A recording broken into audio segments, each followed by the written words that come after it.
What's up, guys? How we doing today? Watch everybody rewatching on YouTube is me like just stares at us for the first minute. Okay, what are we doing today? I actually don't know. I did not prepare. Actually, I don't know what we're doing today. Okay, I know what we can do today. We can start work on that job board idea that I want to work on. Or rituals. But I kind of want to do the job board. Because I think it's kind of fun. What did I want to mention? Oh, that's a couple of random shit. I can actually merge this to... No, we shouldn't merge this to main, but I will update the workspace. And yeah, we can just change this to working on that job board idea I had. Tying into NPC faction reputation. Hey, Tonic. Hello, Tonic. How are you? You guys are wild. Fuck you guys. I love you guys. You guys are great. Hey, Rex. Let's go check out how Microscape is doing. How's my mining level? I spent all day mining up some iron ore. We are out of energy. Wonderful. Oh, I was mining coal, not iron. That's right, we were doing coal. I'm gonna cheat myself sometime. Watch this shit. Oh. Infinite channel points. Oh. More infinite channel points. Oh, look at that. 20. Oh. I've claimed the maximum I can.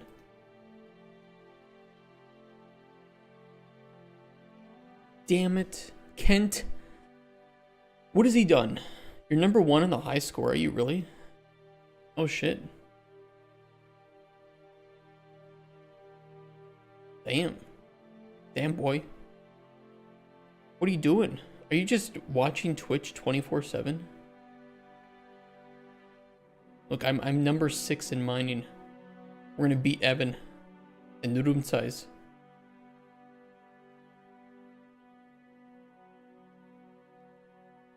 What can I buy? You can play this if you go to microscape.cc/play. You too can join in the internet sensation that is Microscape and grind away. I have to wait for my energy check.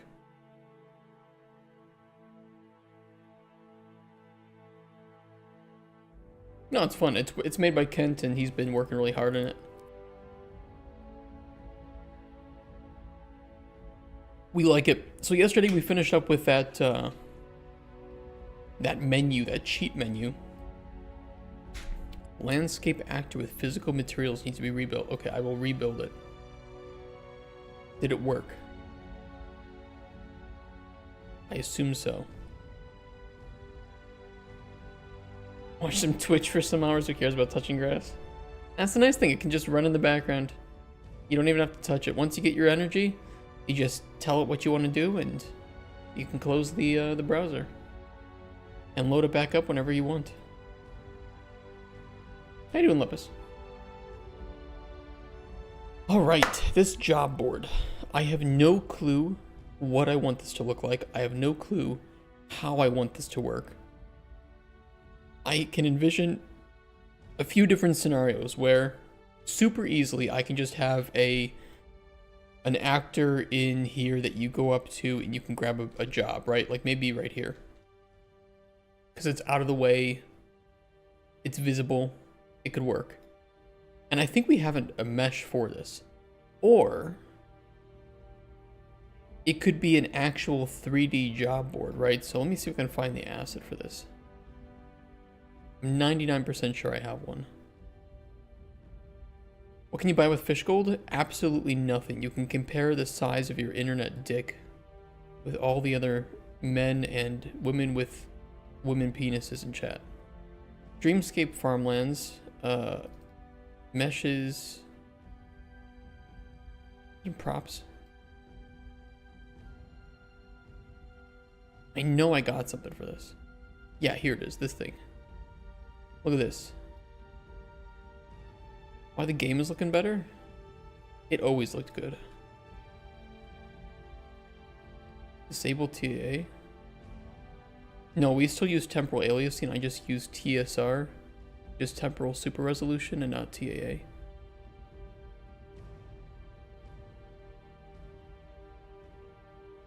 And TSR looks better than both TAA and FXAA. I can show you.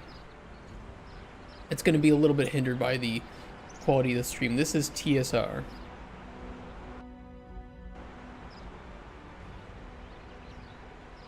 Here's none. Obviously, jittery's up the wazoo.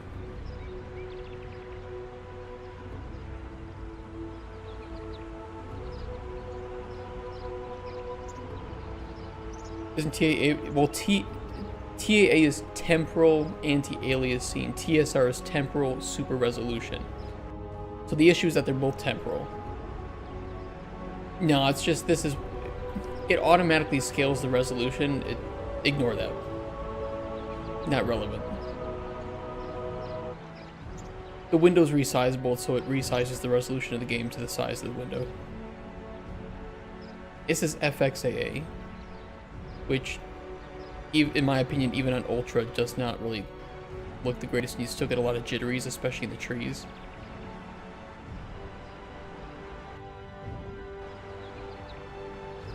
TAA causes some issues. I don't know why. I actually do not know the reason for it. That's probably a good thing, because TAA is kind of nasty with movement. TSR for some reason fixes that, and it also looks better because it super samples.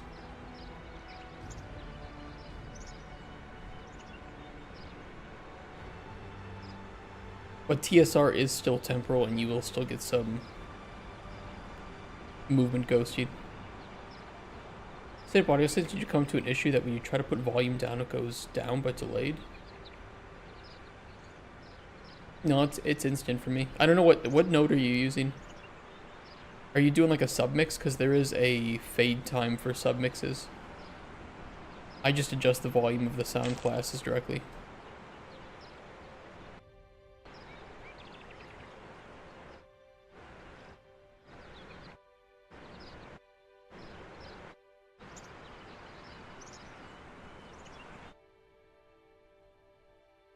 Yeah, I don't have that issue.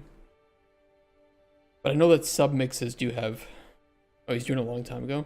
Submixes do have a fade time, which is actually kind of nice for us because we can use it in the...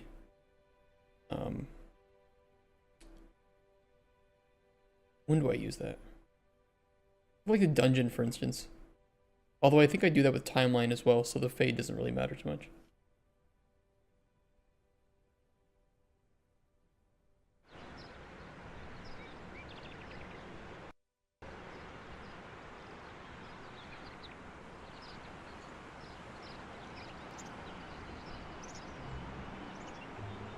FXAA looks better in some ways, but it isn't as good as something like TSR. But also you can just use DLSS if you can afford to, because that'll negate the need for anti-aliasing. And it also has sharpening.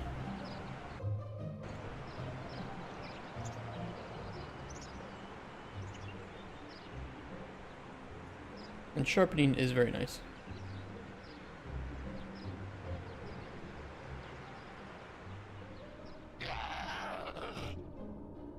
Shut up, bitch. Watch this, he can't hit me. See? He didn't hit me. Throne of Liberty music? Yes, this is Throne of Liberty music. Good music. Pretty trash game. So I was thinking we could use this mesh as a job board. And we could do it kind of like the alchemy table, where you go up to it, you interact with it, and it has its own camera. And you could like select the jobs that appear on here, and we can have little different spawn points for those jobs, kind of like these, right? Since we have these posters.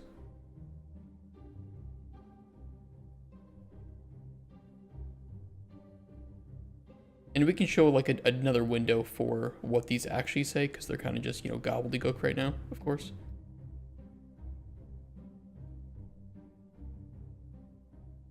So I think this could look nice if these spawn around the board. And then you can choose, oh hey, this one is for 2 potions of restore health. And then some little, you know, place that you can put them in, like, I don't know, like a crate or something, I don't know. Whatever it is. What do we got? We have a crate, open crate, that could kind of work for deliveries.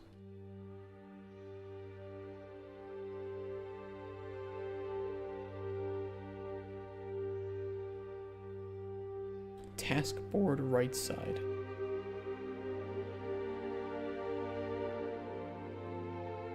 Wait, there's multiple sides of the task board?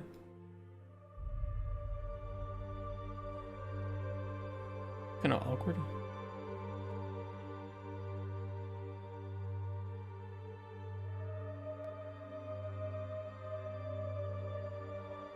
Oh, I see it's extended. Well, I don't think we need the extension part of it. I think this is more than enough. Do you think CC would be compatible to VR gameplay? What, for the 1% of Steam users that actually have VR? Does the Steam hardware survey even show how many people have VR? Steam users with VR headsets, 1.34%. For the amount of work and optimization that has to go into making a VR game, making a game that is playable with and without VR is kind of not worth it. Super honest.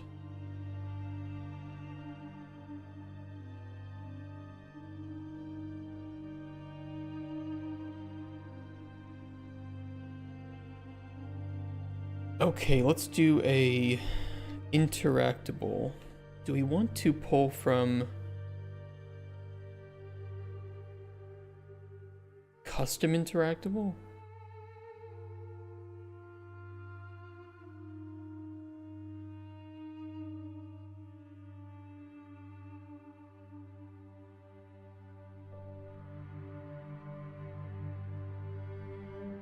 You can just do interactable. Nice, nice backslash there, almost absent. Top tier chatting right there. Just fucking with you.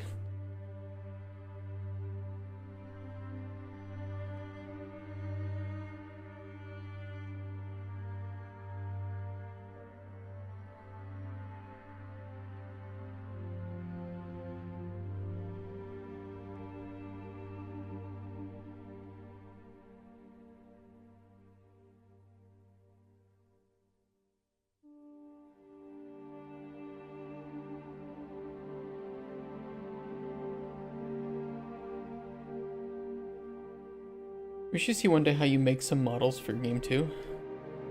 How I make models? Like which models? Here's how I make models for my game. I'll show you.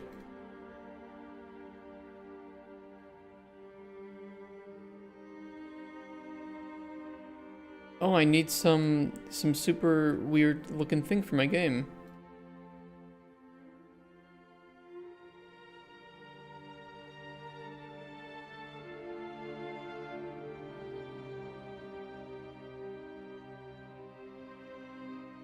Okay, here is the super weird thing. It works.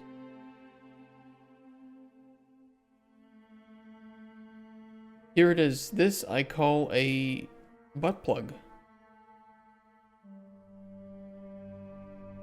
And then I can export this. Export model. Unreal. FBX. Merge blocks, export. That's how I do it. And anything else is a wasted time, because guess what? I could spend the next week making some shitty model, or I could spend the next week making a full feature for my game.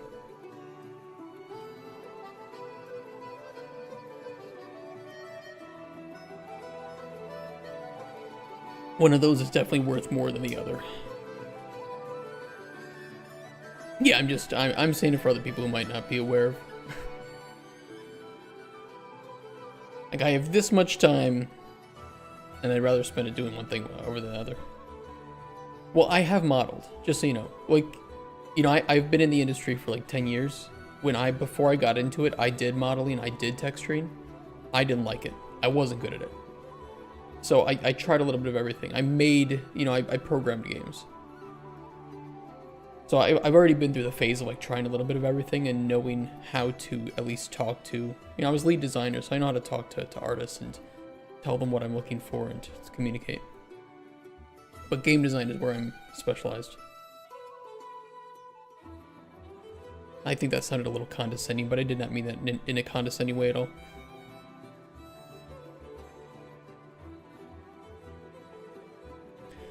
All I really need to know, honestly, is how to talk to an artist.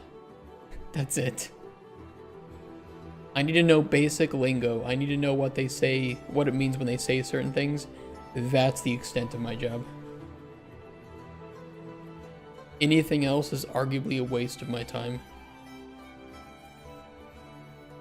Just because I don't learn at the same pace as people with a more artistic brain.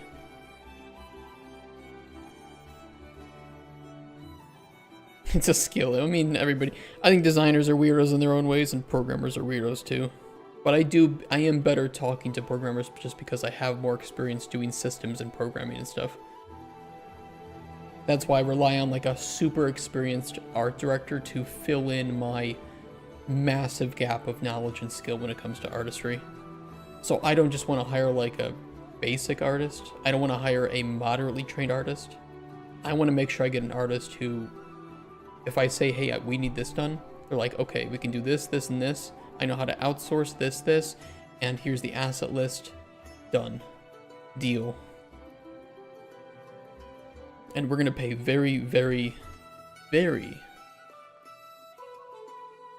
comparable rates for this.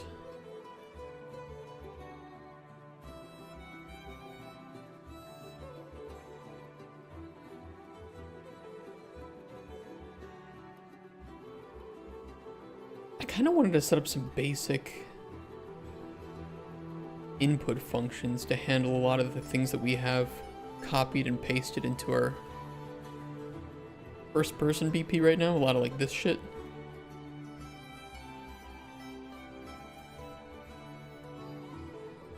If I can trim this down into a few better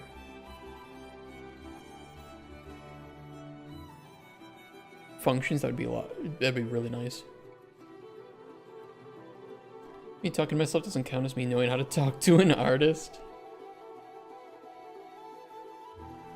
When you're in game design, you kind of just need to know, you know, you'll go to like your lead artist or your lead programmer, and you'll bring them in on a meeting, and you'll tell them about your high level idea for a design. Be like, okay, so for this feature that we have planned, you know, here are my notes. Here's, and you know, we share it, like screen share it, or you paste it in like a chat or something, and then you go through it. You're like, okay, so it works like this. The player would then do this, this, and this, and I envision it being this. You know, the characters do this, blah blah blah. Here are the inputs. Any problems? And you know, the lead artist might say, okay, so this would require us to redo our animation system. Okay, how long would that take? You know, 2 weeks. Okay, we can't afford that. Let's, you know, maybe we can change the system to do this, and you just kind of go back and forth until you have that modified high-level notes for your feature or for your system, and then you start building the, you know, the larger documentation based on that, and that way everybody is caught up to date. They know what's happening. They know what it's going to look like, and then you can blueprint the rest of it.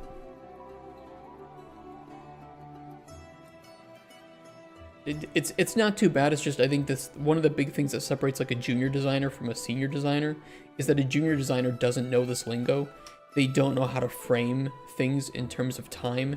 They might struggle with determining how a feature or system might impact the rest of the gameplay. You know, they're just lacking that experience and broader awareness of the project. And then as you get, you know, you learn more, especially about like a specific engine and its limitations, or the team and its limitations, then you can start to, when I think of like a high level design, when I'm working with a team of 10, 15 people, I'm very aware of what those 10 to 15 people can and can't do in most cases. And I can say, okay, this high level design should be doable in about 1.5 to 2 weeks. And then I talk to them, and it's usually around that, plus minus, half a week to a week. And that gets, that updates my knowledge.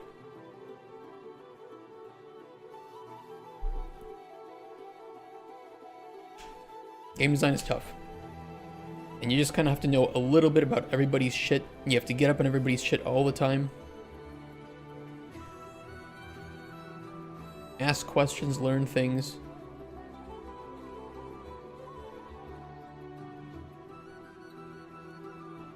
But I don't need to be an expert at modeling. Making simple models that I can, throw in and say, okay, here, Mr. Artist, here's kind of how it should look like. And I don't even need to make models. If I have primitives to work with, anything that I wanted to prototype on a visual level can be accomplished with primitives. Oh, it should be like a building, and it's got, columns. Okay, so the columns are going to look like this and be like this. They're going to have top caps on them. There's going to be, 3 columns. That way the player has 2 entrances. Should have a roof, of course, but also I said top caps, so let's put some top caps on those. Oops, I just put that way far away. Fuck it, let me grab this, scrunch it down, pull it apart.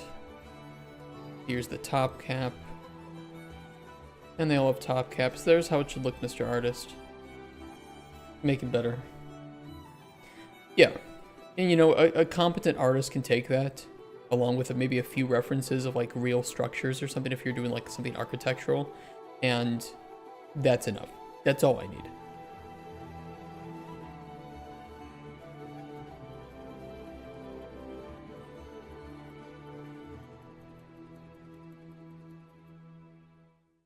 And in a lot of cases, you would have like a concept artist, maybe concept a level, and then that goes over to the modelers, then the level designers take a look, and they build gameplay within that, and then the level artists can catch up on whatever is necessary, clutter it to make it look more pretty, make things central focused, whatever.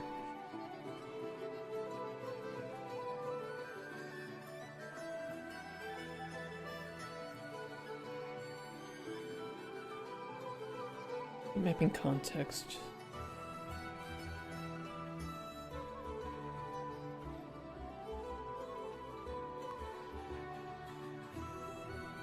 Remove base.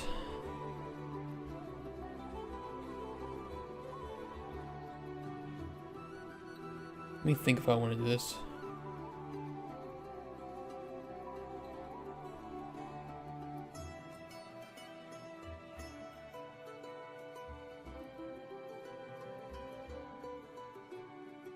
Remove base inputs. Add interactable input context.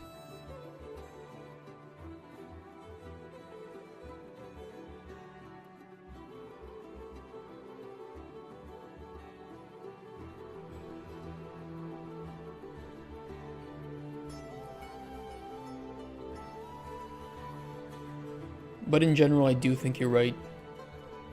Everybody in game dev should learn a little bit about everybody's work.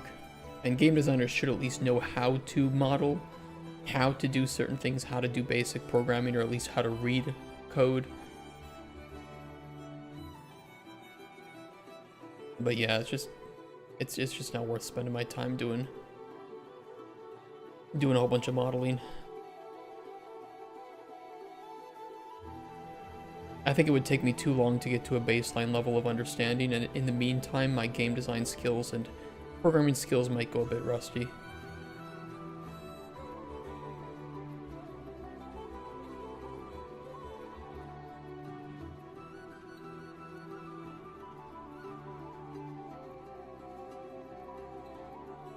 Is reputation your game? Yeah, it's something I've wanted to add for a while. I don't know how it will affect things, but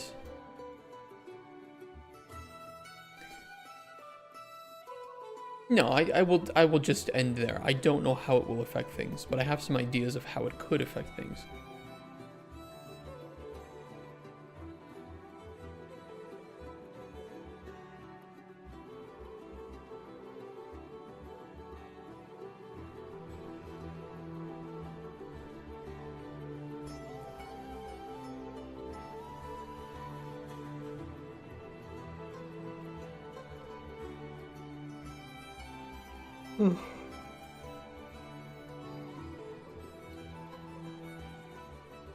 Mainly because we can make narrative conditions and events that do anything that we want them to do.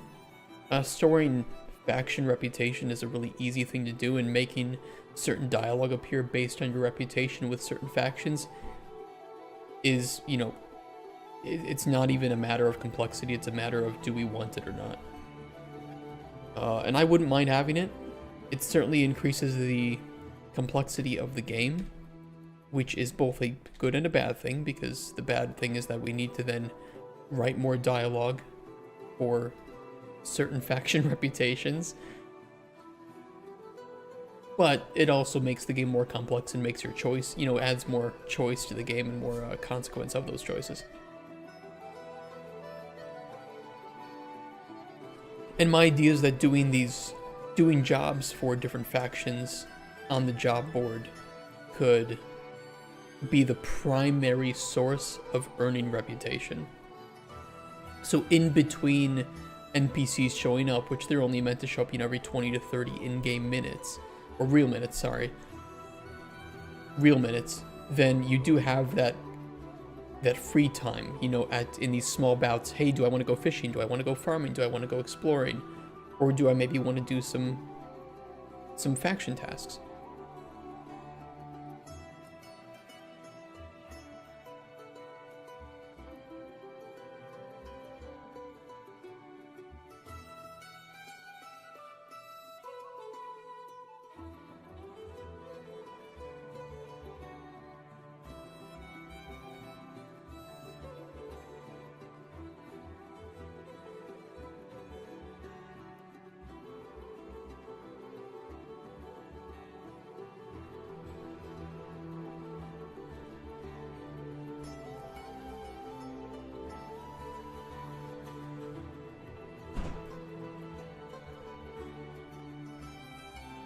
So we're still very much open for the design of it, and if you guys have any ideas of how it should look, how it should feel, you let me know. You know, my feeling is that, okay, we have this board, and over time it will generate new tasks for different factions. Those tasks will have a time limit before they expire and are removed, but you can then take a task and it stays with you until you either complete it or abandon it.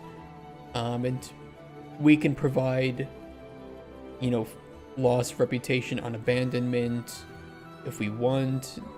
That's easy to do.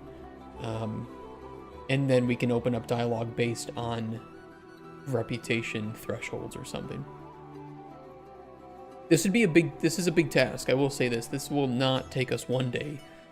It won't take us 2 or 3 days. It will likely take us 1 to 2 weeks. Because there's just a lot more needed to make this work properly.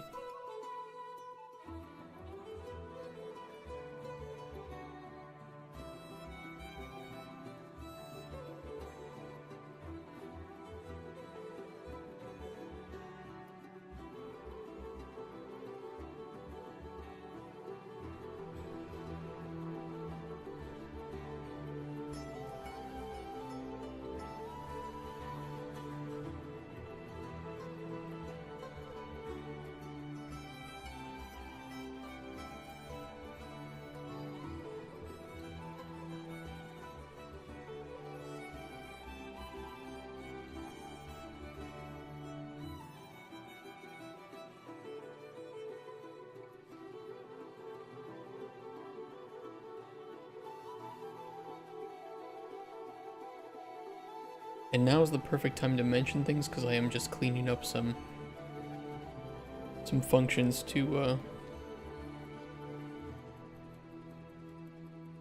ease the creation of this new blueprint.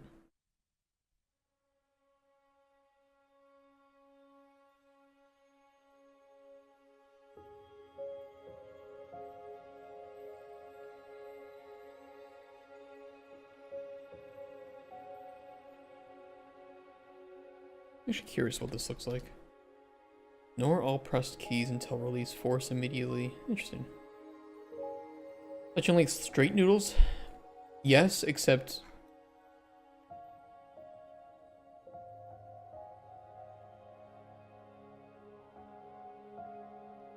So in cases like this, I sometimes prefer to align the tops of the nodes.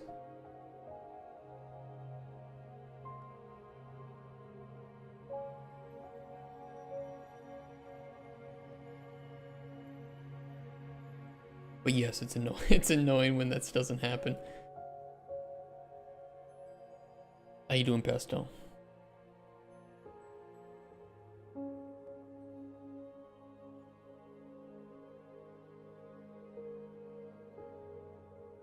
Playing the new Assassin's Creed, it's good. Is it fully out yet, or is it just well, you said you're playing this, so it must be fully out. I was curious about the reviews. I heard this story is... Well, I've heard mixed things. I don't want to... I can't make my own impression until I try it myself or anything, or I watch a significant amount. Here's the honest thing. I think this, though, if I have to choose a historical game set in Japan, I think this is still going to be the winner for me. And it's cheaper.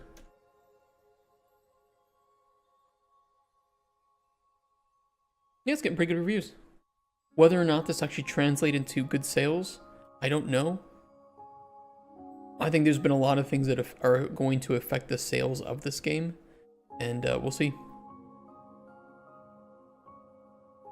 Well, even Ghost of Tsushima is historical fiction, but I think that it does a better job of honoring the culture, honestly.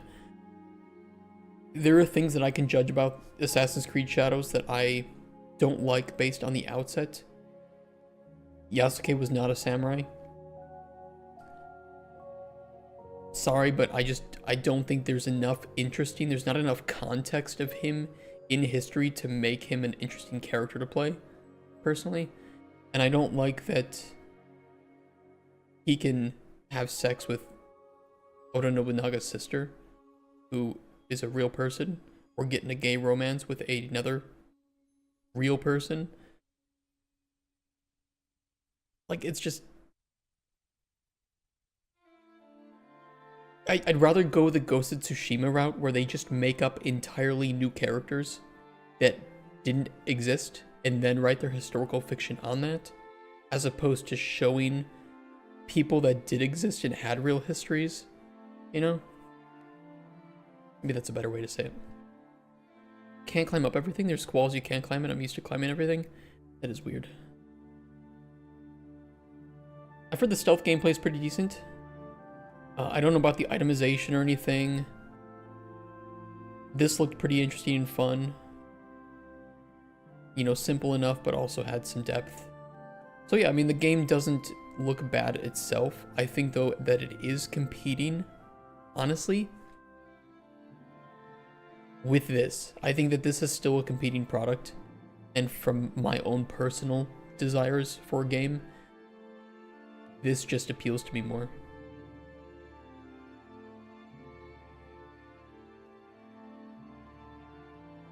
But I'm willing to try Assassin's Creed Shadows, just I don't want to pay for it because it's fucking expensive. So if anybody works at Ubisoft or knows somebody at Ubisoft, they can give me a key. I'll do it. Apparently they're sponsoring everybody, so hey, I'm cheap. Give me $100, I'll play your game. Haven't played that one? Highly recommend. Highly recommend. This is so good. So good. It's absolutely beautiful. Great soundtrack, great gameplay.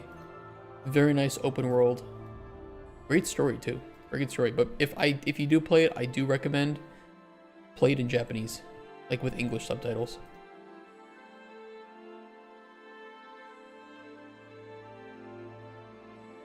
I know that's not everybody's cup of tea though, so that's just my recommendation. Feels more immersive, you know?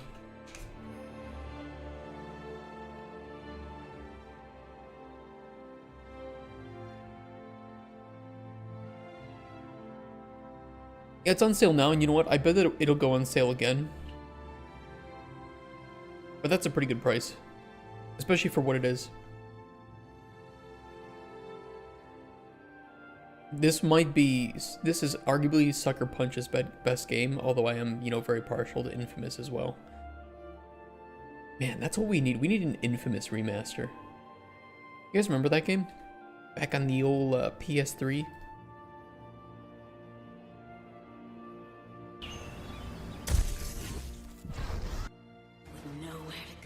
You guys remember this game? It was a fun game.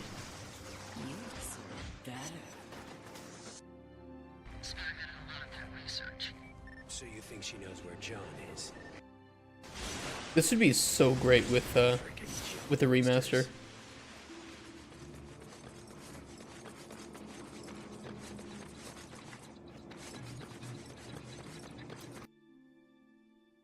One day, maybe.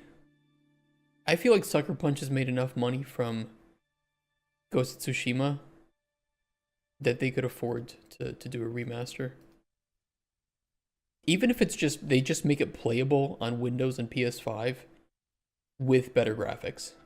That's it. Like, that would be totally fine for me. They don't need to do a remake. Just make it playable on modern systems. Give me 1080p. I'll be happy, boy.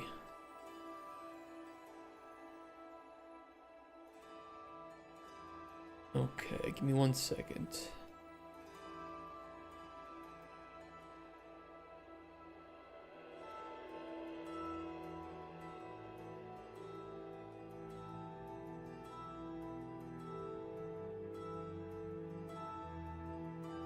Never had a PS3 though. It's pretty crazy. PS3 had a lot of good games. Kind of a goated console.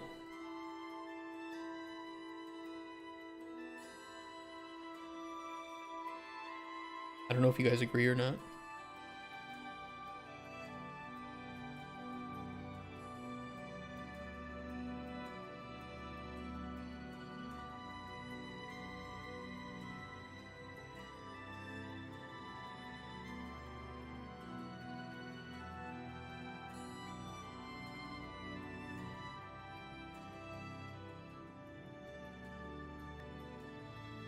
Great that the woke virus would make Assassin's Creed bad, but it didn't. I haven't seen one woke comment or something yet. The only thing that I've seen, honestly, Casto, and this does rub me the wrong way, and keep in mind I have like 3 gay family members, so when I say this, it isn't bigotry or anything. I don't like that as Yasuke, you can have a gay romance with a real fiction, you know, a real historical character from Japan. Kind of weird. They could have just made up a new character or something if they wanted to do that. And you can also have a lesbian romance as Naoe. And apparently, the gay romance that you can have as Yasuke is actually with somebody who, a historically real person who uses they, them pronouns. Now, if I heard wrong, somebody correct me, but that is what I saw. And that's weird to me.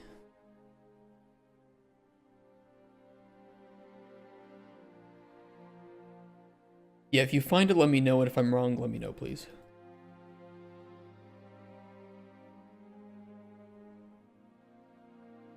Okay, thank you for adding a new one.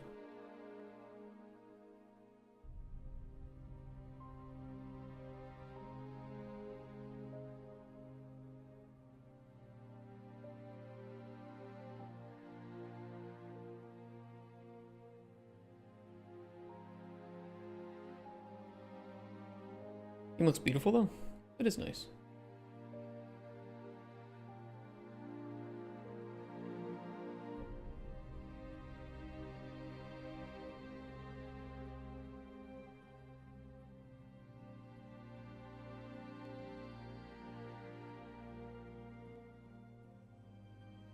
In Japanese, some pronouns work for either boys or girls. Yes, but that is different from how... That is different from identity, right?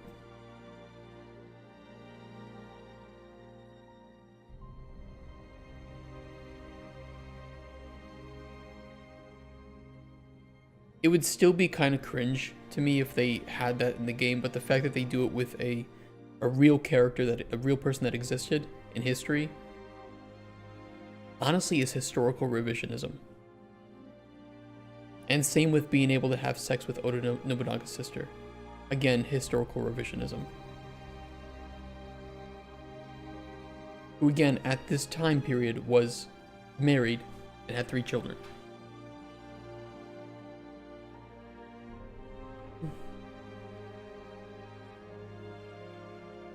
And if there's one thing the Japanese don't like, it's historical revisionism. They're not going to take this one lightly.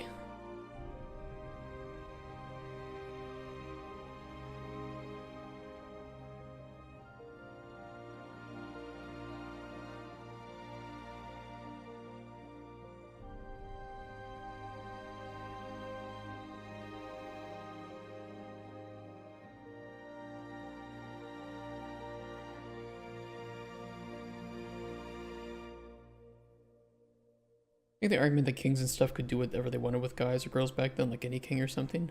Yeah, but this was Yasuke, who most of the info we have about him was made up by a guy who wanted to sell his own book and posted references to his own book on Wikipedia. He self-referenced himself.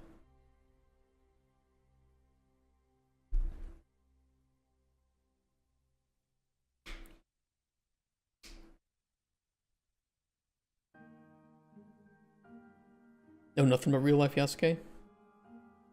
Very few people do.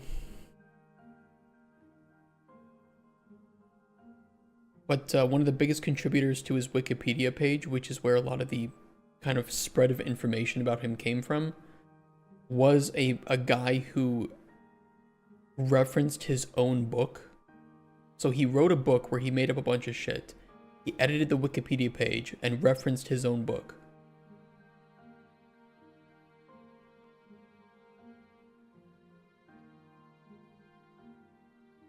Reason number 3048 of why Wikipedia is not a very good source of information.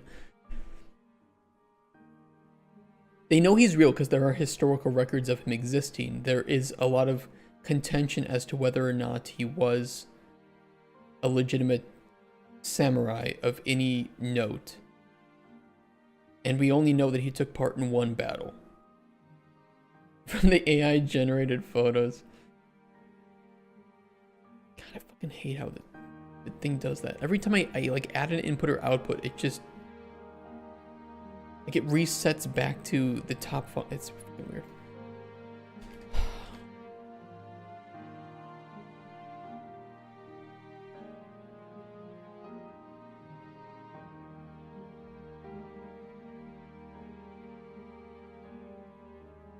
I shouldn't have said it's historically accurate. Did they say that? They said that like really early on, right? But then they quickly removed that. Do you have a link to that?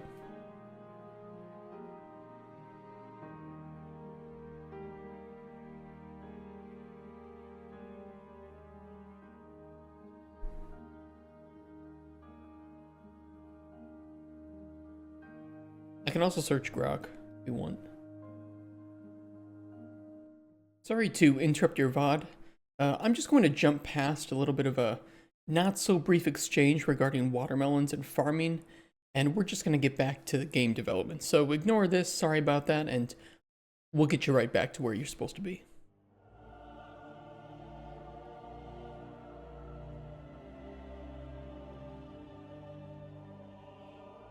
Where is my input for the tutorial widget? Be here.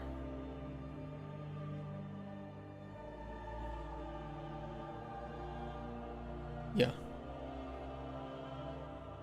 All of this kind of works too. Gonna continue working on a bark texture. Very nice. Very nice. You know what I haven't done in forever is tweeted that I'm streaming. God, I have not done that in forever.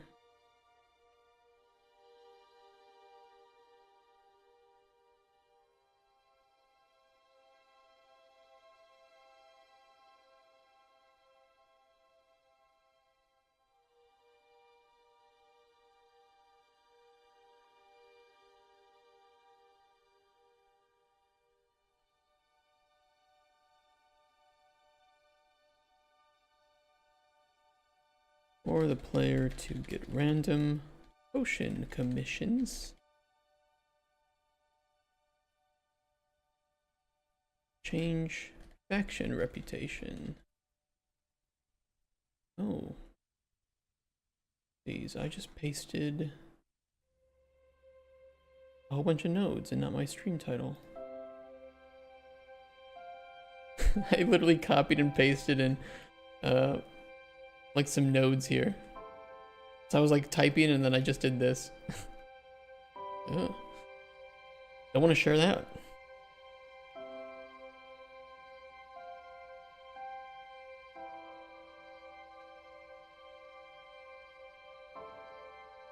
Your game put a gravestone with watermelons growing around it with Med's name on it? Alright, we poked fun at him. We can get in trouble if we poke too much fun at him.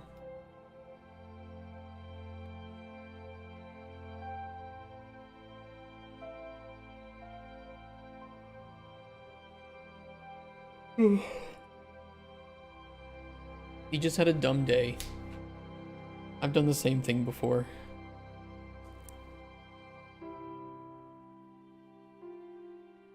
How many times do I argue about Unreal Engine things that I think I know are correct but turn out not to be correct? Seems like once a week.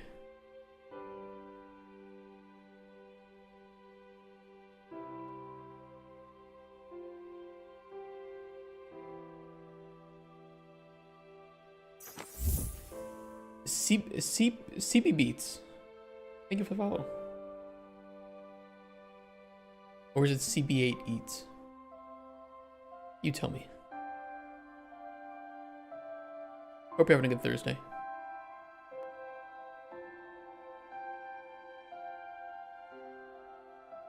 Just CB Beats? Okay. How you doing?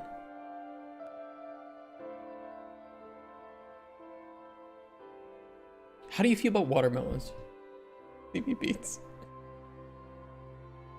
No, we're not continuing the watermelon discussion.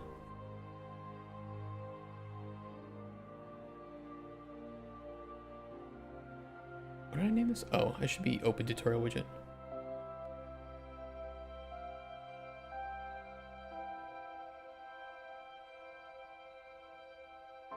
No, fishing, I'm doing good. I'm working on my own game. Love a watermelon though. Nice.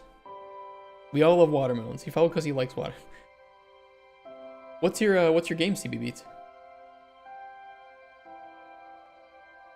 That way we can steal the idea. I'm just kidding. We like to talk about games. Bony tail chub? What the fuck is a bony tail chub? Don't answer that. How you doing, Bartosz? Vampire RPG survival craft? Oh, like a, do you mean like a Vampire Survivors? Or literally a vampire RPG survival crafter? An emote of a water. There should be a watermelon emote.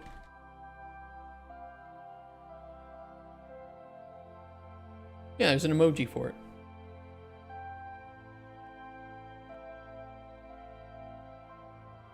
Here, let's play some of the beautiful voice acting from Assassin's Creed Shadows. Resentment can grow quietly without much warning after a storm. Mushrooms can too. True. And watermelons, actually.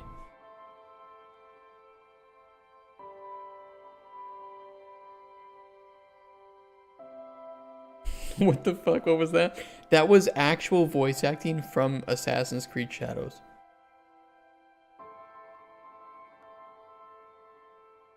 Can't wait till I find that in the game. It's almost like an Easter egg. It's like a rite of passage.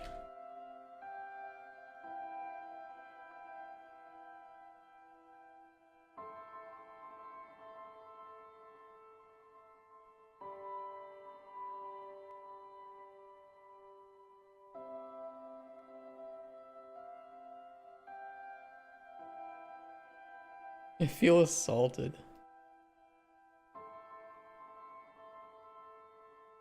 Found a bucktooth girl that sounded similar. Maybe the same voice actress. A lot of survivalcraft games, so I wanted a vampire version where it's very similar, but with those weird and sometimes enjoyable. Good inspiration would be Dawn of Defiance. I do not know Dawn of Defiance. But you're right. I think you're very right. There are a lot of survivalcraft games, and finding some way to make it unique will help you to stand out. Very smart move. There's a lot of RPG games. I can join you in that that worry that we might not stand out unless we make something unique. Okay, well that definitely shortens things up a bit.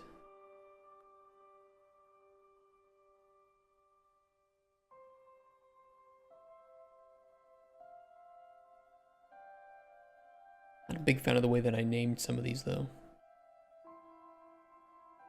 But I can move these up to here now. Yeah, I can do better voice than that. Do you know chat music on YouTube?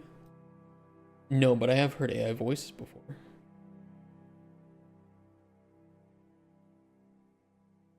Wouldn't use them for my own game, but can't blame any indie developer that uses them. Chill RPG I'm looking for right now is a Fantasy Life. Well, Lepus. Actually, our game really isn't like Fantasy Life. It is kind of a life sim, but more of a job sim.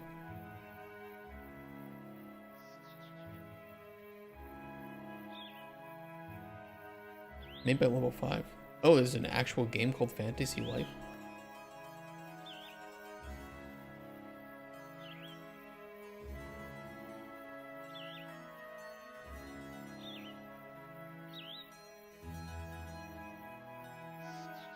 Only a streamer that was supposed to play Shadows got banned from Twitch after Ubisoft reported her account. I heard that. I heard she apparently started streaming it too early. I do not know if that's true. That is what I noticed.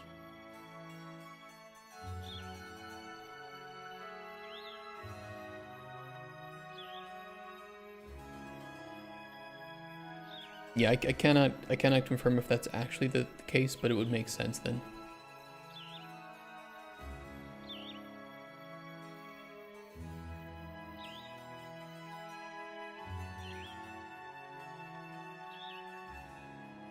Okay, we can delete these.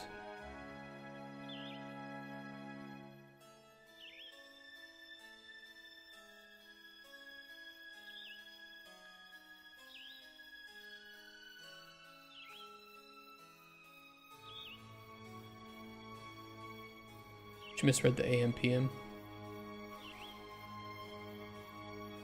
It happens. Kind of shitty to get banned for it, but you know, at the same time, they do have an embargo.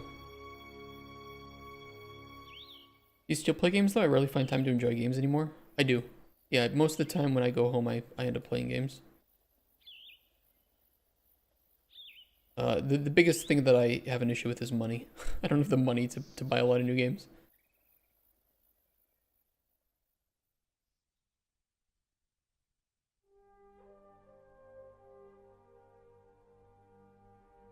You're not home? No.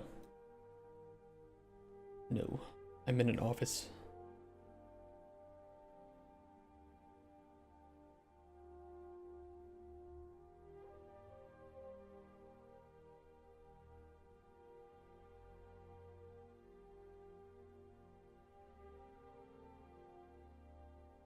What does Ubisoft have sent the wrong time and she just respected that?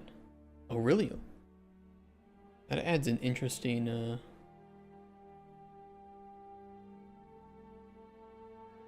interesting thing to the mix. Are there like office workers around you? No, I have like a private office space here. I wish I had other developers working with me, but I do not. I'm all alone. You guys are my only companions and company. And you guys are very good companions and company.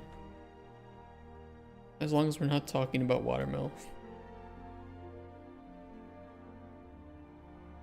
The fuck up about watermelons. Stop talking about it.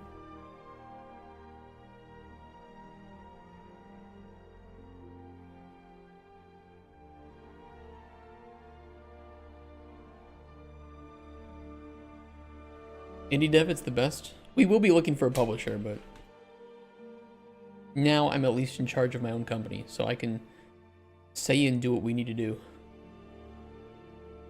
No more suits above me making stupid decisions. I hate that you love to play games, but you have high standards, so it's hard to find really good games anymore, because I played my whole life, all the games. Why not work from home? Too loud, too many distractions. Too small, no private space to work.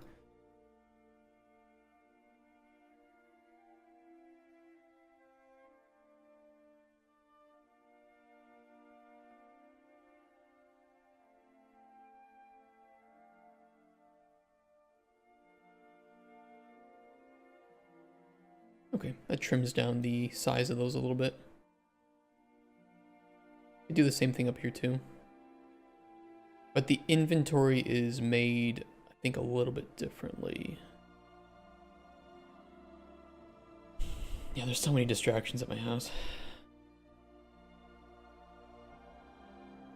Waiting for Little Nightmares 3. Crazy that they're making a third game. I tried initially to work from home to make my game, but it's just... I don't do well with small noises. So like neighbors making noises, my wife moving around. You know, it's not like she's doing it on purpose, but she needs to move around in the area that my computer's in. She, you know, the kitchen is right nearby. Very, very small area. And I just can't deal with that. And streaming also helps a lot, which again, you know, would not be great if I had a lot of noise around, because then I have this social responsibility to stream and to work. And you guys kind of keep me focused, even when we get distracted by watermelons. You guys do help to keep me focused, and it's very nice. Okay, I will fix this one up too. We'll fix up the inventory.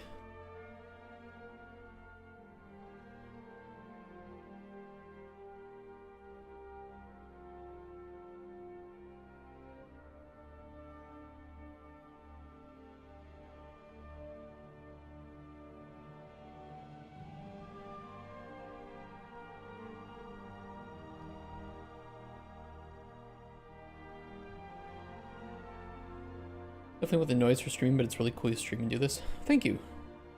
I'm really glad that you joined the chat today. But nice to meet you. We do this pretty much every weekday from 9 a.m. Central European to 4 p.m. Central European. And we just keep working on our game. Sometimes we do take breaks for certain games to come out. Helps to avoid burnout. But we are nearing the time where we're going to be pitching our game to publishers, and you know, I want to make sure that we're done with that. It's getting down to the wire.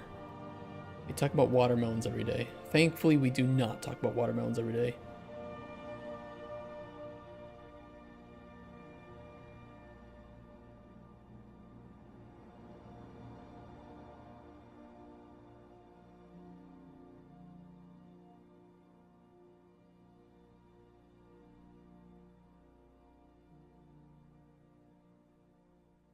He's lying.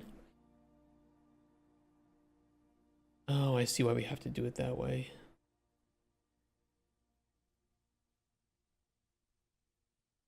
That's fine. We have to do it that way in the case that we call this custom event. We can't pull back from this. Kind of background music and background talking, but I have issues when my wife has her meetings in the background. Sometimes I take a break. I feel you on that.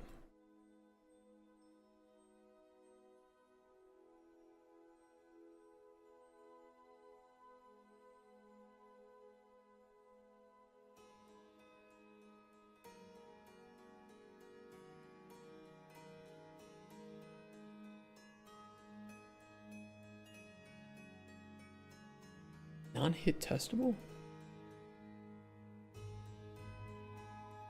Huh, it's weird. Very weird that I do that.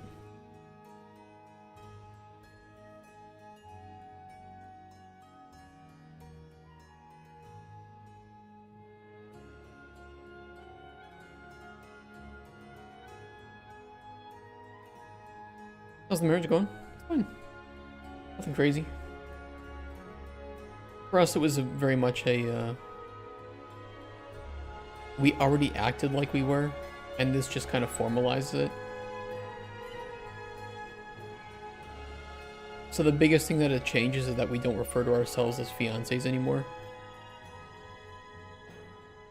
I know it's kind of boring, but that's the extent of it.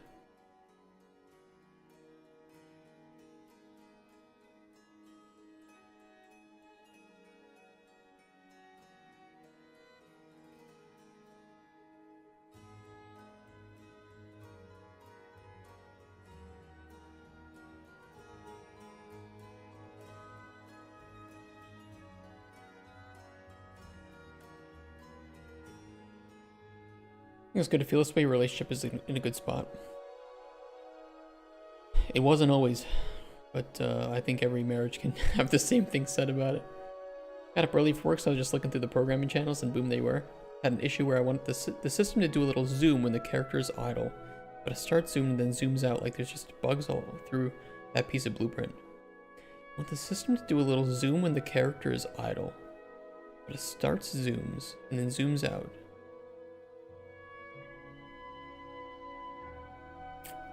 If you want, can you share like a video, and I could see if I can help you with that. And if I can't, maybe somebody else in chat can.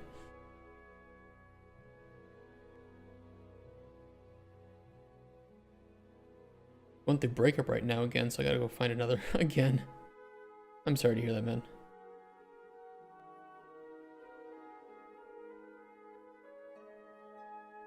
Tick trace is there. Tick trace here. It lasts like a year. It's not your fault though, right? Always her fault.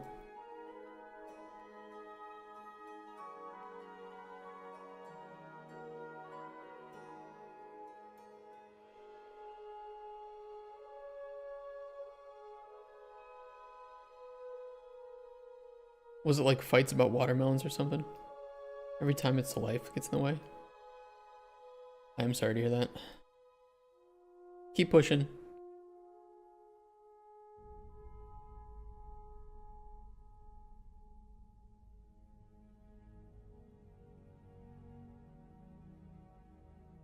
What is this?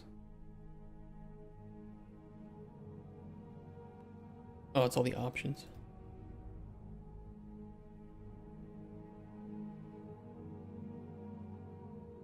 Like they have real life stress and it ends? What do you mean? And never give up? Never give up and never surrender.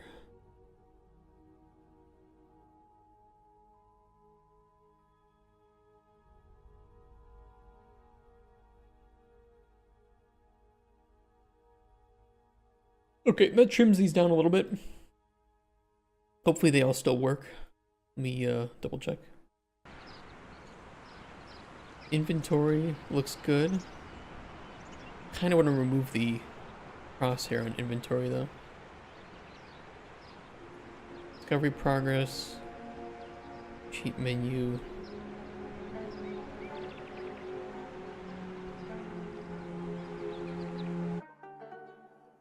We're good.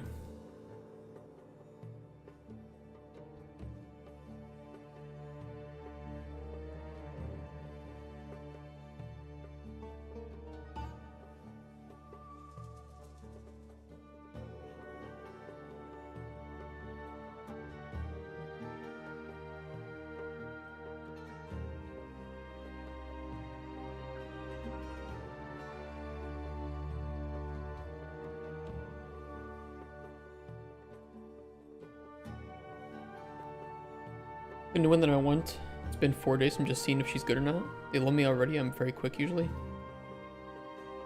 Go get some.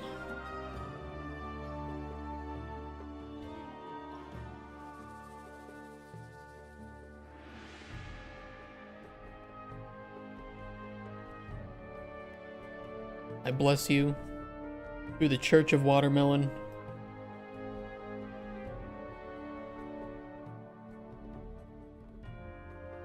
Not sure though, I'm picky. Me too. Church of Watermelon. Beautiful though, what, the Church of Watermelon? Okay, we're 2 hours in and I was messing with inputs and watermelons. Now I can finally work on this fucking task board. Oh.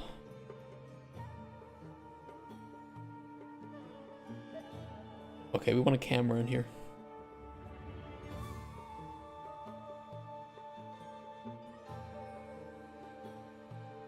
All the grass and bushes in that house? Thank you.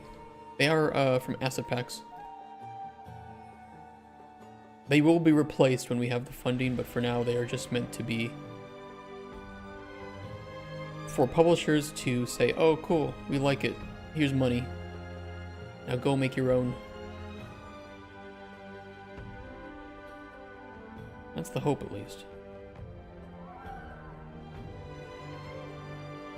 Oh, it's just not the blueprint, it's the static mesh.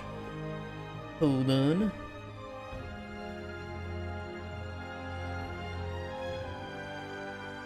Yeah, I only say that because I don't like to give anybody the impression that we made this. You know, I don't like to lie about that.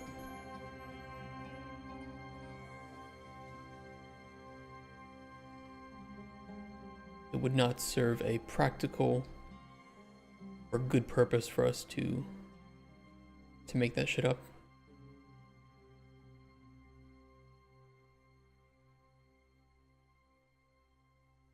It looks almost not centered. Be closer though.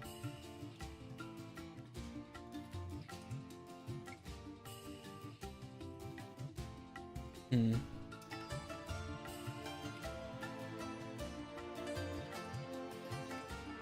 a funny guy, you can get girls in like a day.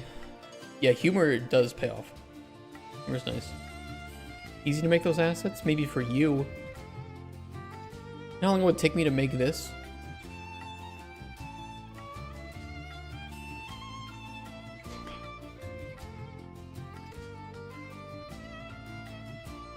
You lucky artistic bastards.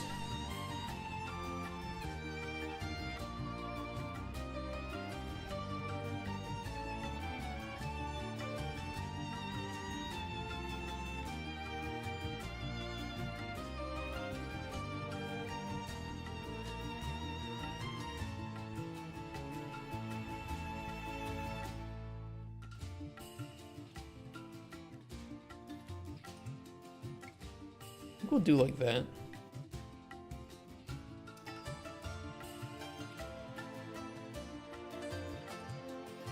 Was that a second we're talking about girls? Yeah, apparently.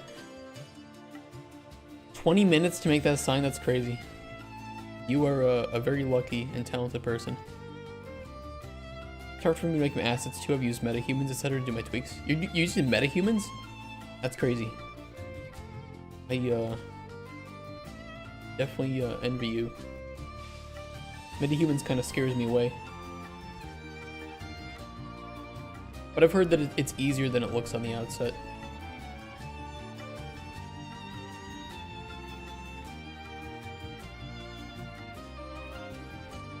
Okay, I want to use scene roots to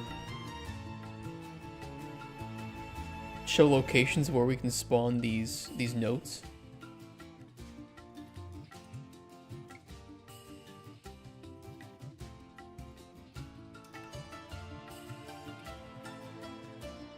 Hold on, not here. I'm scared. I don't know, it looks more complicated than it might be. I don't know. I've never had a need to jump into it either because I don't work on like super realistic looking games.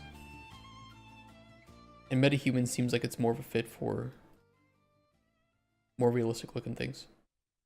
I could be wrong about that. I have no idea how to do that. I was just minding my business and suddenly got a wife and 2 kids. Hey, sounds like you're winning.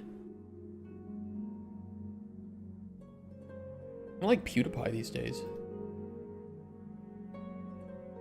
Was not a big PewDiePie watcher when I was younger, but holy shit, that guy is winning.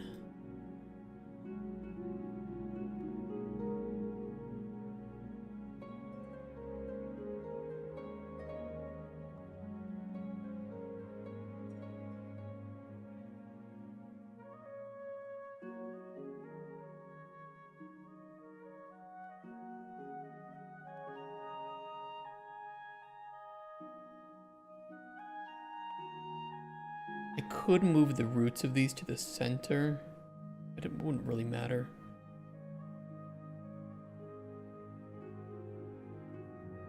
All the poster rolls are pretty much in the same spot.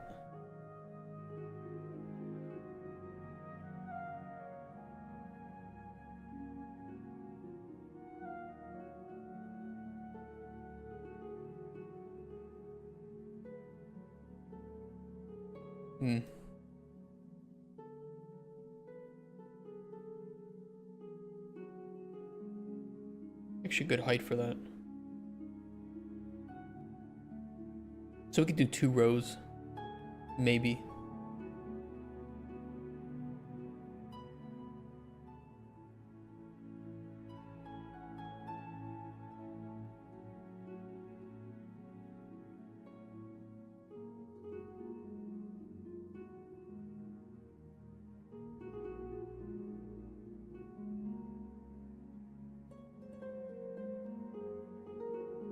Yeah, we could do 2 poster rows, but there's just enough space for that. Do you think metahumans are for the realistic or ultra-realistic games, so it makes sense? Oh, okay. It's good to know, though. Hey, Claire Monk. 6 a.m. bedtime for me. Have a good day. Yeah, take care, Claire Monk. Don't let the watermelons bite. Hey, Roop. Good to see you, dude. You gonna try out sailing today? They're releasing the alpha for a new skill in old school RuneScape. Anybody plays? I don't know how to feel about it. I was thinking we might try that out today just because I know that there's not much work I can do to start on this task board this week, and I have tomorrow off. We'll see though. I might just work on this the whole day. What's your PC that you're game developing on? It's one of the coolest facts I have. Hey, building PCs is fun. I don't have a computer at the moment, so no. Oh shit. Sorry to hear that.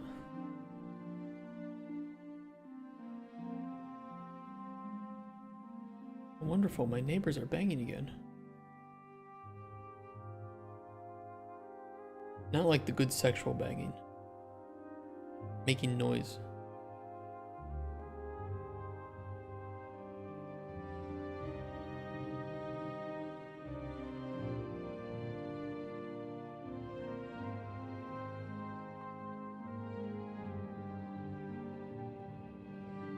Terrible either way.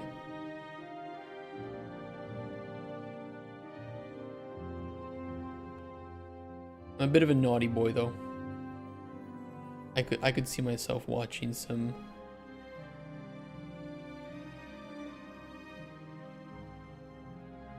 hold on.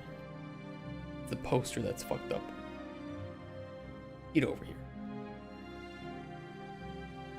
That is true, it is distracting. Ever think your office is bugged? I hope so. I deserve to be cancelled. So I honestly do hope that I am bugged.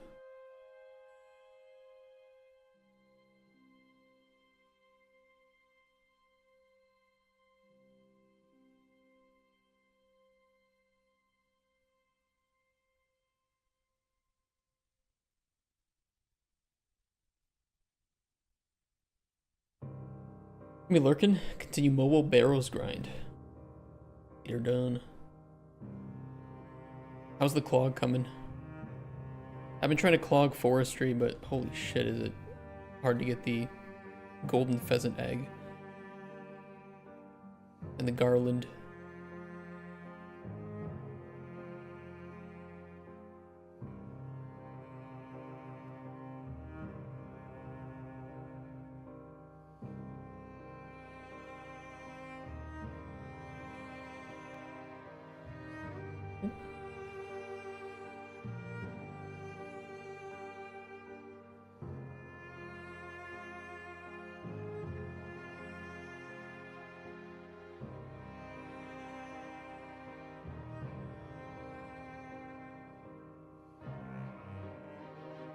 Kind of annoying to manage.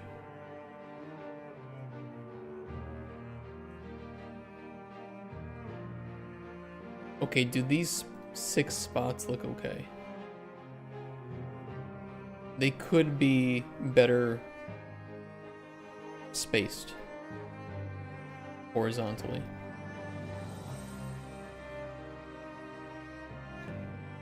I will also rename them to the right numbers. 1 is technically 4.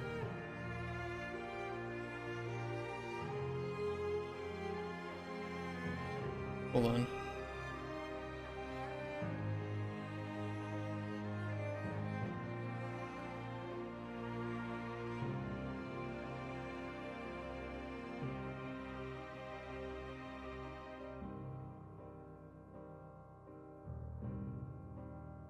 Okay, that's 2, 3, 4,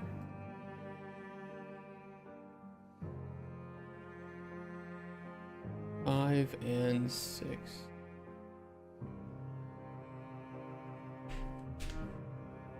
Do you want to see that bit of code if you're actually interested in helping me? Either like a video of the problem happening, and you could just paste in the blueprints into like blueprints UE or whatever it is. Blueprint UE. This site's great. It's like a paste bin but for blueprints. I don't ban links in chat, so you can paste what you need to do. What will be on those papers? I won't put anything on the papers themselves, but I will have a little pop-up, like showing what the task will be.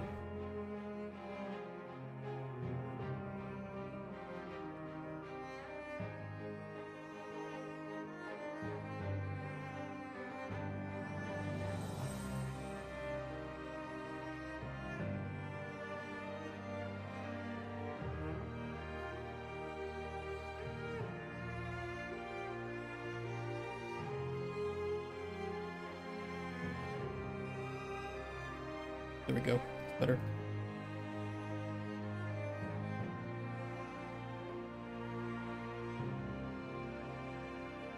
Walker clicks all links, very safe. Everything's missing one piece except Darok is missing everything. Jesus Christ, dude. That sucks. That sounds like me during leagues. I literally could not complete a set of barrows.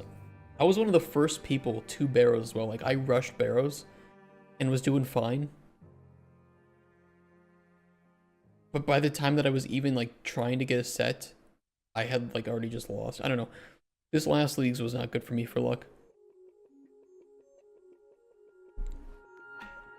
I did get Krill Pet though. Krill Pet was pretty cool.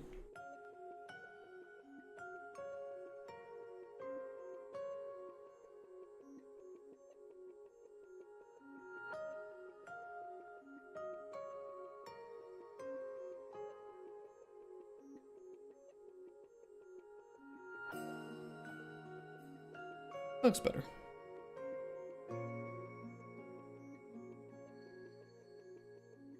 Yeah, okay. Let's set up our interaction with this. Interactable within range. Tooltip.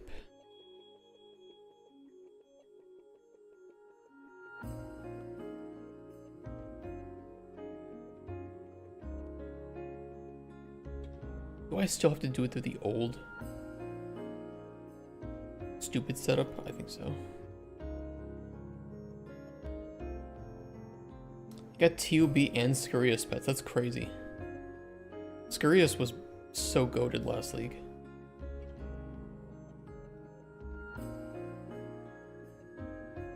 Best way to get combat XP. And prayer, honestly. Prayer for me was really tough because all I had was the Ectofuntus. Which is like slow as shit. Like the XP was good, but the XP was faster just grinding out Scurious and trading in spines.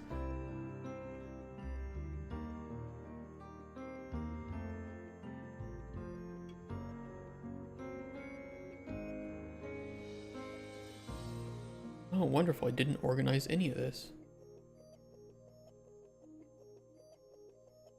Classic.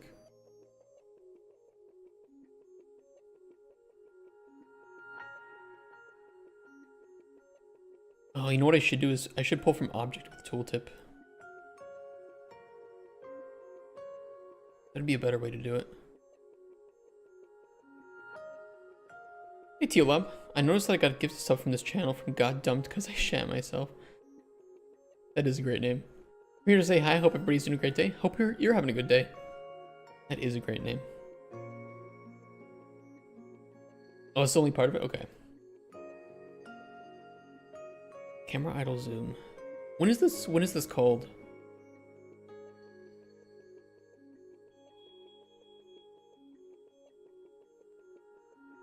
Yeah, this helps, and then any sort of like video or GIF of the issue happening, and then I can, you know, we can talk about what you want to happen. Custom function on the event tick.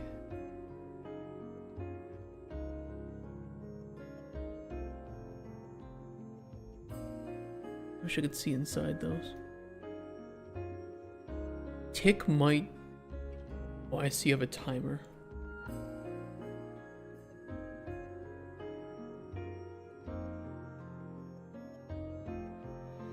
There might be a better way to do this. I'll wait until more information because I can't make a good determination yet. I'm gonna reparent. Object with tip.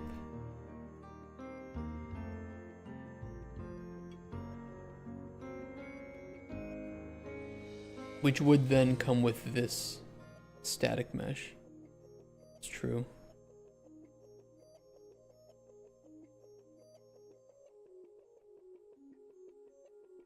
Just reparent those and delete the old board. Beautiful. Wait, better way to do it. I'm new though. Yeah, don't worry. I'm not gonna shit on you for being new. Because I don't know what it looks like. You could be doing it in a good way. But I'd have to see kind of what's happening now and what you want to happen. And then we can see if there's a nicer way to do it.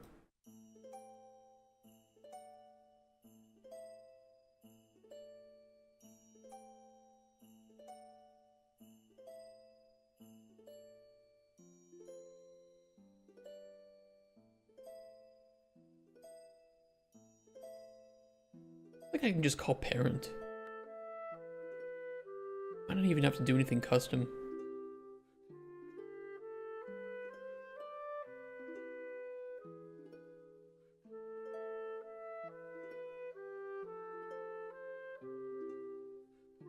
Defaults.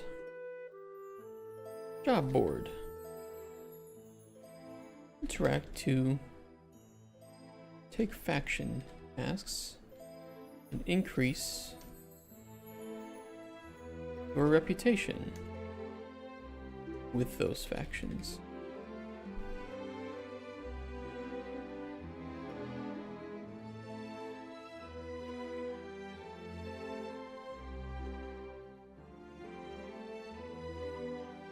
Only show them if they like watermelons. So what are you working on today? I've caught glimpses of your streams lately. Trying to learn Unreal myself, so your work looks interesting. We are working on a board.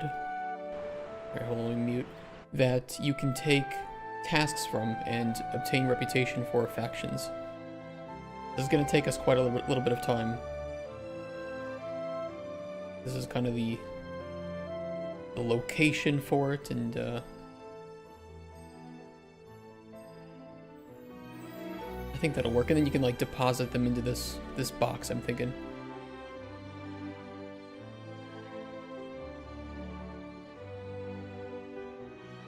And lately we've been working on books, so we finally wrote up like our little alchemist guidebook that you can read when you start the game. A lot of progression-based things, so like hiding processing stations, and you have to find those out in the world before you can have them on your table. Cheat menu we worked on yesterday, so this is much better than our old system.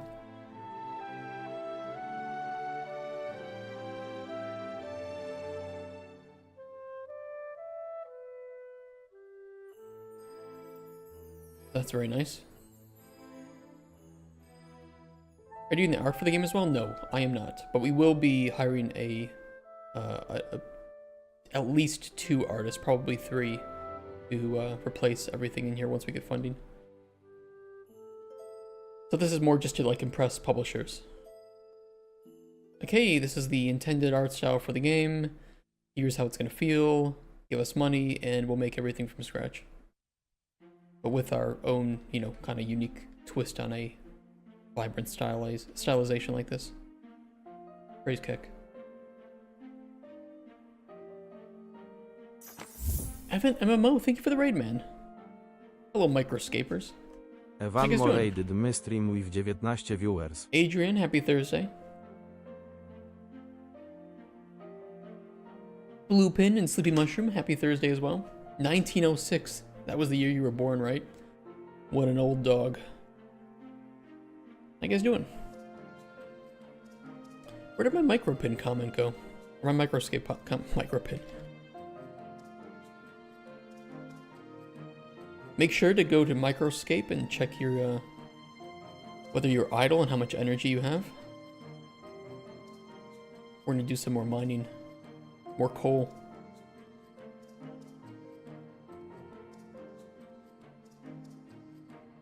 Finally, someone gets it. You like your escapes like you like my sexual organs. Micro. Nice.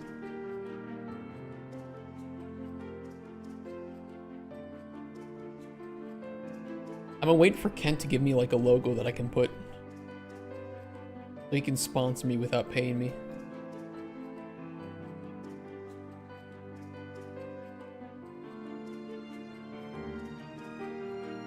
Okay, on interact. Grab our camera. I forget how I do it with the alchemy table. Let me look at this.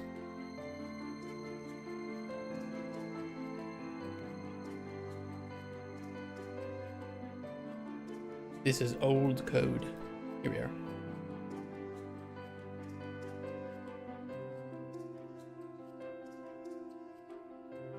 Get a video URL link so I can paste it into chat. Looking for a video URL link. If you have a video, you can either upload it to like Google Drive and then just share the Google Drive link, or on Discord if you want. You can send it through there too.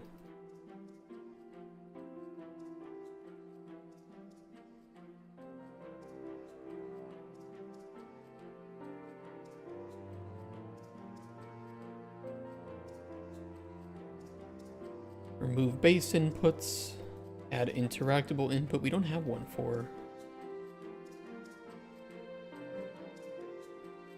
the task board. I can make one. Ezra767, thank you for the follow. We're inching closer. Maybe we can get 1,000 followers in time for publishing or for pitching. That'd be cool. The numbers we showed them last year, I think, was like 200 or something. I don't remember. And Tealobe, thank you for the follow as well. Casper, hello, hello. Hi guys. Everybody's coming in now that it's 11 a.m.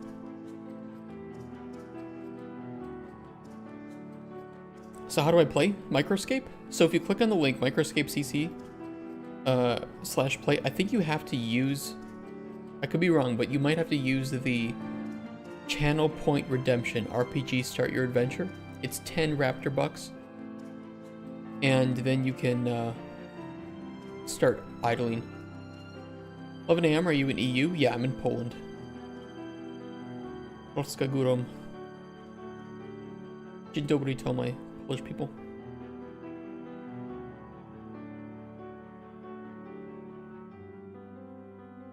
Inputs. Input mappings. IMC.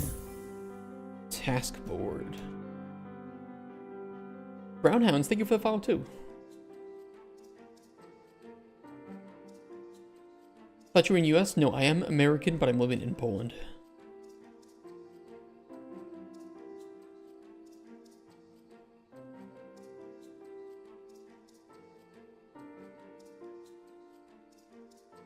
What was that you showed?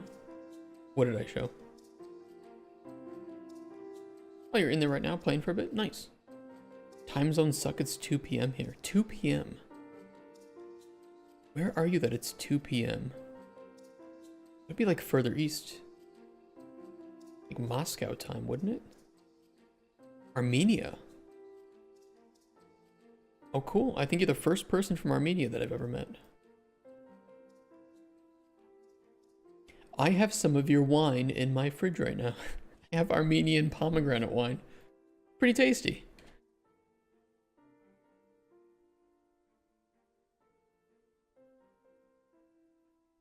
Yeah, I'm a big fan of sweet wines. 6 a.m. here. You must be in like in North or South or Central America. Or you're in Greenland, so you know, of course, the 51st state. We'd like our brandy as well. Oh yeah? What's like a Armenian brandy brand?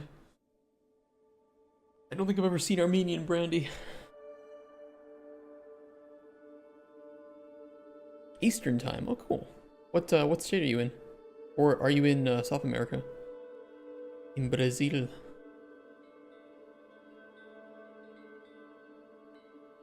Anahit or Ararat? Might be mispronouncing those.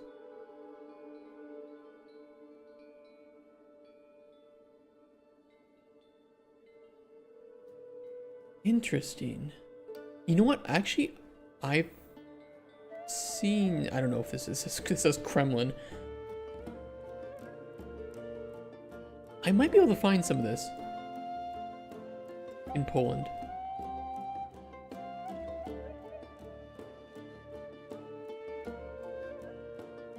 I'm gonna keep an eye out for these.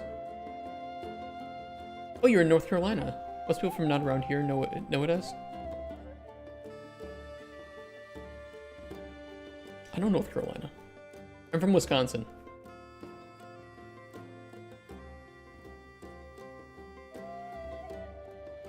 Close task board. We'll just set it to E.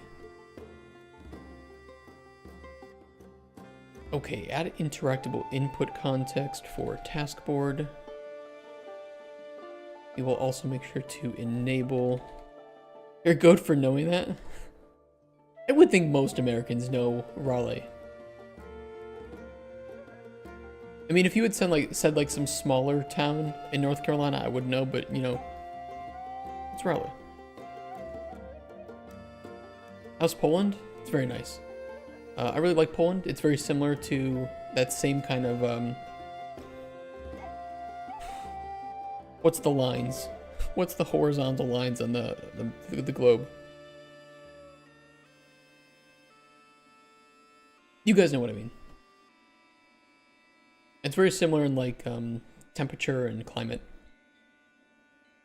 It's very safe here. Nothing much goes on, but nice. Longitude and latitude, thank you, Justin. I'm thinking about the lat ones, because lat for fat. So those are the horizontal ones. A lot of boobers. How you doing, man? So why Poland? Females and game dev. Much easier to get a game dev job here in Poland. Stupid small town, but I love the old-timey feel it has. I've never been to, you know what? Actually, I think I have been to like the very edge of North Carolina when I was in the Smoky Mountains. to verify that it's me. I don't have my password.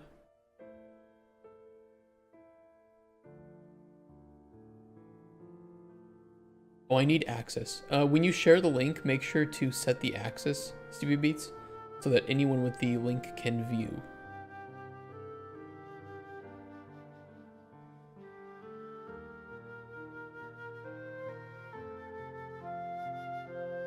Alright, let me see if this works. On the edge. Yeah, it was a long time ago, though. Oh, here it is. Okay, we need to get rid of the tooltip. And it is not giving me input on that because I didn't set up a input.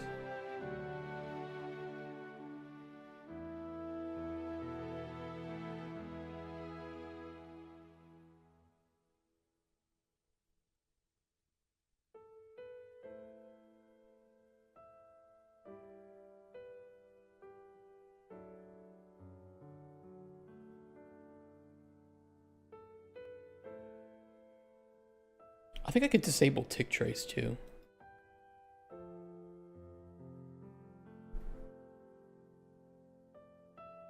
Which would kind of do the same thing anyway.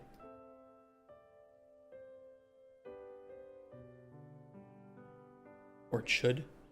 I think you fixed it, but you need to reload. Okay, let me check again. Yeah, all good now.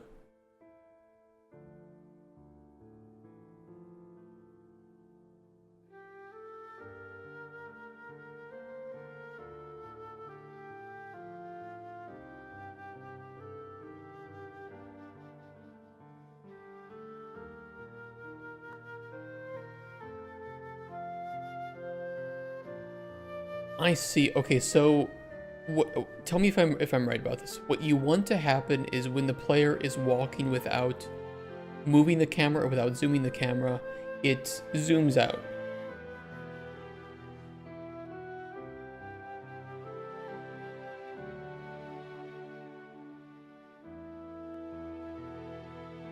Tell me if I'm wrong about that.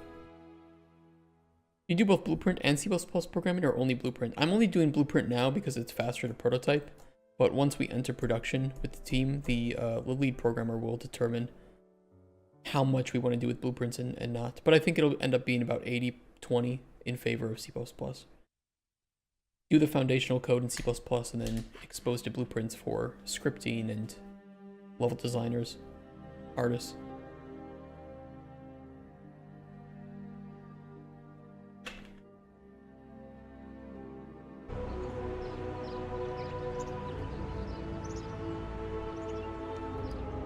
Okay, there we go. We will need to show the... We'll need to do a couple things. Hide combat HUD. Crosshair. To hidden.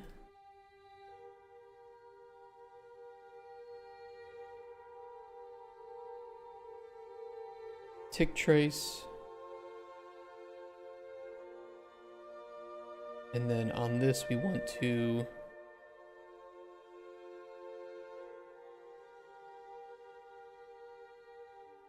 disable input.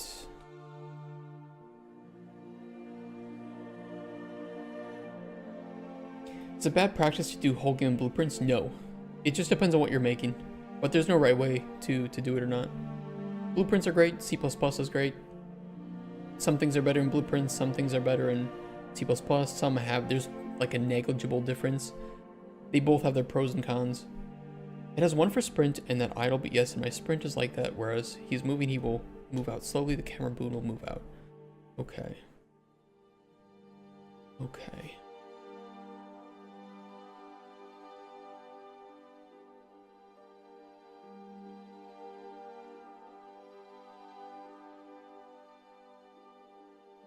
Putting this on tick is arguably the wrong way to do it.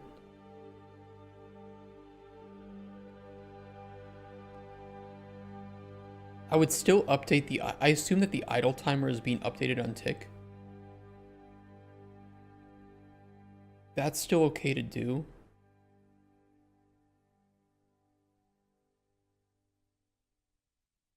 But I would have this thrown up at the tick. And then if it's true, run the camera idle zoom And you can also do idle timer is greater than or equal to whatever your time is. Do an and statement and do another one, is idle camera zoom animation playing. That way you're making sure that this is not going to... Two separate things. I would actually, here's how I would do it.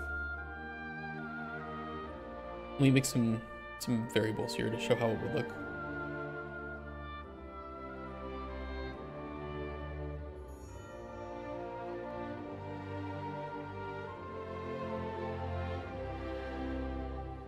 This would be connected to your tick. Where's my tick?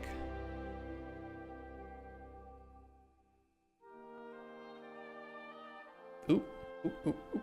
Here we are. What, you know, run whatever you want before this. It doesn't matter where. Today in this drug making side nature nightmare. Is idle camera zoom playing? If true, we don't want to do anything. If false, what we can do is you can plug in your delta into the float value for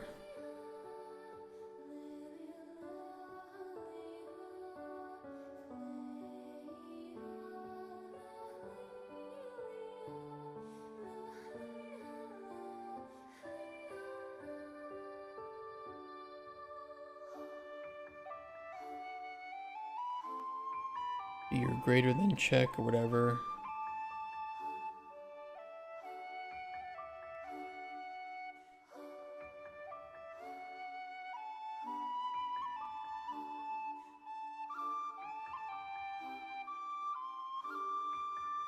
Doing it this way means that once that reaches the certain threshold, you'll block this from going further, and then you'll reset the amount of time. And then it can go back to whatever you're doing to set the amount of time. I don't know what you're doing, but that's where you would then plug it in. So then this resets it, and then you can do a call down to 2 timelines. You could arguably do the same one, but then just play it in reverse. I don't know how many seconds you would want it to be, but let's just say you want it to be 2 seconds in length. Add a key at 0, 0, and then add a key at 1, 2, or 2, 1, sorry. Let's do custom event. Camera zoom out, plays from the start. Camera zoom in, reverse from end, or it can reverse from the location, right? Because you want it to be more, you want it to be natural. So if the player interrupts it and it wants to zoom back in, it won't jitter back to the start or end of the timeline. Then it'll just play from where it's at, and it'll be a lot smoother.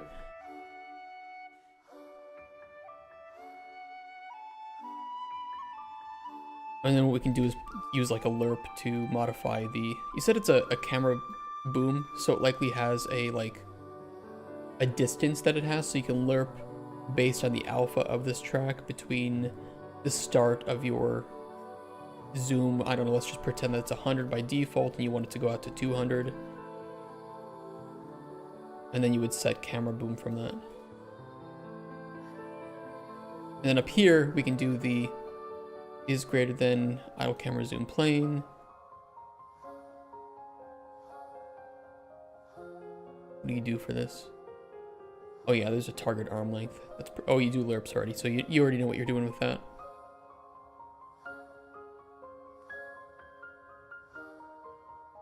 So then you could call zoom out here, and here you also still want the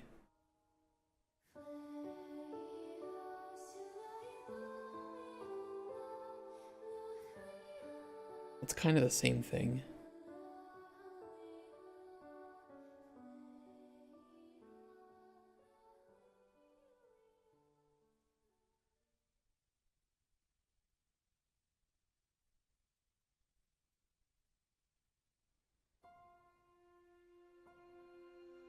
Lerp is better if you don't want to use a timeline, but you need to track everything else yourself.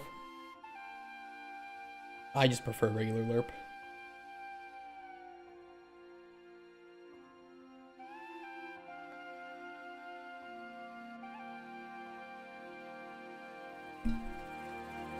I like timelines. Timelines are kind of nice because then you can also adjust like the play rate of a timeline, and you can put multiple tracks in there with like different events, so they're a lot more scalable, I think, or a lot more varied. What are you tracking here? Okay, camera's idle zoom. If the time is too much.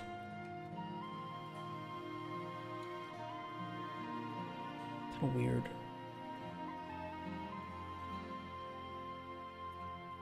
I think what I would have is the zoom out based on idle time, like this.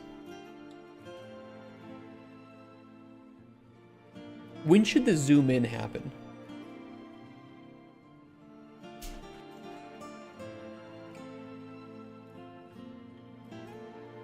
I still prefer timelines, just because they're a lot more scalable with different things. It is what it is.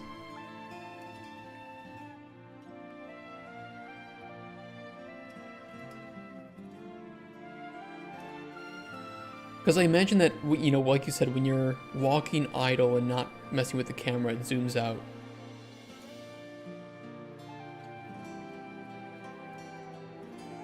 Zoom should happen when the character goes idle for the 2 seconds. But when does the zoom in happen? Because I feel like that would be separately connected. You could do the tick here where whatever you're doing to determine amount of time idle, then just do the check, reset, and then obviously on finished you want to run this.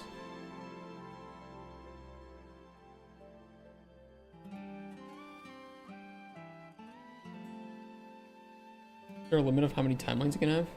I don't know. I've never reached it.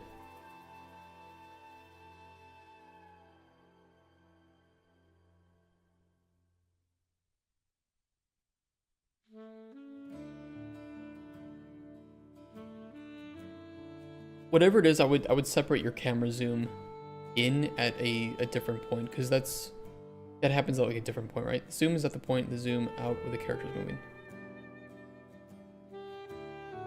So when the character is not moving, it zooms in, and when the character is moving, it zooms out. Is that how it should be? But why are you avoiding? What are you doing that you need that many timelines? Okay, I see what you're trying to do, CB Beats. I see what you're doing.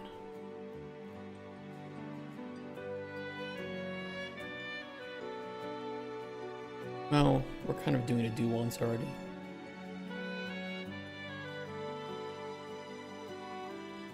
Assuming that your float value for amount of time idle is working well.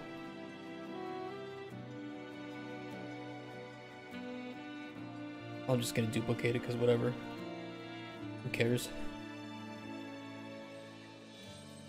Ugh.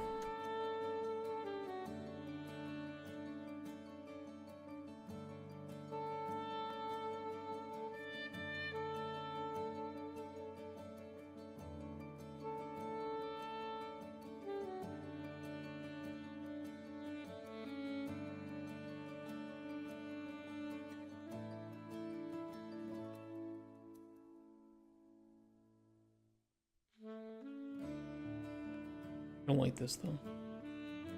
This is a problem because I still don't think we want to use a do once. Play your demos as a side note. I hope you enjoy it.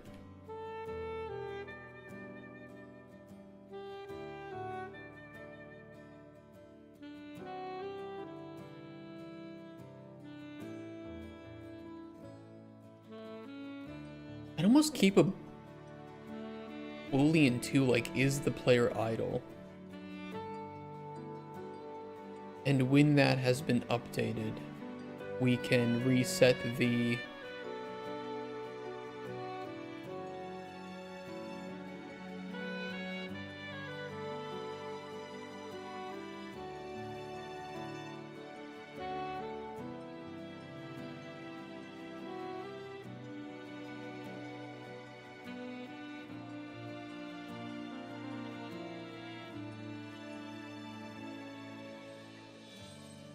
zoom for when the character is idle. It's also on the event tick.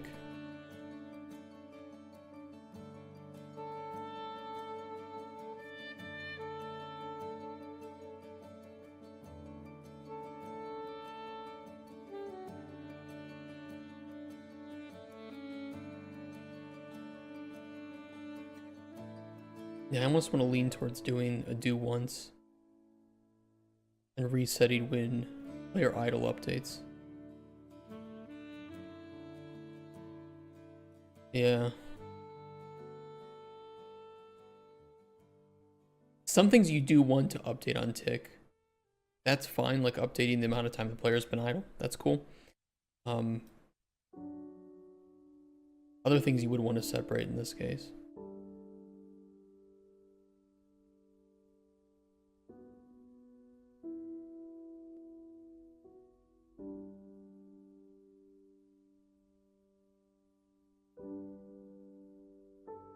He is using an arm.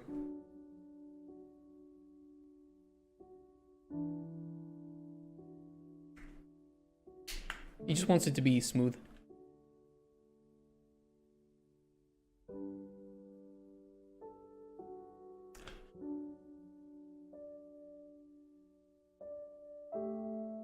And like, no, it's more that it has to be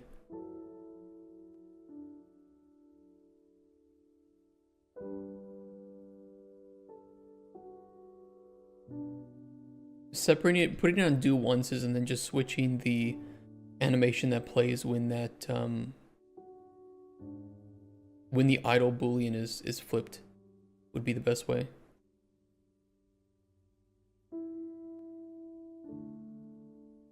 And then just make sure that it doesn't, you know, that way it won't re-trigger its own zoom when you hit it again.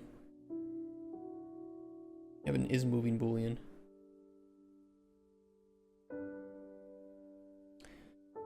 Okay, it would look really weird, but it would kind of look like this.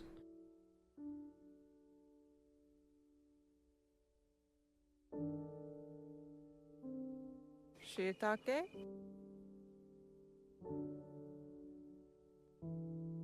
He crashed Blender? Oh boy. Shiitake?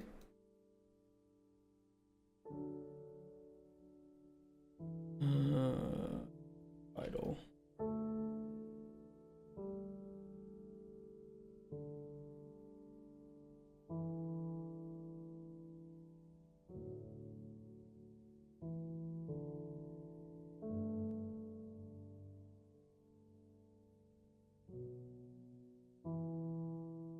We need to play once into a play reverse.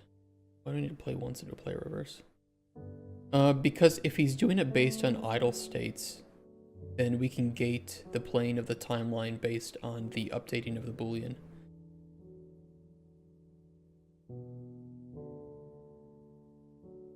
If he doesn't have any event firing on the player going idle.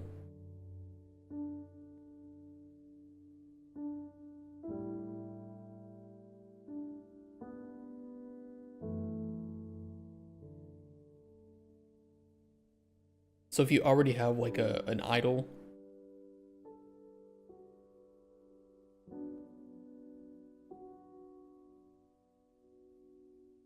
shouldn't have that.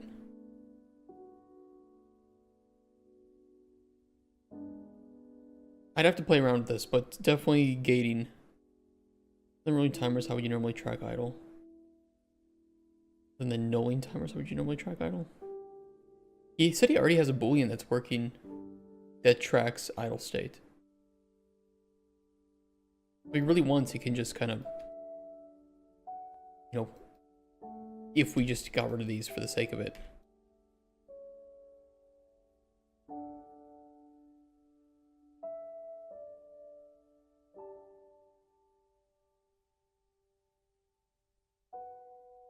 It would look kind of awkward, but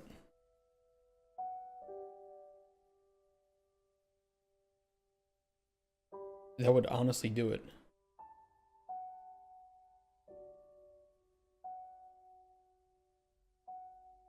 Would enums better? Enums could be. If you plan to have like more states than just idle or not idle, 100%. 100%. But if there's just like idle or not idle, then boolean is fine. Time since last input and enhance, maybe there is. I mean, but either way, just doing the do once and then resetting the other one means that if you put this on tick, it will only fire this once and wait until this is false, and then allow you to fire that.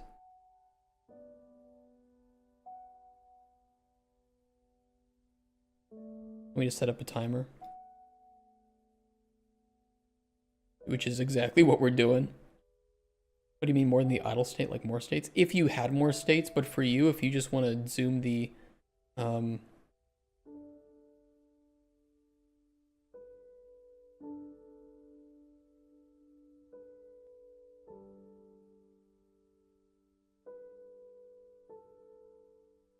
like you would just separate these, and you could plug this into tick 2, so you would have like a, I don't know, amount of time idle. Wait, whoops.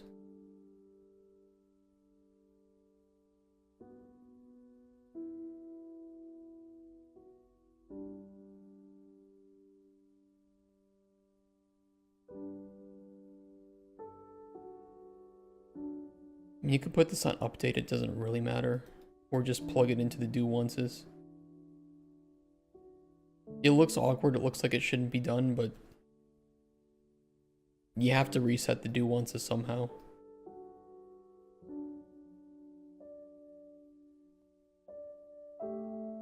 This would just kind of be a condensed and easy way to do it.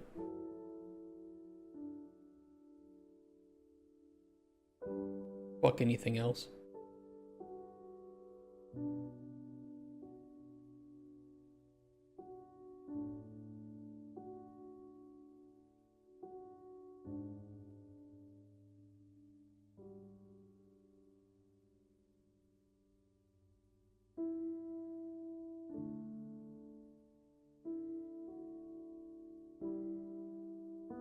This will not be inefficient. Keep doing that on accident. This will not be inefficient, and it would work. That was my reason, is that the cost of doing the do once check is likely very similar to the playtime line. They're both internally doing the same number of checks. Well, that's why you just might as well do it the simplest way for somebody who's new to the engine as possible. Which would be this. And it's a much smaller number of nodes. No, I'm with you, True Nightmare. I'm also interested. But just for CBBB to is a bit new to the engine. And then on your update is where you would shove your camera boom target arm length. I think this would work. Yeah, I think this would work.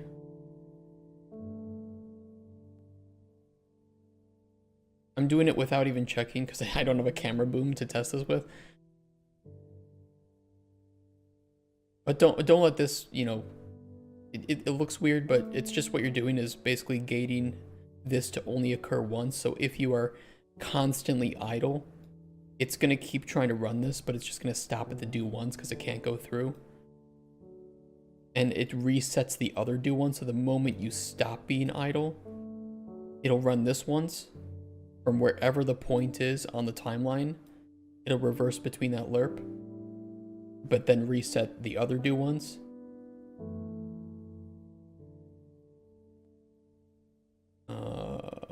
Yeah, and whatever, I don't know what you're doing to test your time as idle, but you realistically don't even need that as a separate float, because you can just plug it into here, but you can have it separately. Let me know how that helps, if that helps.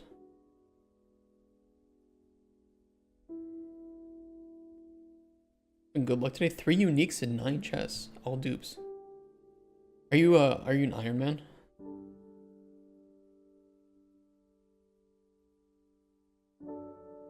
Okay, where was I?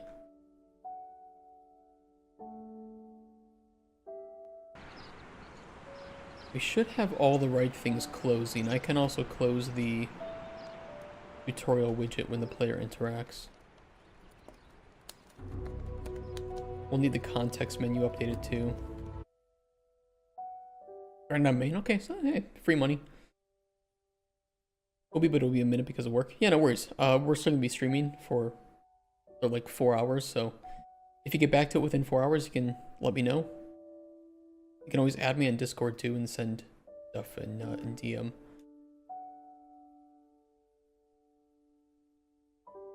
Yeah, you gotta be careful with tick just because it runs every single tick. So some things, especially like timelines, you can run them on tick, but you'd have to gate them so that they aren't running on tick, because they kind of have their like own tick structures that run the timeline. So if you update them on tick, especially if you play from start, you might have that weird jittering, or it just wouldn't even update.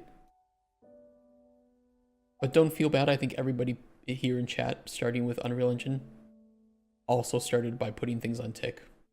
We were all the same, because we knew it would run, or event begin play. We knew those two things run, and they worked. Wait tick when you can. If you require a different tick, create a timer that plays at different rates. I don't know. Tick is fine. I don't think tick is that bad.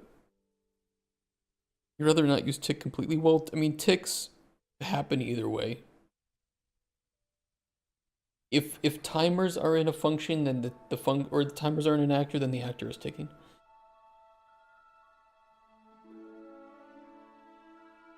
And if widgets are visible, widgets are ticking.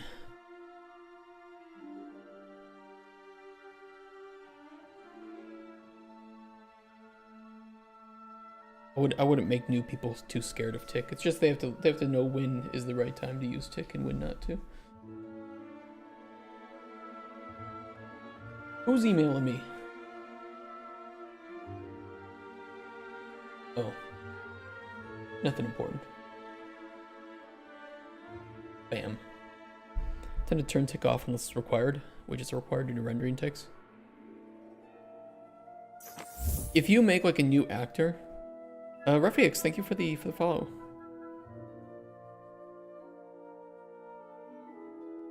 If you make a new actor, tick is not on. The only time it's on is when this is connected to something.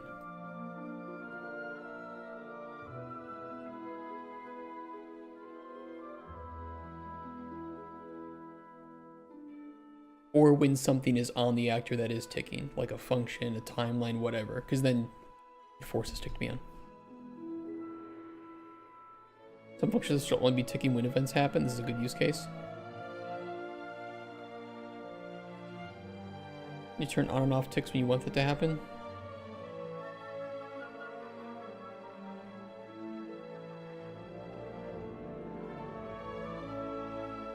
Either works.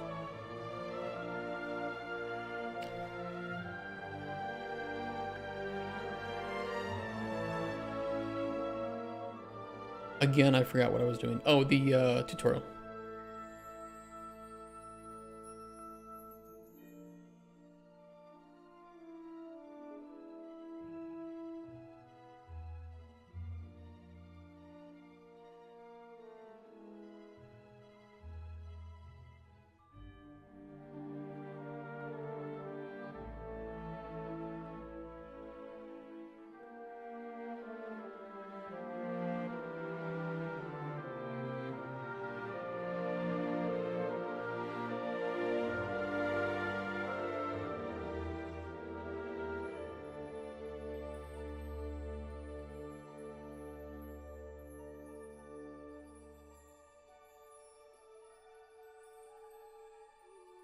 If I look back at all my Unity code, everything will be either begin play function or game tick function, so I'm no perfect case, so don't think that there can be. I mean, if the actor isn't doing anything and it's ticking, it's not really that much of an issue. The vast majority of small developers are never going to reach a point where the amount of things that they have ticking is going to be a detriment to the gameplay if they're using tick in a reasonable way. And going above and beyond can kind of just waste time in some cases.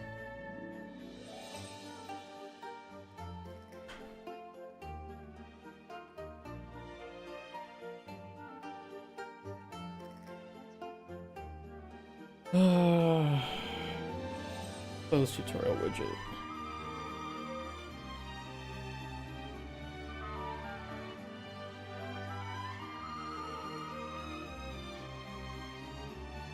How do we release the player?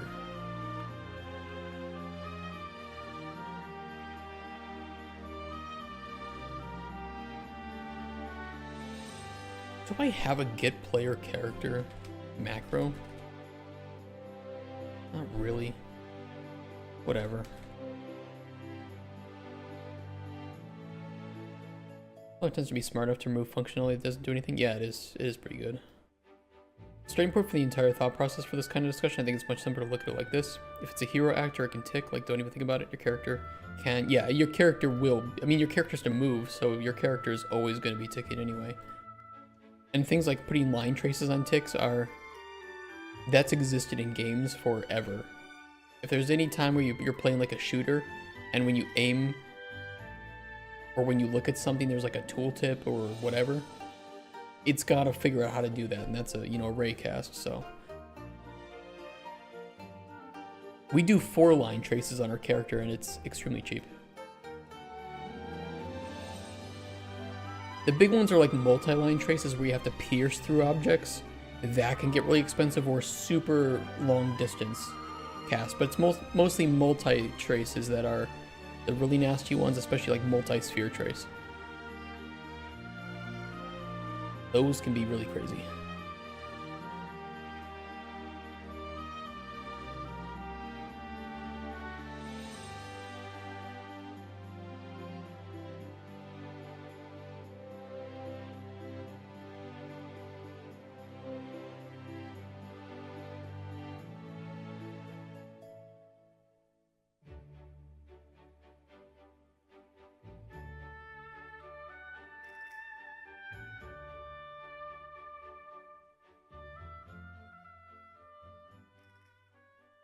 We've got Unreal creates a player pawn reference in the game instance when they log in. It might just be the player state.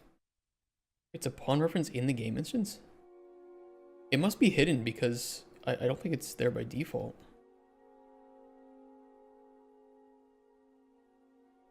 I don't know.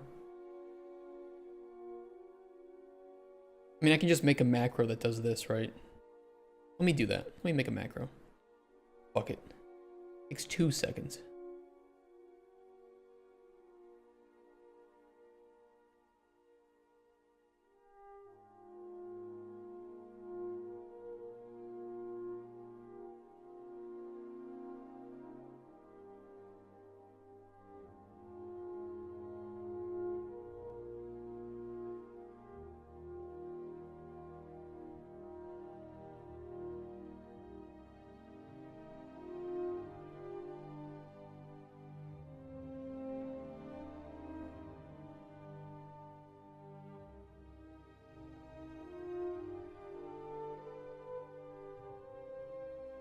I can player something in-game instance, so it should come up.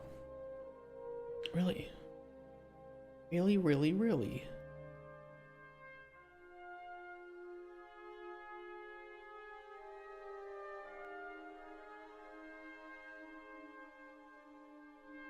It must only be in C. Using a macro library to reference the player character? Yeah. Why not? I could do the function library too.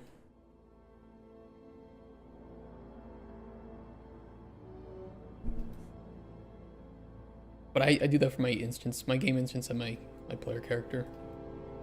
Nice and quick. And now I don't need this.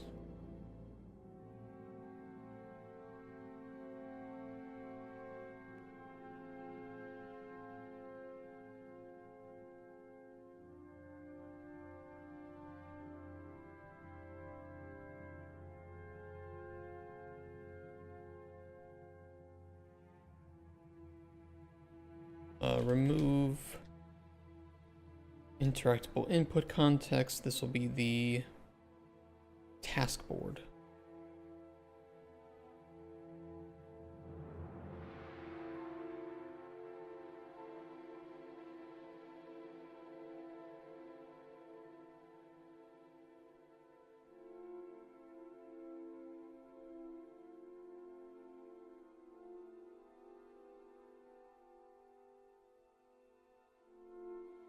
I don't think I should have to set input mode. Well, I can change it later if we need to. Not a big deal.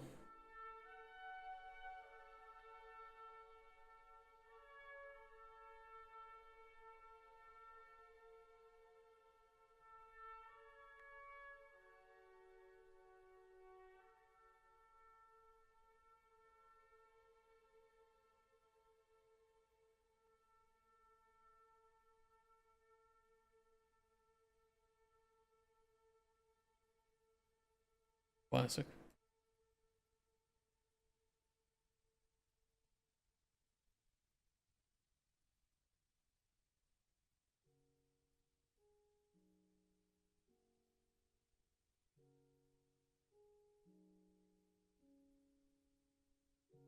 What are my PC specs?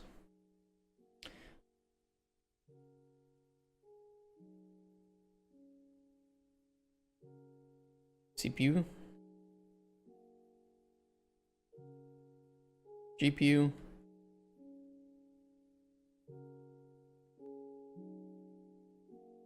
I think it's at 6,000. RAM, not the main shit. Some of the best components we can get. Quite underpowered.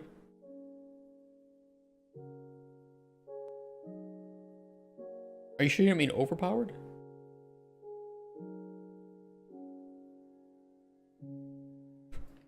No, this is like one of the best CPUs. Does it run Crysis on Ultra?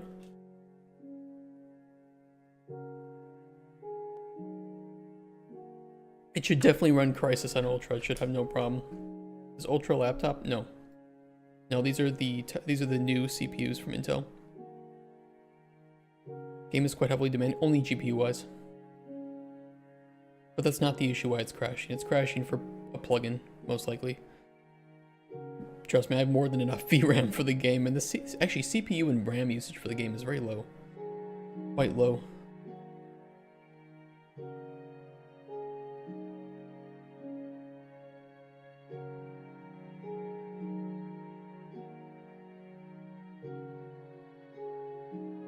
They're all the Xeons and Threadrippers. Oh, there it is. It's right here.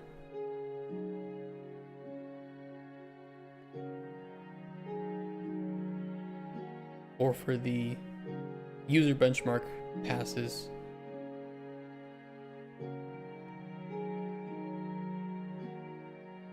We are... Do they even have them?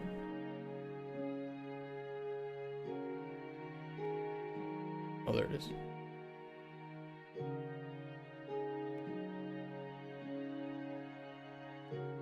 The new Intel CPUs are called Ultras? Yeah.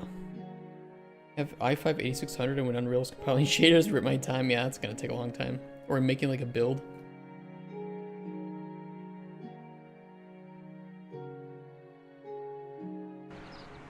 There's some plugin or something that we have that is just randomly causes some crashes. Or it's Unreal 5.4. Might be a bug that they fixed in 5.5.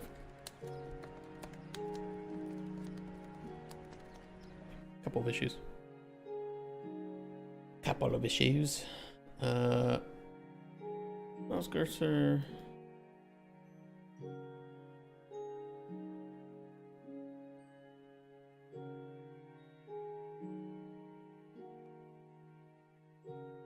Hey, Odin.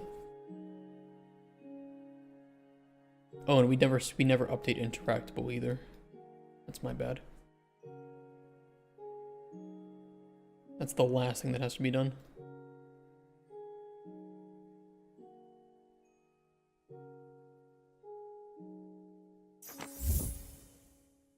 Jengtron, thank you for the follow. Welcome, welcome.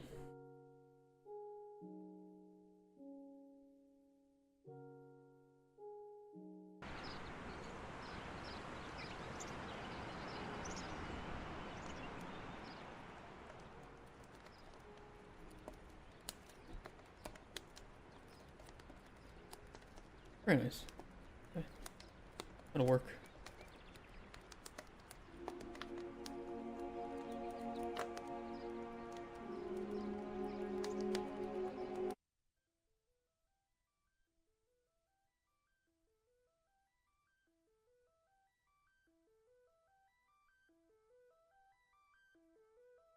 Not shoving the input in. We should do input mode game and UI for up here.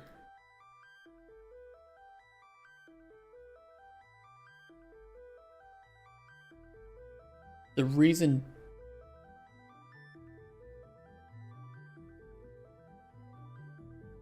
Actually, do we? We might not need to. It's the player state. Game state returns all player states. Is it blueprintable? A game state. A player state. Player state object. Wouldn't you still have to cast though? Because it would not be in the right...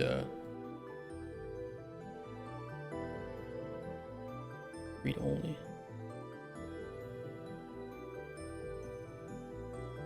I feel like you'd still have to cast. You'd still have to tell it what class it is. Base game state.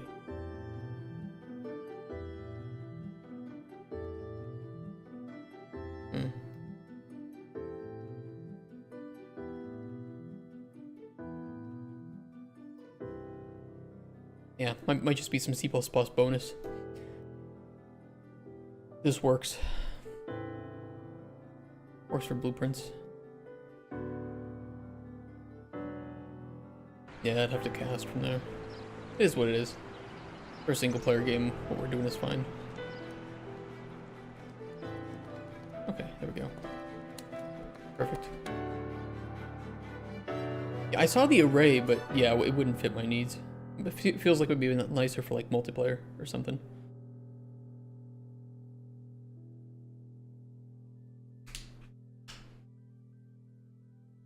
It is nice to know though that you can return all those players.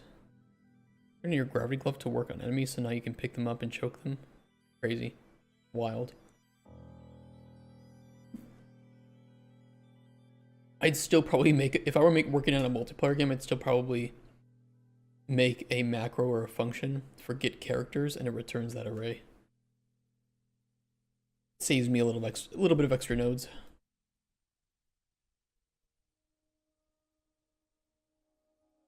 Okay, what do I want these to be? I can give them I can give them interaction with the mouse. That's easy to do, just like we do with the alchemy table.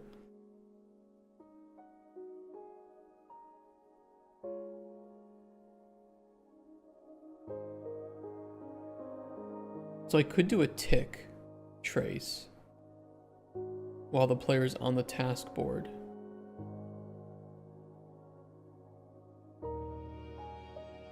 I'd have to make a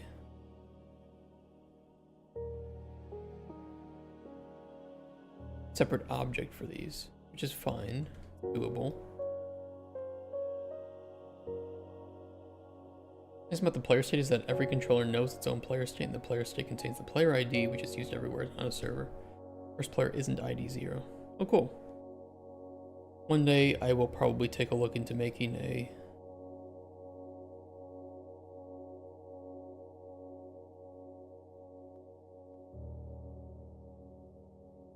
multiplayer game of some sort.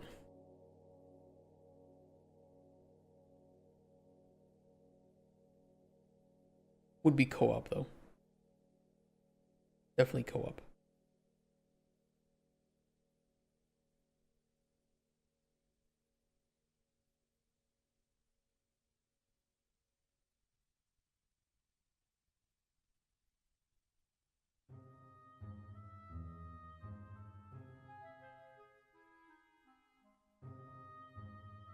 Which are the ingredients that we spawn? Where did I put those? It's just BP actor. That is actor. Okay. We probably do a trace. We can do an interface for this. That'll be the easiest.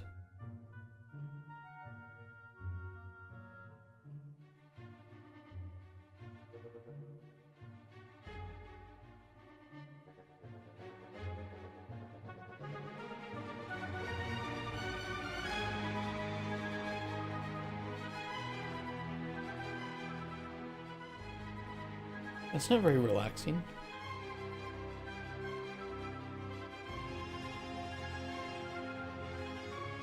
My blood pumping, huh? A new level? Oh, nice. Sounds like you're getting things done.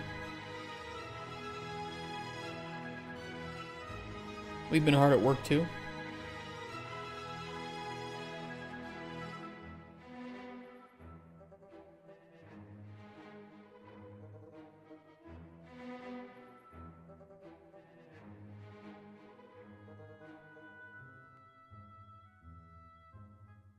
What's the mesh called for these things?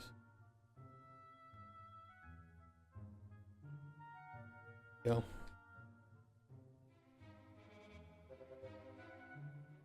You're frameworking a game. So when do you start working on it actually? I'm just fucking with you.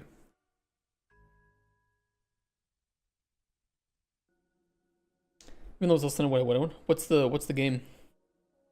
Or you said you were working on like TTRPG, right?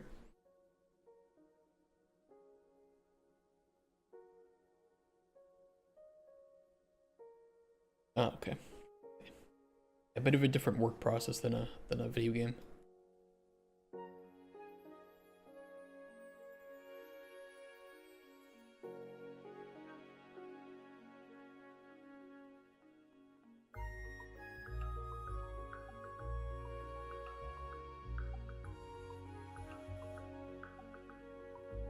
Can you feel for gas?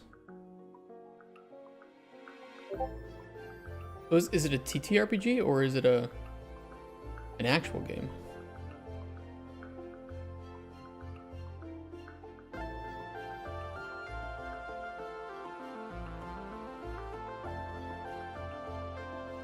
Oh, an ARPG. Okay.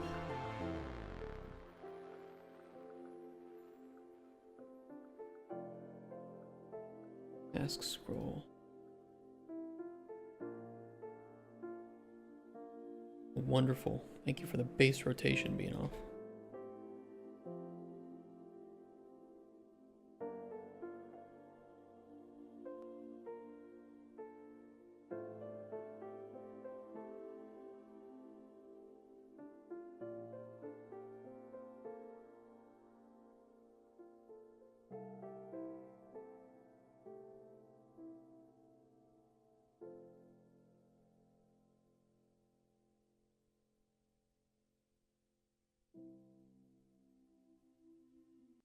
Actually, this would have to tick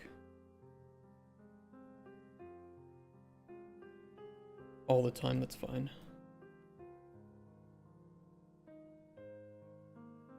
Gonna go for now? Yeah. Go have a nice sleep. I'll see you either later or on Monday.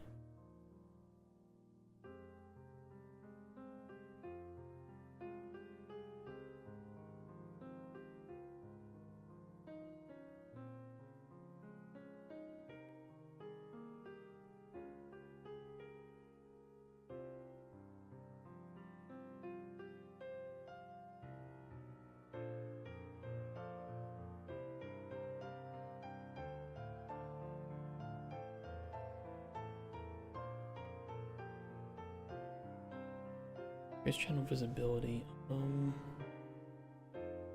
The interaction box for this should ignore visibility. No, it will pull visibility.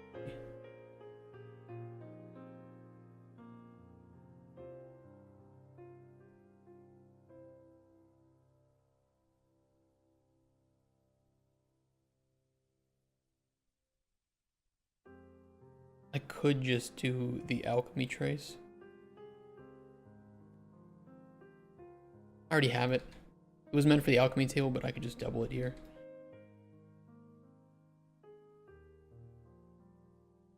These probably only have complex as simple though for collision, right? By default. Is there collision? Oh, there is, okay.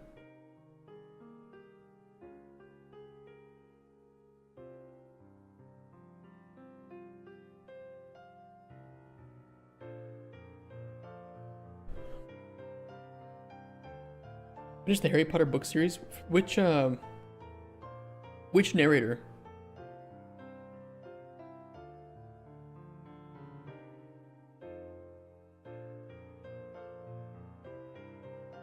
Stephen Fry? I do not like the Stephen Fry ones. I listened to the what's his name? What is his name? Hold on, I have them all too. I was just listening to them again last night. Jim Dale. I like Jim Dale a little bit better.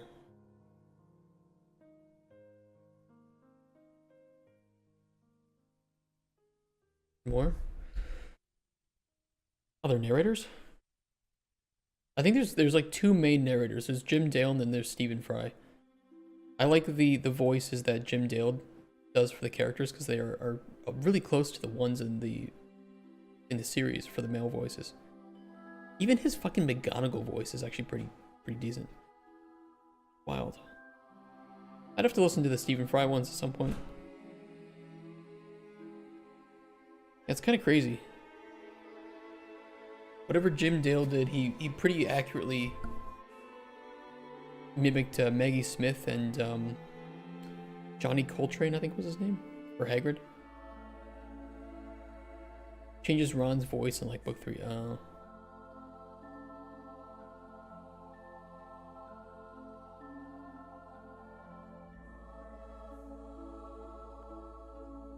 think it's fine. I think this would be fine if we do it this way. And then we do the trace based on the Alchemy channel.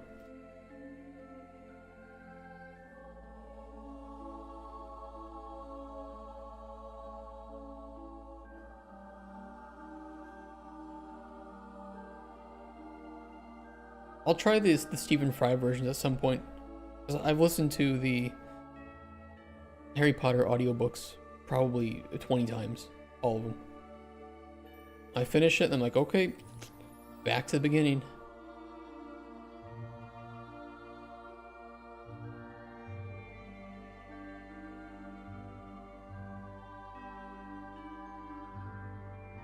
Which book was your favorite? Prisoner of Azkaban. Although I do also really like Order of the Phoenix. I think the book is really good. The movie did an okay job. But Prisoner of Azkaban is definitely the best book. And anybody who says differently will get banned.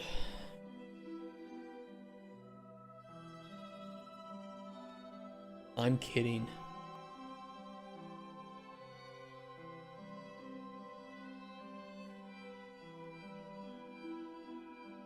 Yep, that was the best. I think it's the best movie too. I think that the book is really great, but also the movie is a really faithful adaptation of the book with enough of its own flair, but that doesn't detract from the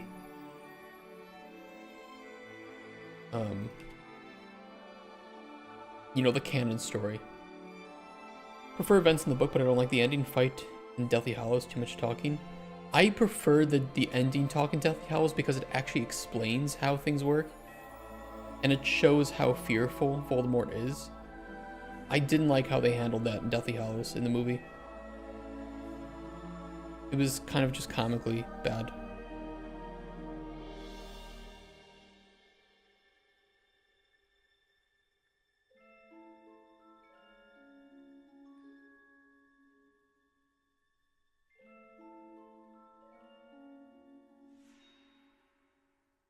Movie making the Dementors have a visual frost effect wasn't in the book, but it was great. Yeah, I really think that what he was like some Italian director, right? For Prisoner of Azkaban, whatever his name was. I like the book because it introduces so many new things that are core and central to the rest of the series and a lot of the characters. I think that it starts to move the series in a more darker turn, and the movie is just really good from like a pacing perspective. And I feel that it was the perfect length of book to translate into a movie, whereas you had like Half-Blood Prince, which was really long and probably should have been 2 movies. Because they cut out so much of Voldemort's backstory in Half-Blood Prince. Like, I love that book. It's so great because we start to learn so much more about Tom Riddle. And they cut all of that out from the book. Oh well.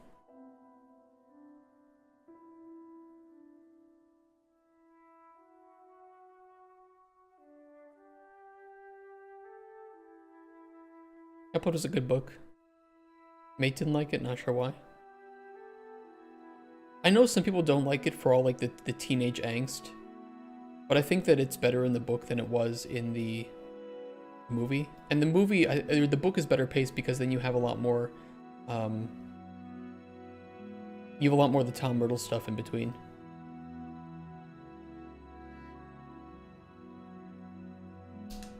But yeah, I do think, you know, for my faults with the Harry Potter movies, it is probably one of the best translated book to movie series ever made, if not the best.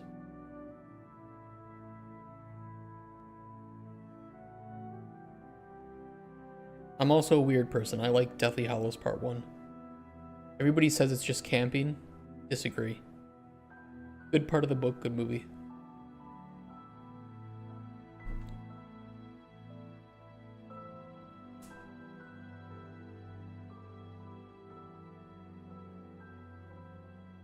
Lord of the Rings is the best one? Okay, that's fair. That's fair.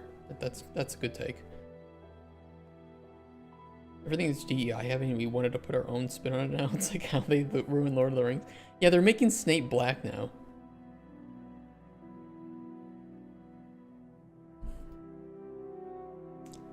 I don't know why.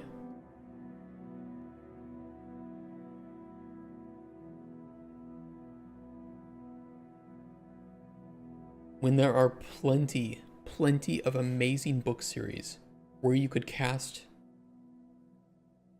people with darker skin in the roles that they just don't make into movies or TV shows. I don't know why they keep having to like remake things just to shove some race swaps in when they could just pull from the vast swath of literature that exists from, you know, with darker skinned characters. I don't get it.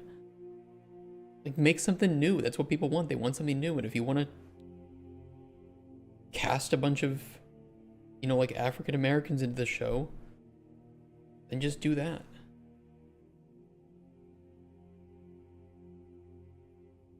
You know why everybody likes the TV show The Wire? It's because it's authentic. And it's mostly an African American cast.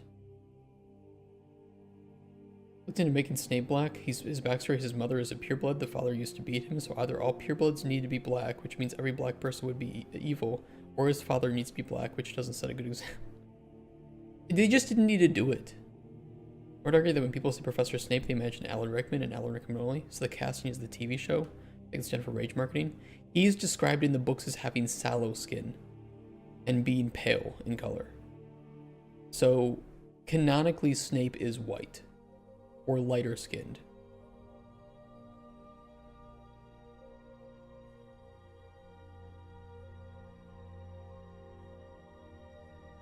And also Alan Rickman is the perfect Snape. He really is, he's so good. But just as I wouldn't want a remake of The Wire where they cast a whole bunch of the inner city kids and characters as with white actors, I don't want the same thing in reverse either.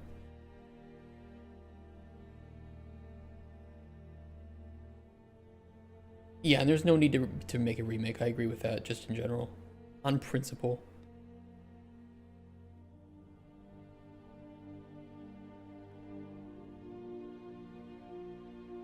That's how JK herself drew Snape. Alan Rickman.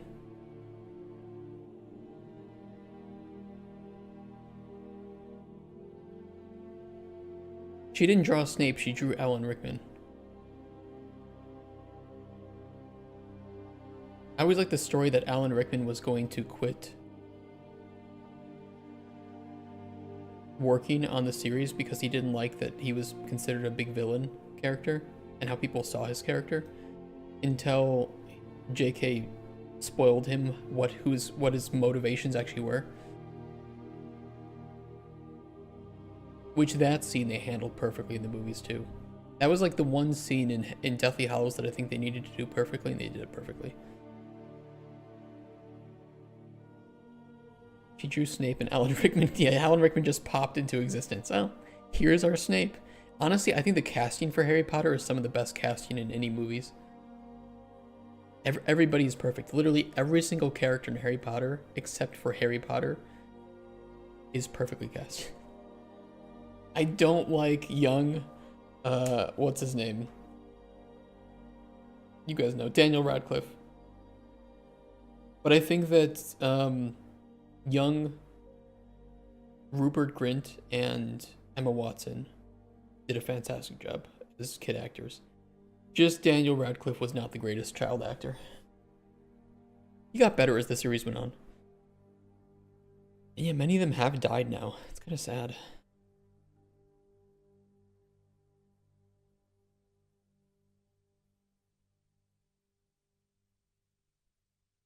Wanted to audition for Harry as it was happening down the street, but Mom said no.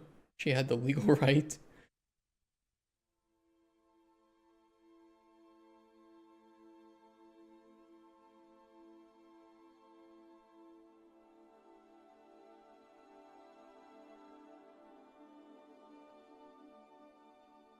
It's crazy.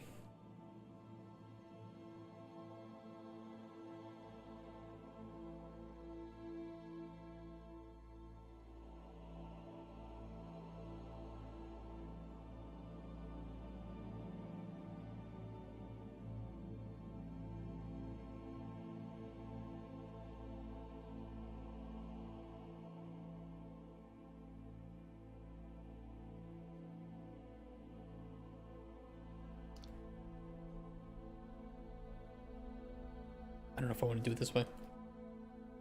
Writing your own engine was the dumbest idea I had in a long time. Just how much work that would be and paddled back.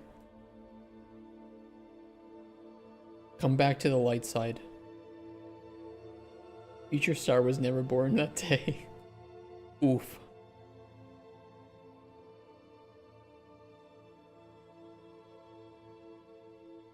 I could do a trace state like we do with the alchemy table, but at the same time I needed to do it for the alchemy table just because of how many different types of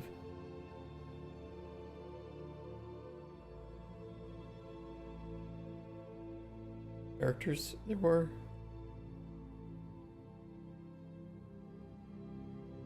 Or type of things that we can hover over. I don't know what should appear when the player hovers over it. That's kind of the only issue. I haven't thought that far ahead yet.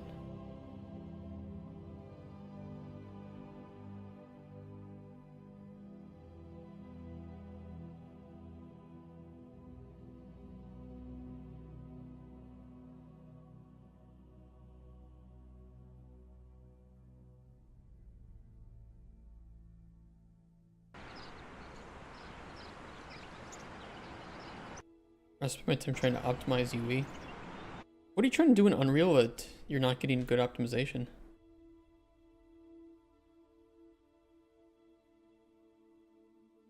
Trace is working.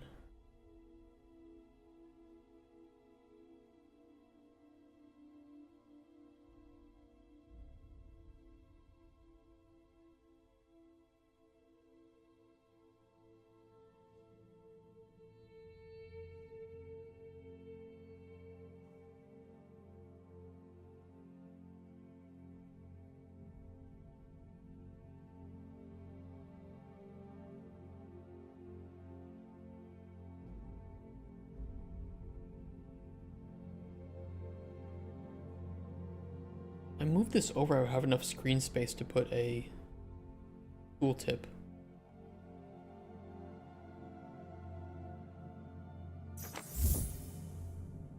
Tintin, thank you for the follow.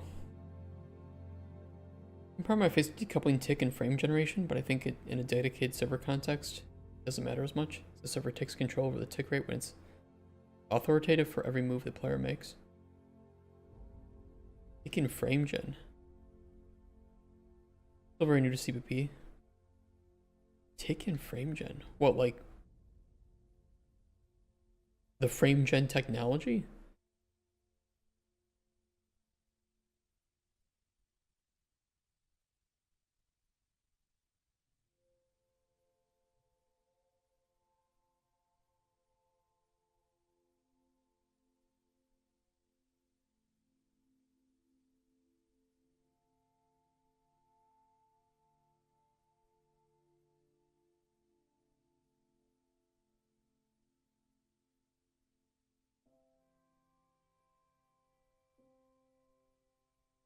Big frames you.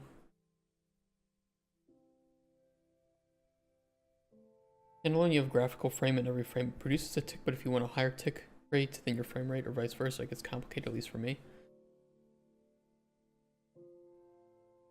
I mean, if you're working on a multiplayer game, your tick rate is always going to be server authoritative, right? At least for like actions that you want to be on the server, like interaction, trading, banking, hits and things like that. You're even more of an authority than me though on this, because I have never done anything with dedicated servers in Unreal or anything multiplayer. Holy shit, I'm actually home. Well, now that you're home, Kent, I'm gonna go to the bathroom. I'll be right back. Uno secondo.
Water mountains.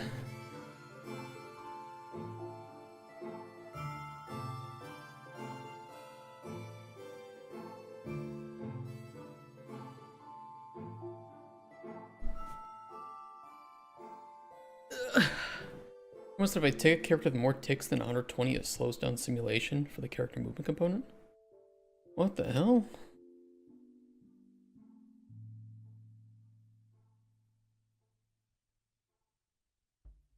Take a character with more ticks than 120. You need to? Why does your character need to tick that much? That's just like character logic tick, but that wouldn't be, you know, like frame rate ticks.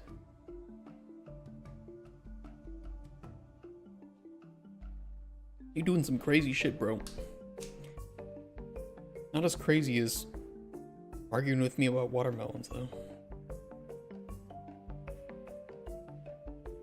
If you want to know the lore to that, you can watch the VOD later. You don't want to, though. It really will not make you smarter.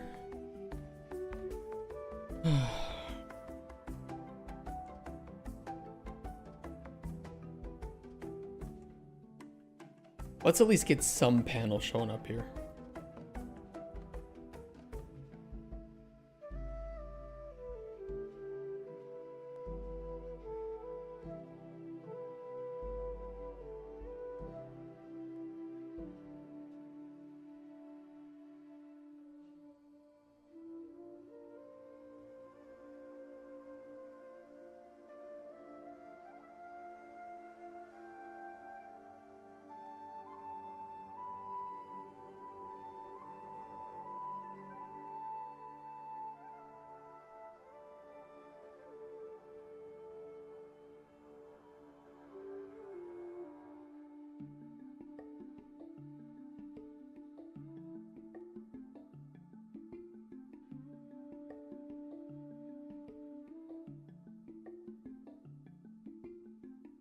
This is what we will do, just to test it.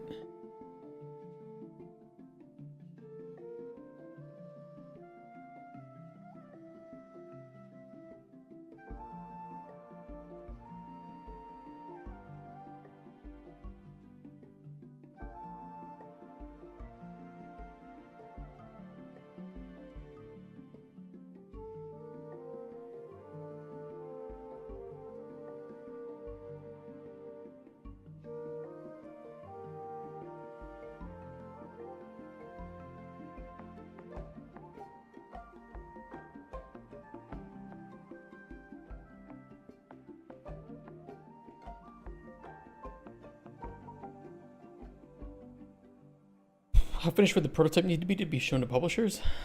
For this game or for just games in general?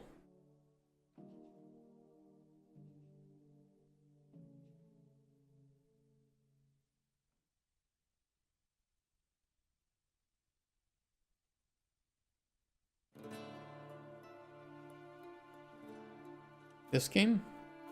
In order to answer that, you first must tell me if you know when watermelons grow.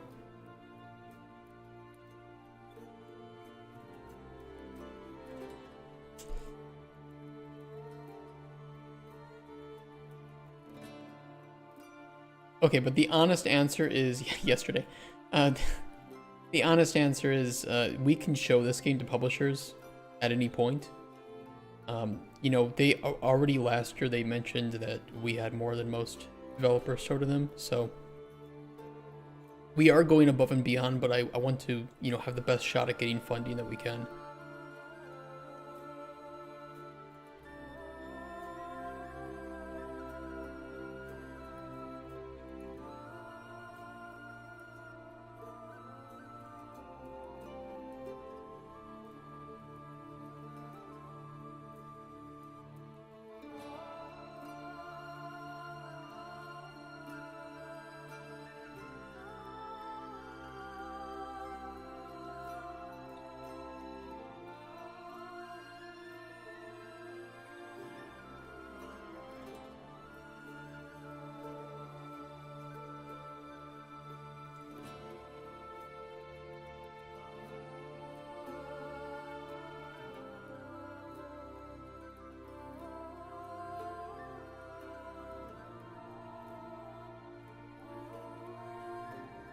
I know there's a node for this.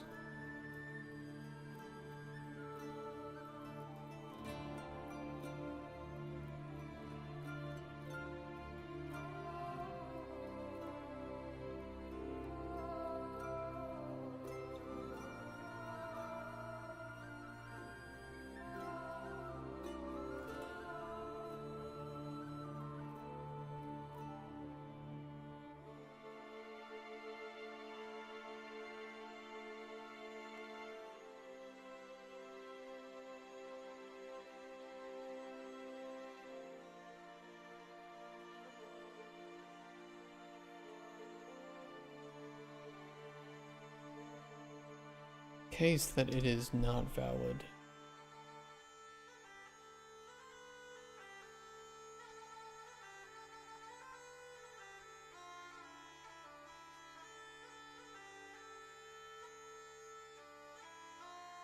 wonder if I expect something closer to a demo or just basic stuff. It really depends on a lot of factors. So there could be factors where if you've already built games before and you have a proven track record, you can likely just go with an idea privilege, you know? If you don't have anything made before, either as an individual, well, especially as an individual, but also sometimes as a studio, they might want more. They want some proof, right? Because they just want to minimize risk. And so if you have like a really complex game and you've prototyped most, if not all of it, you can prove that with the right amount of money that you're asking for, you could finish it, you could polish it, you know, all those things, right? So our goal is to go to them with pretty much all of the features that we want prototyped, to say, look, if we can do it and we're just, you know, primarily one designer and one programmer with not enough time in the world, imagine what we could do with the right people behind us, right? The right artists, a good producer, you know, good writers, things like that. Yeah, it's about trust. You're right. Yeah, it's exactly what it's about. It's like, is the game fun is one thing. Can we actually sell the game to the, you know, to make the money back? Is the budget reasonable? Can we trust you to do it? And all those need to be answered. And, you know, sometimes you might just answer one or two of those things in the initial talk, which is the game fun? Are we the right people to make it? And then you can start to negotiate more of the budget details, the milestone plan, how long it's going to take, how many people you need, who's going to be doing what. Maybe you want to handle localization and not the publisher. Maybe you need the publisher to do porting.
We will do a mock pitch for Cauldron Chronicles. Once we have the pitch done, I will coach you guys on. You can also use ChatGPT, to be honest. You know, give me 10 really important questions that a publisher might ask a game developer. But then you guys will get to be the publisher, and I will be the developer, in this, which I am, and I will pitch the game to you guys as a form of practice, as a educational content. Never built anything for console, have mobile. It's just knowing how different it is. But you've never built anything for console, but you have for mobile. It's pretty different. I would say the mobile market is entirely different from console and PC market in every way. And I would not even feel comfortable making a game for mobile, because of how different it is. What was your experience with them? Would you prefer having a publisher if you didn't have to? I like working with publishers, but it just depends on which publisher. I've had great talks with indie publishers, but that's primarily because they often are heavy gamers themselves and they're in it, or, you know, they like the games that they're working on.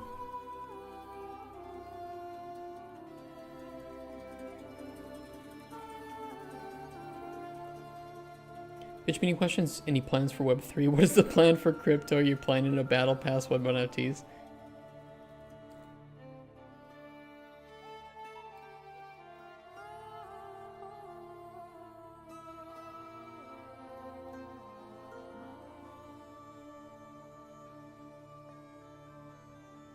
This is from last year.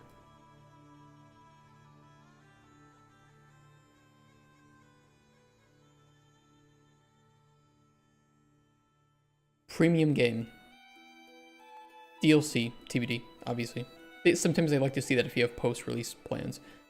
No loot boxes, microtransactions, NFT, blockchain, premium currencies, or pay for convenience. Simple as that. Can we lock the desert behind a $50 DLC?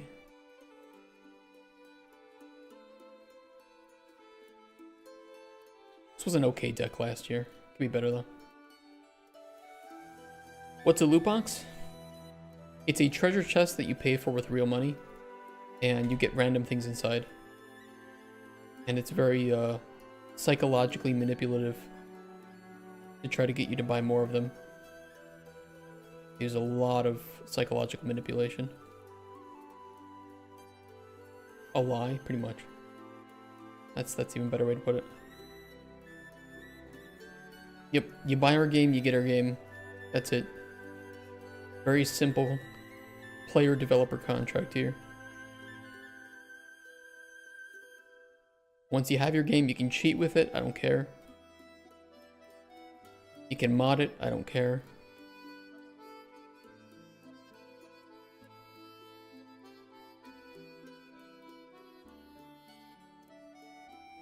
You can pirate it, I also don't really care. Gambling for minors, yep. It's legal gambling. Or as EA argued in, I think, UK court, surprise mechanics. It's not gambling, they're surprise mechanics. That's why you shouldn't put any regulations on them. Mod potion throw mechanic to say shiitake? Resentment can grow quietly without much warning after a storm. Mushrooms can too.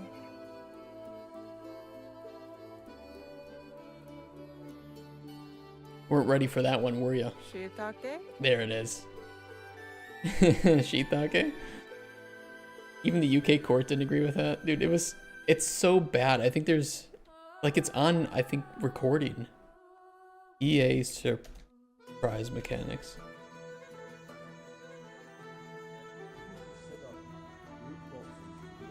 Ethical feature of your games. Kerry? Well, first, we don't call them loot boxes. I think that was Whatever term you wish to apply yeah, to them, do you consider them ethical? So what we look at as surprise mechanics. Evil. Evil.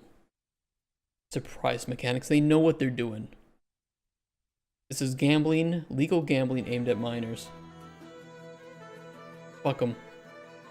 It's so surprising. The surprise is how far your bank account can be depleted. They really said that. I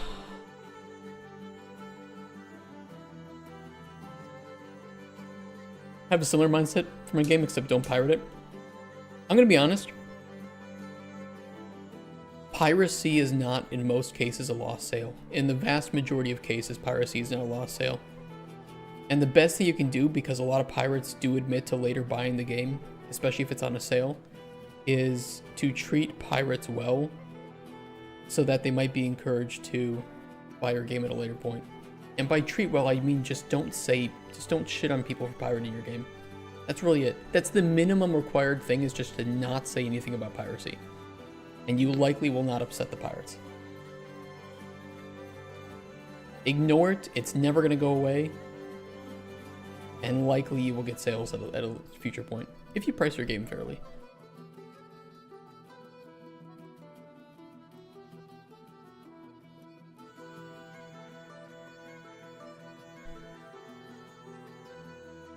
I'll bring it back up with the PC Gamer in 2016 surveyed 50,000 PC gamers, finding that about 1/3 of them have, currently pirate.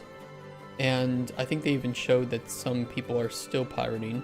But the vast majority of the reasons why people pirate is that they literally cannot afford your game, or they want to try your game.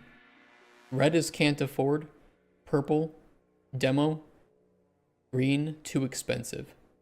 So in almost every single case, the top 3 reasons are they cannot afford your game, meaning that they couldn't have bought your game in the first place, or they want to try your game. So make a demo, price your game fairly in different regions, don't say any shit bad about piracy, and if you do that, how often would you say you've purchased a PC game after pirating it? 7.5% always, 47.9% more than 50% of the time, 33.3% rarely. These 11.4 people you will never win. But these are the people that you can win just by not treating them like idiots. You'll pirate your game is just that popular. Yeah, I mean, if most of the cases are just that people want to demo your game, number one, that's big. That's really important because that tells you make a demo for your game, go to Steam Next Fest, keep it up, and that purple bar will disappear in 90% of cases, I would imagine. The other ones where they cannot afford it or it's too expensive, these are still people that you could win over in the future with sales, or they would never be able to buy your game in the first place. So what would you rather have? Them not being able to pirate your game, or you saying something stupid and pissing them off, and now they will spread shit information about your game or about you? Or just tell them, hey, I hope you enjoy the game, and at some point, if you can afford it, consider supporting us with a sale. Now they will, if they pirate the game, they will say good things about you because you were nice to them. They might like your game, in which case they'll spread positive information about your game. And at some point, there might be a sale. Not that simple because you're ignoring the huge number of people that demo a game and decide not to buy because they played the demo. That's good. That's important. That's a good thing, Pixel Shake. Because now they won't be negative reviews on your game. They would have refunded your game in the first place. Or they would have pirated it to try it out, decided that they don't like it, and wouldn't have bought your game in the first place. So you do want people playing your game, and if your demo is good, and they like your game, they will buy your game in a lot of cases. If they didn't like your demo, they probably wouldn't have liked your game, in which case you've avoided a negative review. And a refund.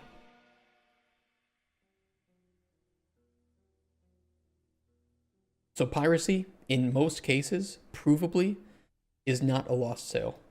It is a potentially gained sale.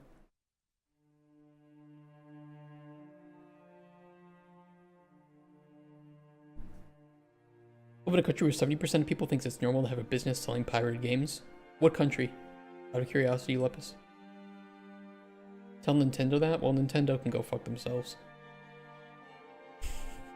Rather than just pirate it and not disclose it or whatever. Yeah, and that's how most people will do it. But I got into a little bit of a Twitter spat with somebody who, her response to people pirating her game was to just go out and make more money. That was it. Fuck you for not being able to make enough money or living in a place where the game is really expensive. Just make more money. And I'll tell you what, I asked Asmongold's Twitter community, and a lot of people said that they would just pirate the game out of spite if somebody said that to them. Twitter spat, right? Not true, most people would never negatively review Tony Hawk's Pro Skater 2 on the PS1, but I, like many, played and enjoyed dozens of hours of the demo. They felt they never needed to buy the full game. There's a reason why big games rarely have demos these days. I disagree. Piracy is not a lost sale in most cases, and demos are not a detractor to sales. In many cases, demos are a potential gain on sales. And the benefit of Steam Next Fest that a lot of developers have mentioned with how it affects their wish list and follows proves that. Having a demo is a positive for your game if the demo is actually well made. If it's a shitty demo, it could affect your wish list and follows. But having any demo, I would say, is positive on the game. And regional pricing, as Tealub says, is also a big factor to that too. Which you can see, by the way, in SteamDB. If you go to any game, let's open up this one, and we'll open up this one. Go to packages and look for the one that's on sale, and look at the price history. The Valve suggested price in 99% of cases is accurate to what Valve suggests you price your game in different regions based on the income and games of other prices in that country. This means that Terraria is selling its game at the recommended prices. That's a good thing. And anytime you see green here, that's a good thing too. Or you have games like this, where red means you're getting fucked in that country. Green means that you're getting a bit of a bonus. My left testicle on demos being a lost sale for bigger games. For indie games, I totally agree with you, but if you're dumping a ton into marketing, the last thing you want is a demo. I would love to see some stats on that. But and I'm not saying that either of us have it, but I would bet against that.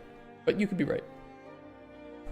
But at least for like any non-AAA game, demos from the stats that we've seen from people who share that online have shown that you get a ton of wish lists and follows based on good demos. But they haven't gone. Next Fest is, still working very well. I will admit I've changed my mind on purchasing a game after trying the demo, as I was going to buy it but then didn't. But then you would have either refunded the game after 2 hours, or you might have given the game a bad review because you spent money on it past the 2-hour mark, didn't like the game, right? So yes, the developer gets your money, but they also get a bad review, which, arguably speaking, for Steam's algorithm, a bad review is 10,000 times worse than a refund.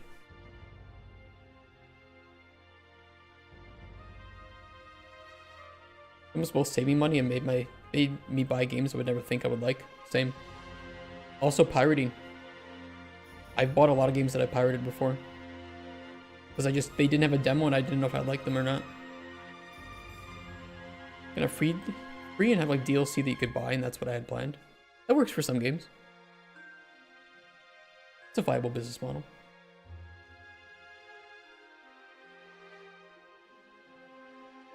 But just remember, a lot of the places where people pirate games by country, and I don't say this to shit on those countries, they're the countries where the price comparison to US dollar or euro is the worst.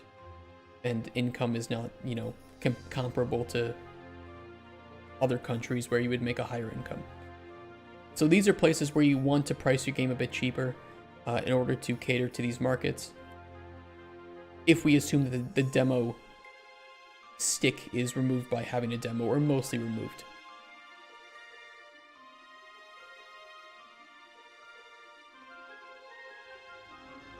And that trend is equal for all of these. Started buying my own games because I got a job, but in this third world country, it's hard to get to play games, and really devs wouldn't get much sales from here either anyway. Income is a big factor too. Obviously, as you would imagine, can't afford and too expensive goes dramatically down the more money people make. And arguably in this case then, once you hit this point, people want to demo the game. So if you're trying to avoid refunds or piracy, just put a demo out.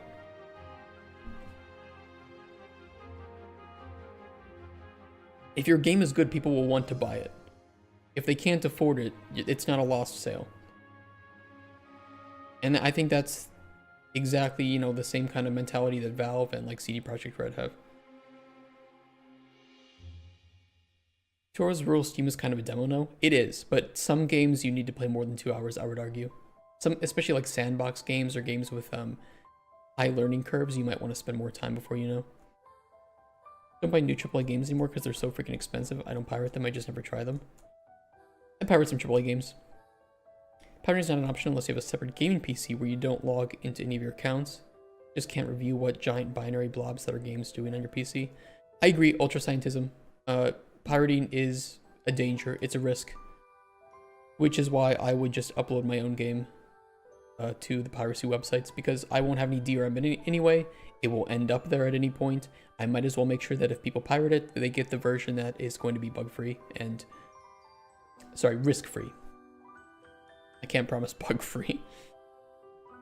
You can advertise it, you don't really need a demo, right? Demos are there to...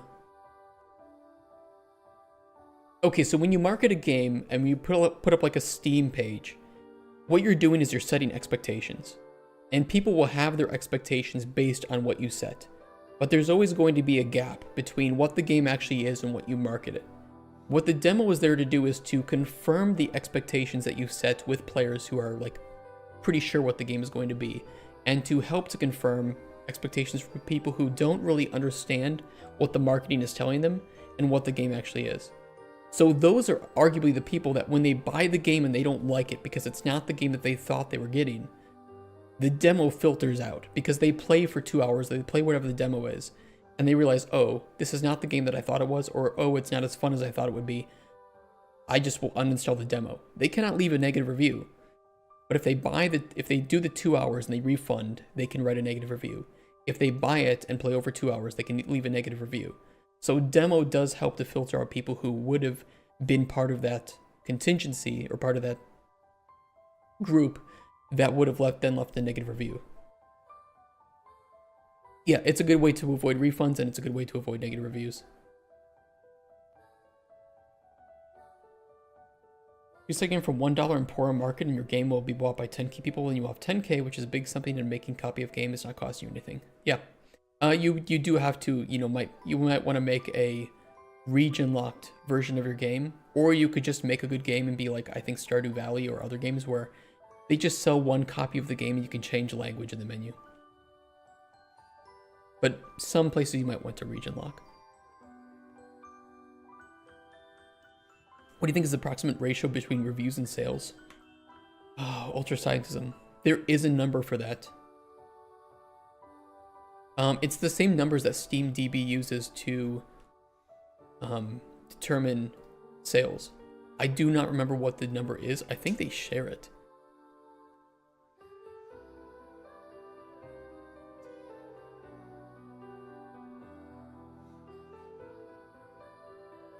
There is a number though. There is a number a publisher would know a lot better.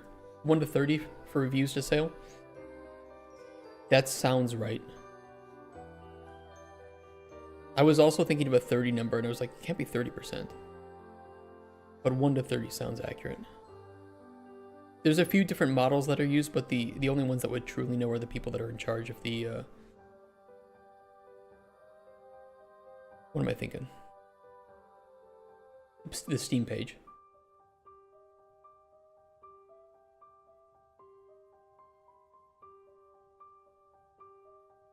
Cyberpunk was an extreme example. The reality is most games run on a gameplay loop.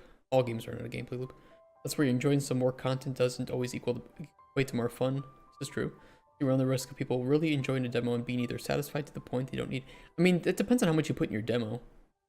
There aren't that many demos nowadays that have so much rich content that the demo itself would override the fun of the game. Like hanging out here, I always learn something new. Me too, Lepus. Me too.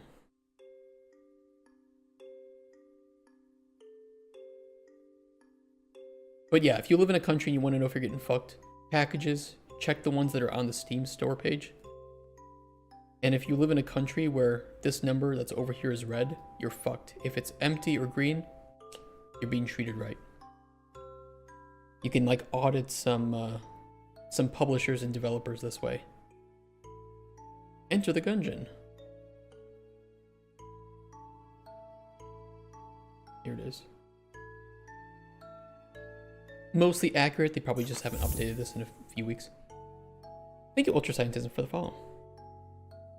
Really appreciate that. Nice to meet you guys. If you want the link to this, by the way, to look through it, a lot of cool info.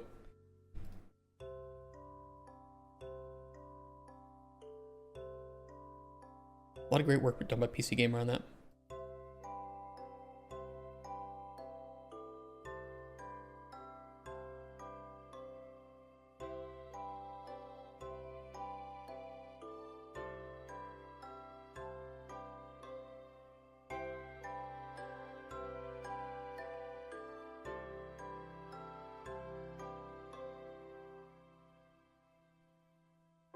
Did they do morphed into free-to-play? Some of that, yeah, some of that can happen. I don't mind those models either because they do make it easy to just try out a game. And even if the, you know, like Path of Exile, I think is a perfect experience where it's free to play, but you do need to spend about $30 on the stash tabs in order to really, you know, get past endgame and have an enjoyable endgame experience. That's fine. Because it's free to play. After about 20 to 30 hours in the campaign, I will know if I like the game or not. And at that point, if I like the game enough that I think $30 is a fair asking price to start to jump into endgame, that's not a bad price for what it is. Elden Ring was 40 bucks in my region. If it was 60, I would have not bought it full price ever and wait for deep sale to even consider it. Regional pricing matters, in my opinion, way more than piracy. Regional pricing probably loses a lot of companies more money than piracy does. Checked Wukong and Monster Hunter Wilds price. We are getting fucked. Sadly, yes, these places love... a lot of these big AAA companies will just fuck people over on regional pricing. Problem with the global prices here, so new games are around 60 to 70 now. Same here in Poland. In Poland, most of the prices are equal to Euro, USD, and the average salary here in Poland is not anywhere near the same places. Imagine GTA 6's.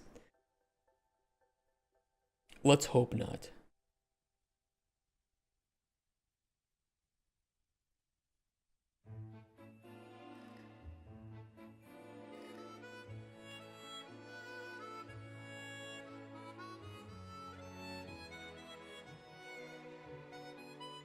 No, we're just testing something.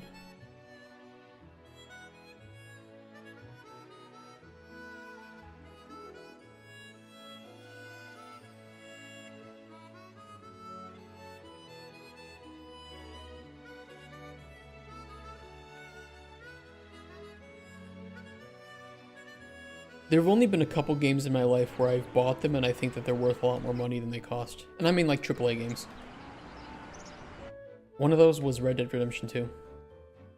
$60 is a steal for how good that game is.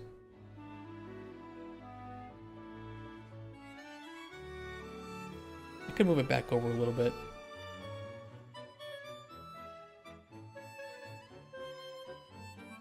Red Dead's a masterpiece? Dude, agree.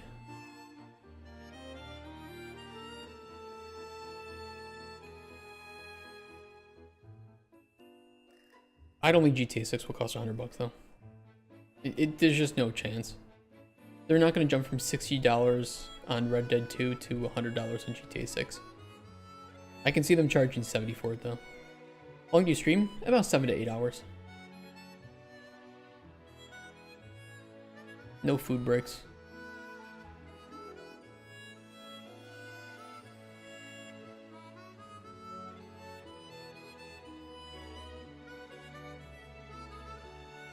So we replayed it on Steam Deck again just because that would be a new experience on its own. That would be. Do you not eat? Only your mom's box. No, I eat before and after stream.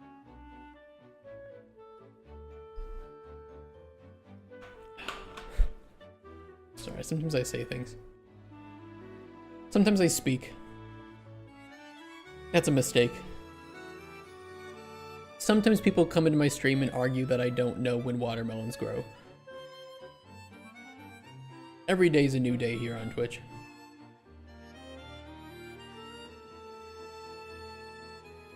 Sometimes my neighbors make banging sounds.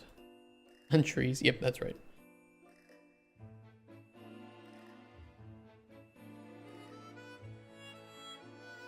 To be honest, I did get a little spicy with him. I called him retarded. I told him to leave the stream. But I felt like that's more fun than just banning him and moving on.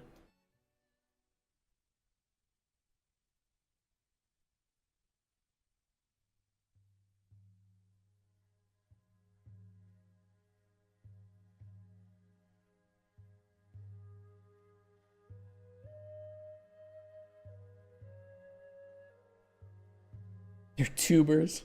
Imagine watermelons were tubers. Do you know how difficult that would be to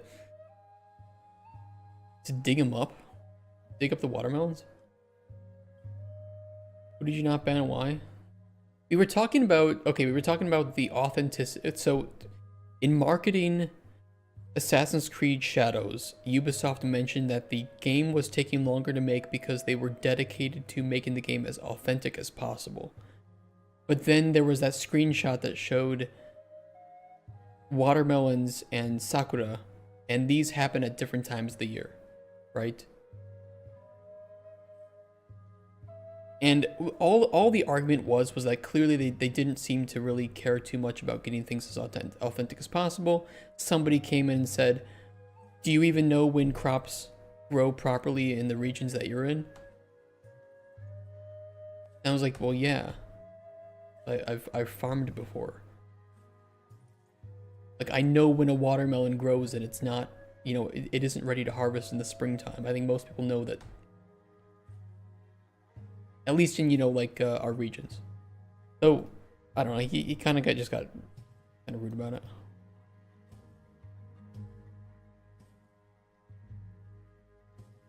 Vegetables don't exist. Some plants just become vegetables once they are used for culinary purposes. That is a take, Tanak.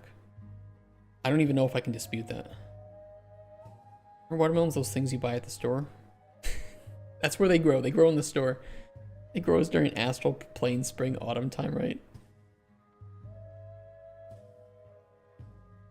He was just kind of a bad faith arguer. He was trying to do like a gotcha.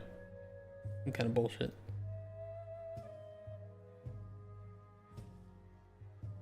I don't know what I want this panel to look like. They were too busy making Yasuke romancing Nobunaga's wife.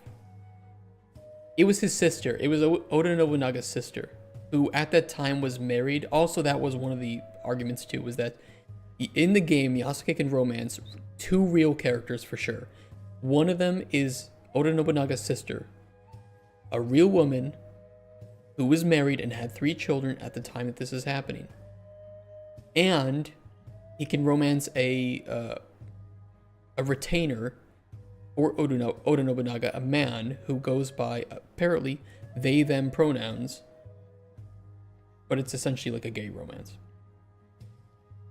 My only argument was that I don't like this because it's kind of historical revisionism as opposed to historical fiction.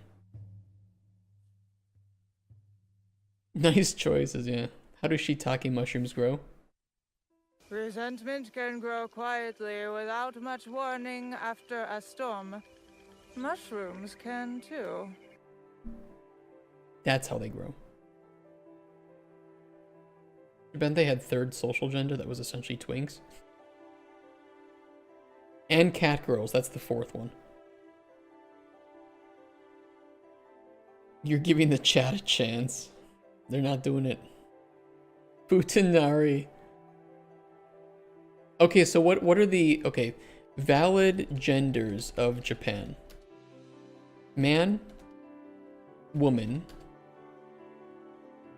futa, cat girl, twink, eunuchs. Okay. Are these the only ones? That's not a bad list, to be fair. Gundam? Oh yeah, Gundam. You're right. Gundam. This seems accurate from everything that I know about Japan, which is anime, which is exactly how Japan works. This is accurate. Oh, also lolis. Herbivore men. There's also monk,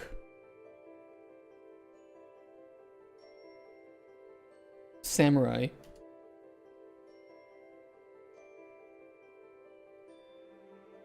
and salaryman.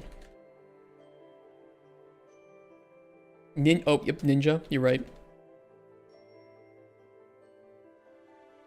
Oh, Saiyans, yeah, Saiyans are true. Yeah, these are genders of Japan. These are the actual real Japanese genders. Oh yeah, Truck-kun. This looks correct to me. Can you be Ninja Cat Girl? Yeah, you can mix these. 100%.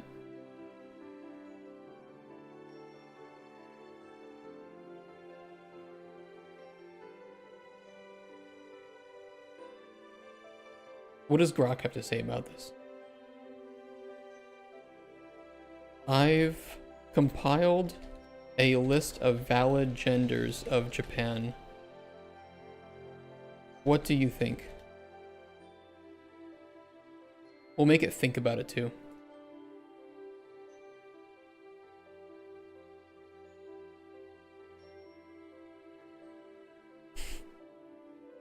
I want to read its thoughts on this. I love the creativity in your list of valid genders of Japan. You've put together a wild mix that blends traditional Japanese culture, anime tropes, and internet memes into something totally unique. True. Men and women, the classics. Agree. Setting the stage for the madness to come. What does that mean? Futa, a nod to niche Japanese adult content, bold and unexpected. Well, we should boldly go where no man or woman has gone before. And that is to be both man and woman. Catgirl, straight out of anime heaven. Agree. A fan favorite trope that's perfectly absurd as a gender. How is it absurd? Twink, borrowing from LGBTQ slang, this play adds a playful modern twist. True. Eunuch, a historical curveball, gender fluidity with a cultural edge.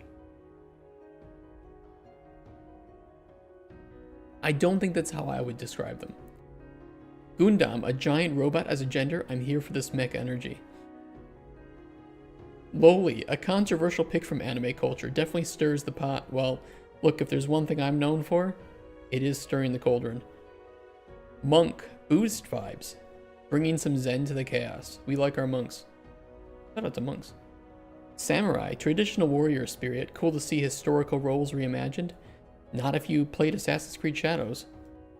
Salaryman, the overworked everyman of modern Japan, relatable yet hilarious. Actually just kind of sad, to be honest. Ninja, stealthy and iconic, sneaking in some feudal flair.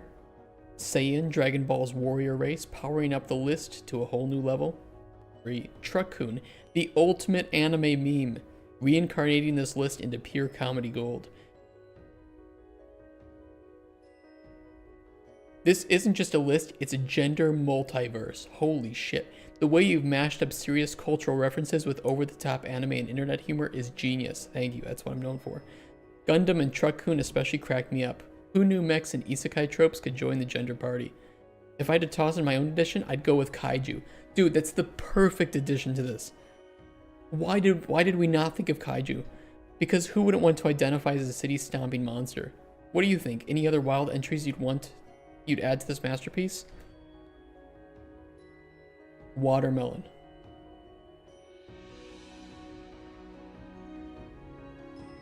It's a bold choice. Are you planning something fun with it, like a refreshing snack or maybe a creative recipe? Or are you just tossing it out? Fruit names for kicks? Let me know. I'm doing it because watermelons in Japan grow at a different time of the year than sakura. Going watermelon. You're absolutely right, watermelons in Japan grow at a different time of year than sakura. And it's a fun contrast. Why didn't anyone tell Ubisoft this fact, though?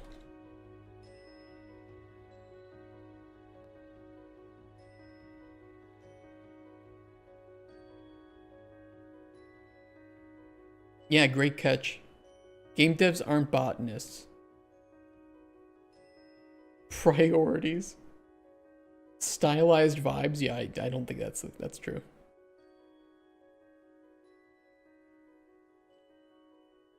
Well, who's got time to Google when do watermelons ripen in Kyoto? When you're trying to ship a game on deadline. You know what, to be fair? True. We're all not all farmer game devs. What a crazy list.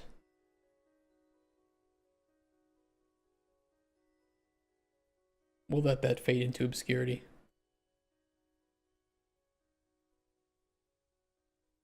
Okay, we need to think of like what information we want on this task board. What do jobs look like? What do they? We should definitely have like maybe a name for them, or at least a faction. We need information about what potions and how many We can make this into like a list or something.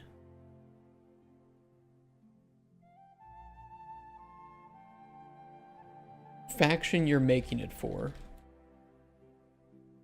With icon. That should be easy. And maybe like a with icon and description.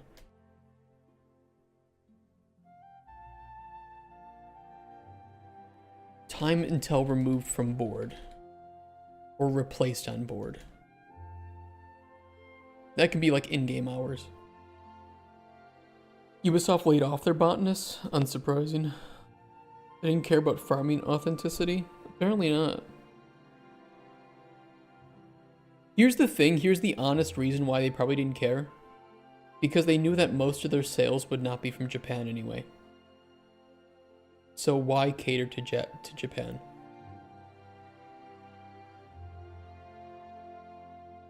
However, I would argue that shitting on the market that is, you know, of the country that the game is supposed to be historically and authentically taking place is kind of the stupidest thing you can do. The Japanese loved Ghost of Tsushima.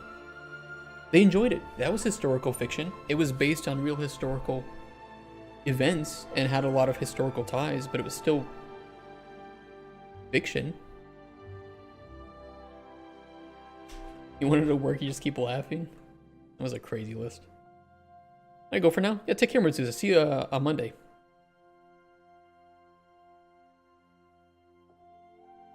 Bad about doing that game development slides or even just an info sheet. If you want CB Beats on our Discord, I'll pull it up. Where we at? Where B? In our dev forums, I added a one-sheet template.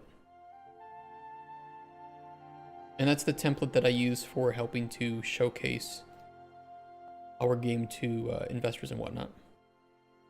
And publishers.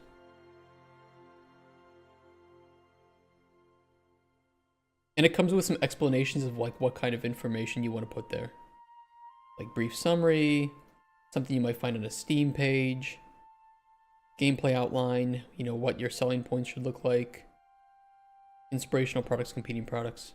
And this is enough that you could share it with people to say, hey, do you like this game idea? That guy here for AC might have to flee.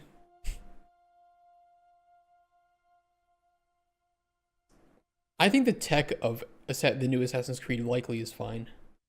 You know, it's like Dragon Age Veilguard, right? Where, well, even Assassin's Creed Shadows is better than Dragon Age Veilguard, to be honest. You gotta find a server to boot. You have that many servers? God.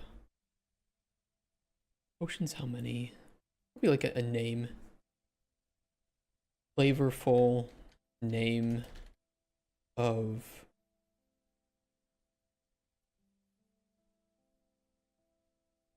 task.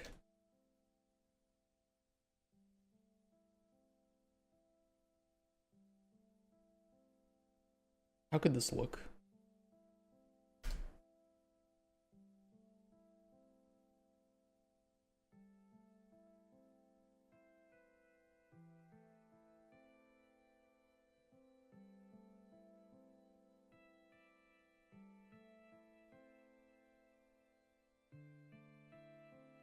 Okay, full screen. We have our tasks over here. Hover over them. Main panel here.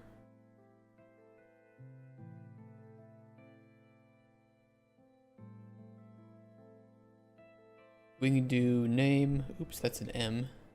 Classic.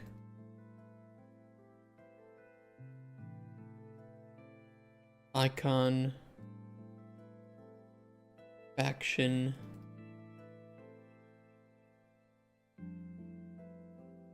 Description.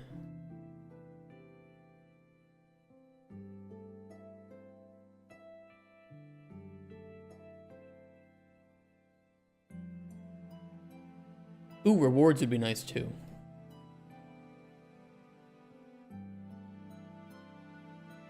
That's a big one.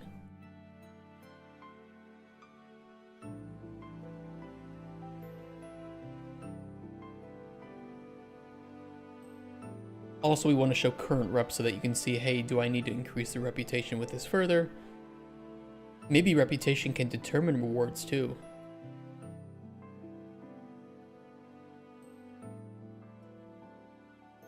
Rep on completion and determine rewards.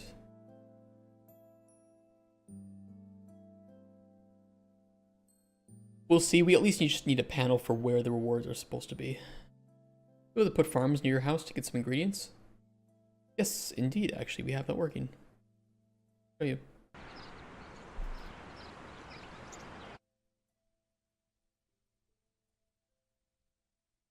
You have farming plots here that filter based on the biome that you're in, and they grow also based on the light level that you have. Dragon's Eye will grow during the daytime. Acceptable light levels is full light, and they have little cute little animations. Hold on, we can.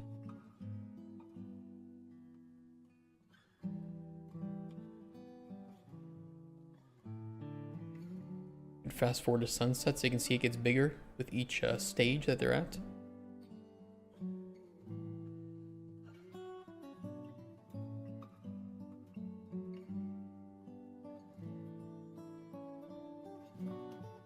Almost complete. And then you can harvest them. Sometimes you also will get like little caterpillars and insects when you harvest. Those can be used when fishing. You can also unlock a greenhouse. Let me do that real quick.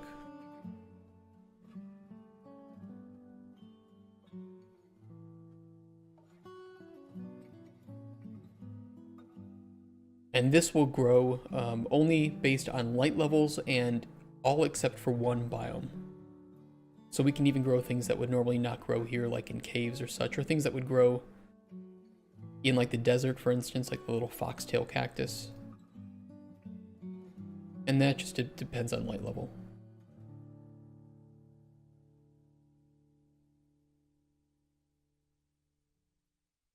You can make little sounds too. Alright, that was kind of loud.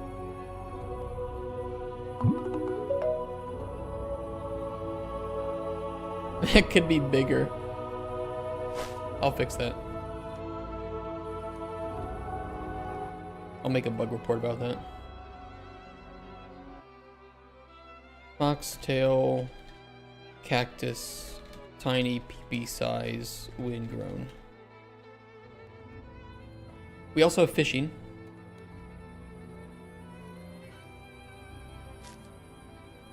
Each fish has its own bait and there are different fishing spots. You can of course also get seeds when harvesting any ingredient out in the wild or when harvesting your own crops.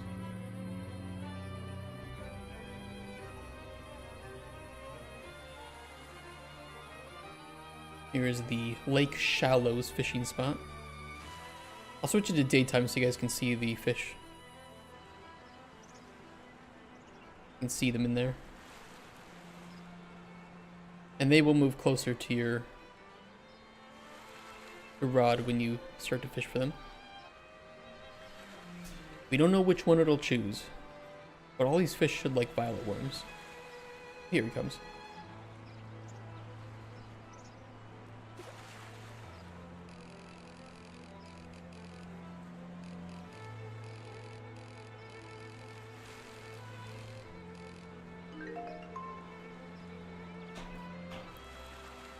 So again, it looks kind of crude, but it's just meant to show publishers, hey, look, we have fishing. Give us money, we'll make it look better. What would you seek to have in a farming game? What would you seek to have in a farming game? That is a very, very vague question. Of course, we also have a beach ball.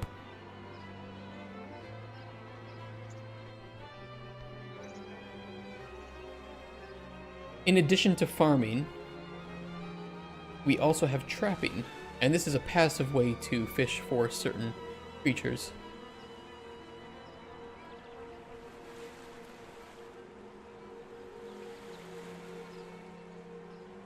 So you can bait traps with various things. I will try the... Oh god, I don't know what they like. You know what? There's a book. There is a book.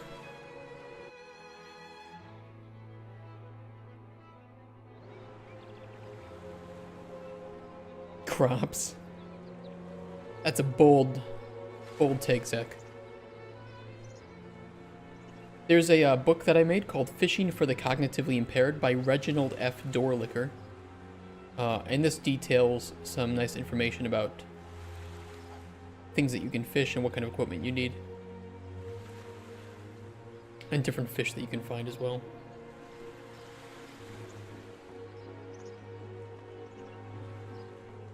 Yeah, his name's Dorlicker. What this will do is when you have ingredients, you can then see the ways that you can catch them, if you learned information about them.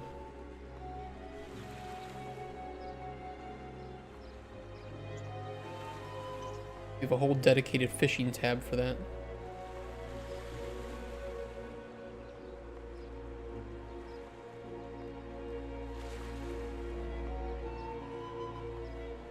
Where's my...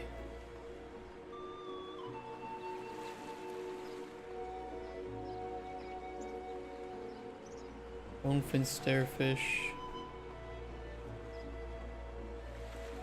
Oh, that'll catch cave jelly. Toe biters. I think toe biters you can catch here in the lake shallows.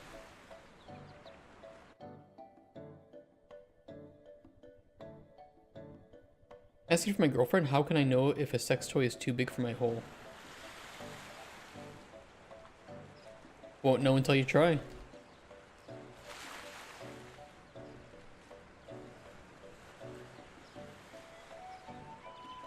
What are those called? Toxicap and spoon nuts. Okay, I can grab some Toxicaps.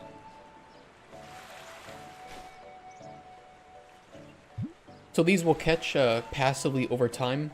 We do the check once every hour. And you can quickly restock. You can also remove the bait. And then you can collect your catches.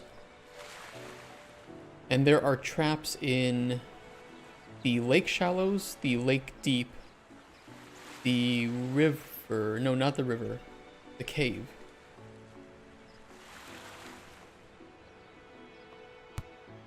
So we do have full fishing and farming systems.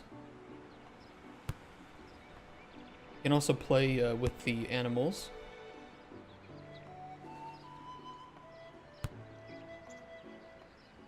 Did get scared though.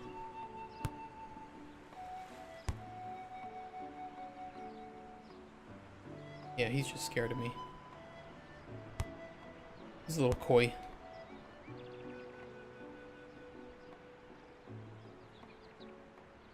Is this secretly a Pokemon game? Here's the best Pokemon. Slow-moving urchin.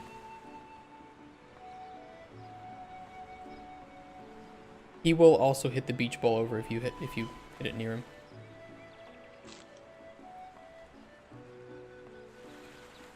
That's the real champion. An Urchidon. There's also underwater farming too. We only have one plant right now that you can grow underwater.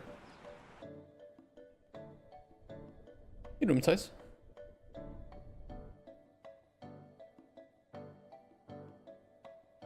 It's the Siren's Reef Seed. They glow at nighttime, which is pretty cool.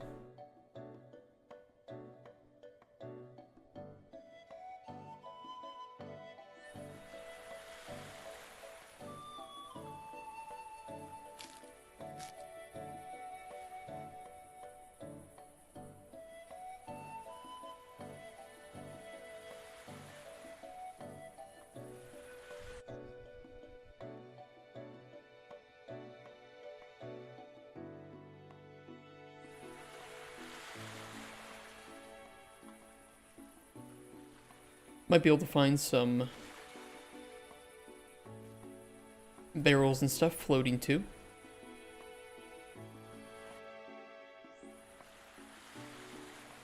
They can give different potions and ingredients. Magic resistor elixir of blasting. Interesting. Nice find.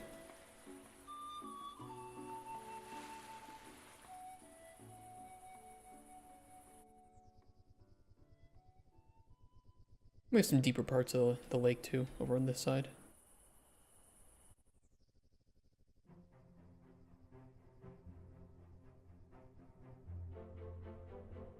There's 2 traps down here. These are the lake deep traps.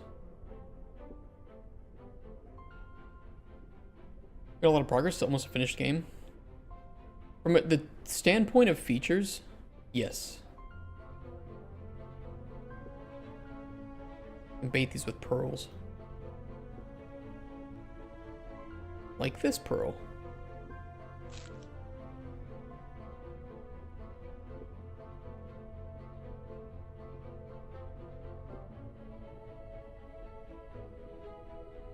I need to use the better inventory system for this list. It's shit. Horrible. It's a bit old.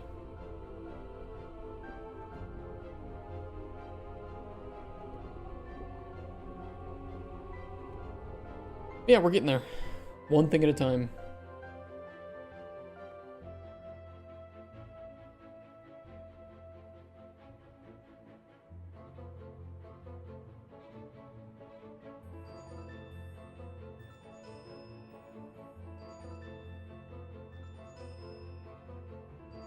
Adding of 2.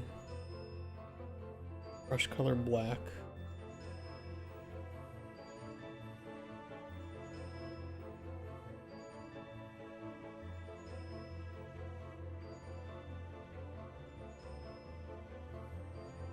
Having a coffee and cigarette for breakfast. That's a mood. Am I French enough? I got a French friend, he'd probably say yes. He also smokes.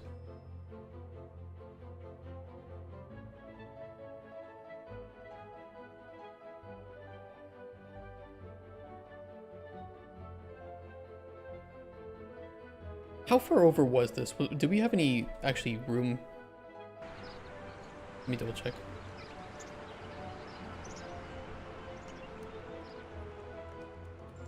Wasn't it showing?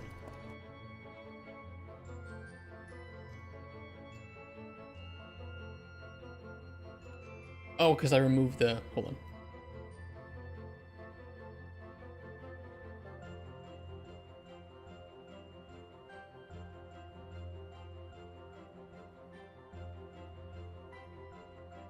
I forgot we were using that to test.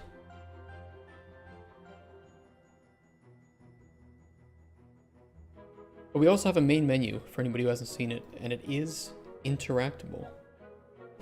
And we have our own custom made music for it, properly orchestrated, or composed, sorry, that's the word. It is not AI. And I'm very proud of how it turned out, even though I didn't work on it at all. I paid very intelligent, good people to work on it.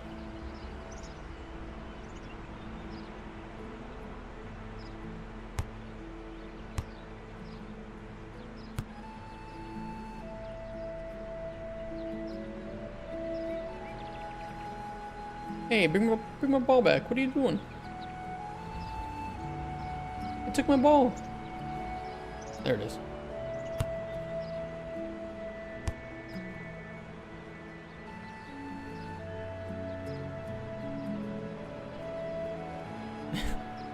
You're just smacking it down there.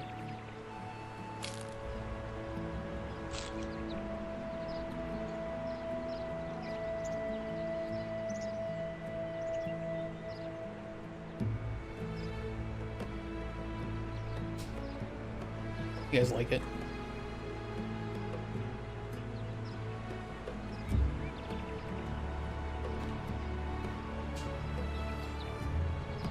Cute. It's dynamic too, the day-night cycle here. I don't think I can cheat that though. But if you wait long enough, it'll eventually switch to nighttime.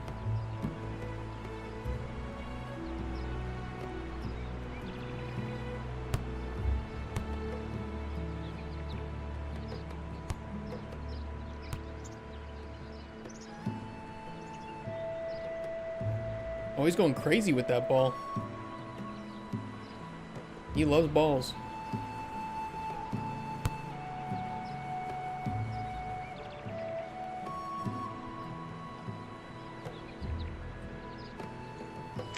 I have no logical explanation for why beach balls exist in this game other than the fact that they're fun.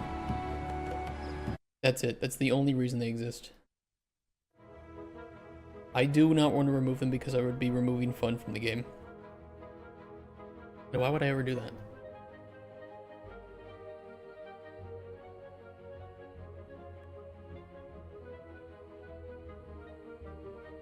You know what? It's our own universe. Beach balls can exist in our universe if we want them to. No one can stop it.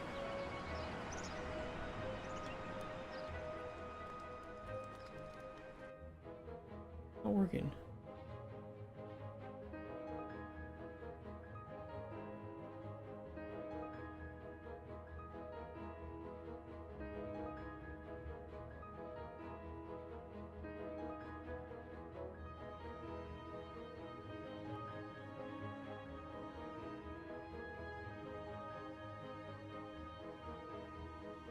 Not borked, right?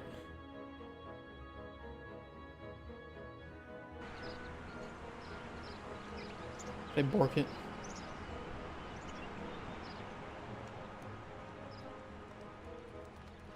I want that show.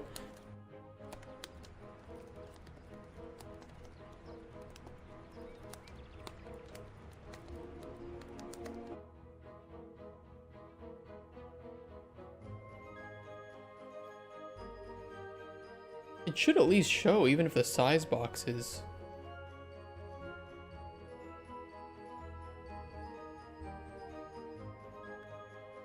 Who the fuck knows?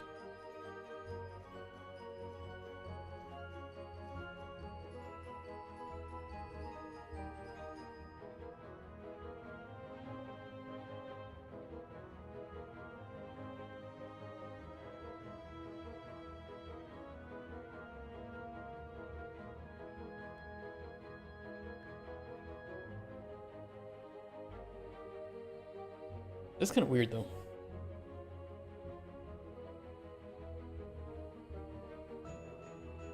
Hmm.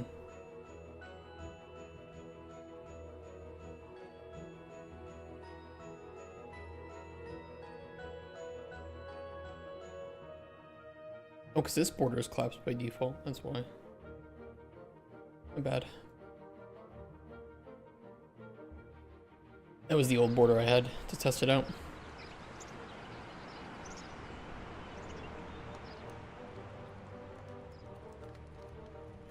We could make it a bit wider.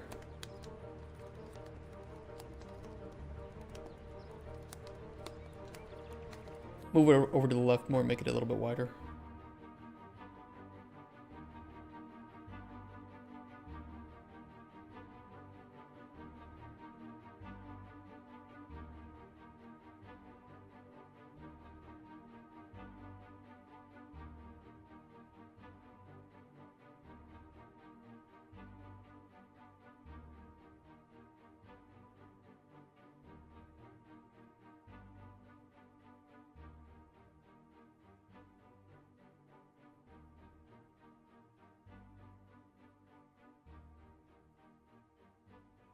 I showed my wife Terminator last night. I don't know if she liked it, though. She didn't tell me.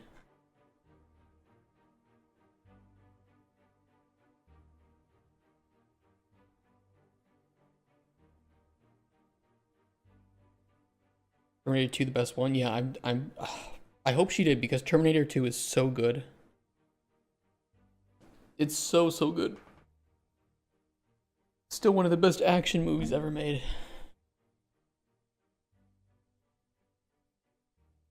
And the modern feminists love to forget that Sarah Connor exists.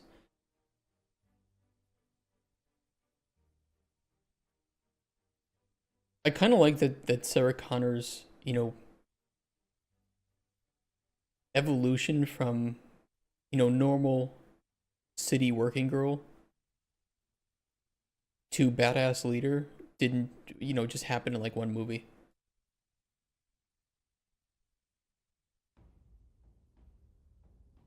Okay, we need a vertical box.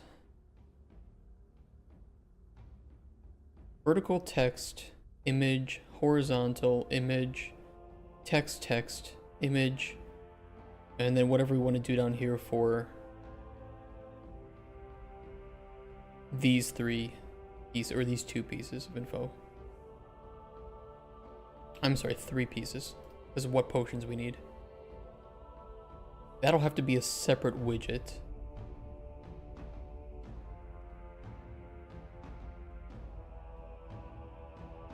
We can make the list here though, but we'll have to make the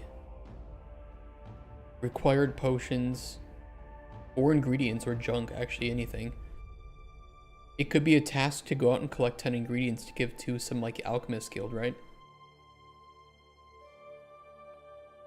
If you're familiar with the regions in our game, it could be like the alchemist guild of Kandarian, you know, in the Golden Waste, the desert, and they don't have access to some of the forest ingredients, and they want you to ship them some forest ingredients. That could be kind of cool.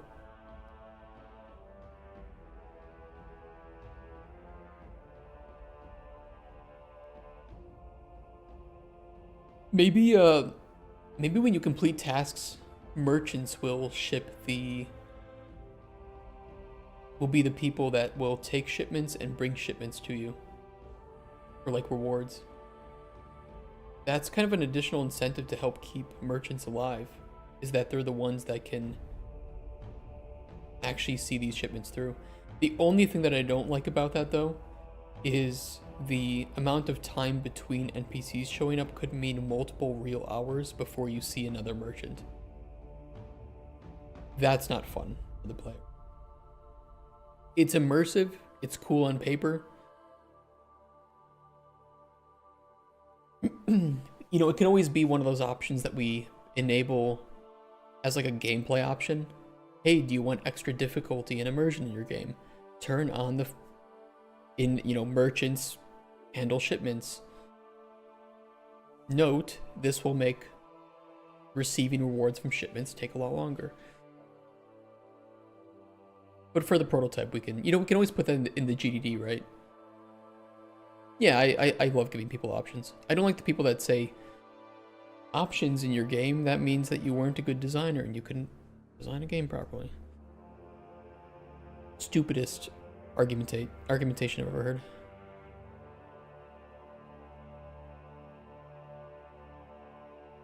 Like, no, I just anticipate that most players won't want to play like this, but some might.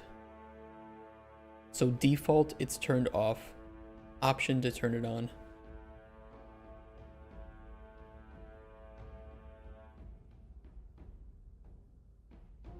Image, we need a horizontal panel.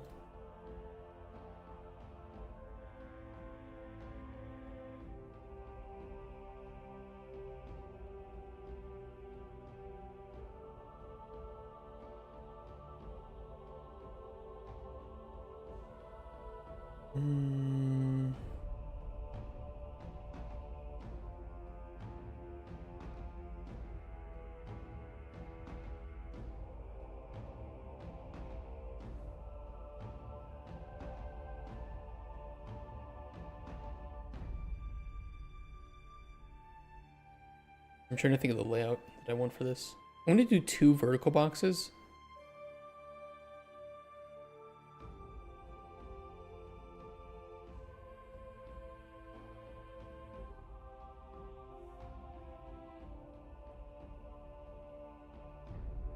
We're going to do one on the left side that will have the image and text box. So that'll be like the faction name, and over here we can do the faction description, which I want in a border with text inside of that. It's gonna look weird until I make it look better.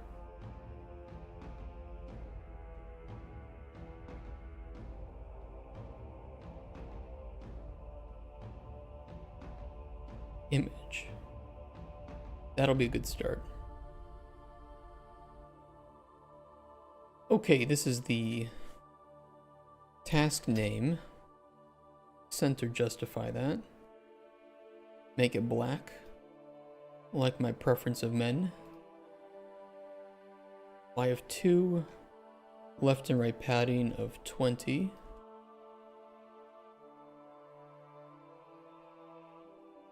And top and bottom padding of 10.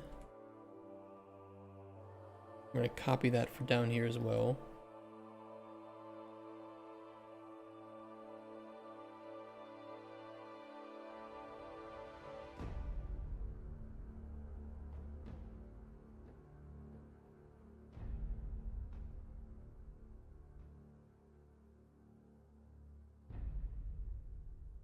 Needs to be centered. I'm going to wrap this with a size box. We can override this.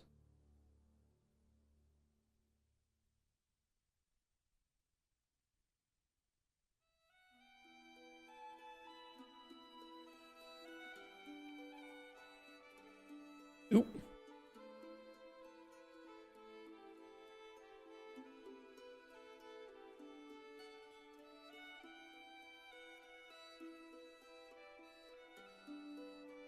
We're gonna do that. 2.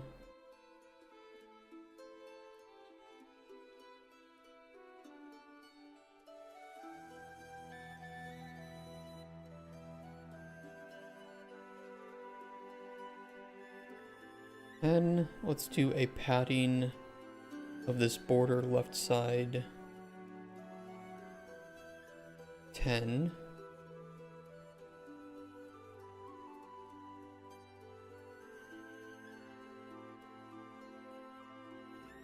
We'll do 20.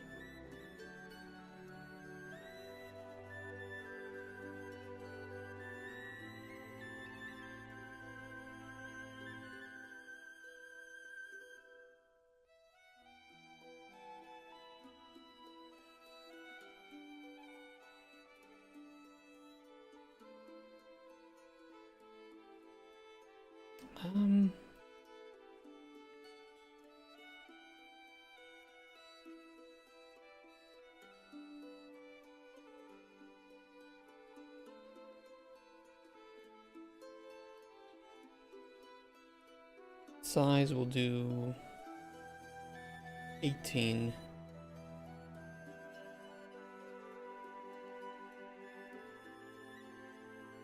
Faction name.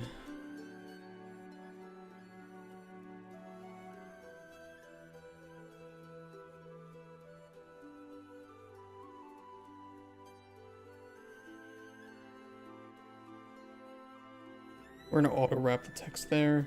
Center justify that.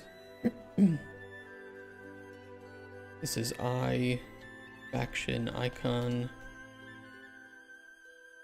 Give me bottom padding of 25. Right, that's gonna fuck it up actually.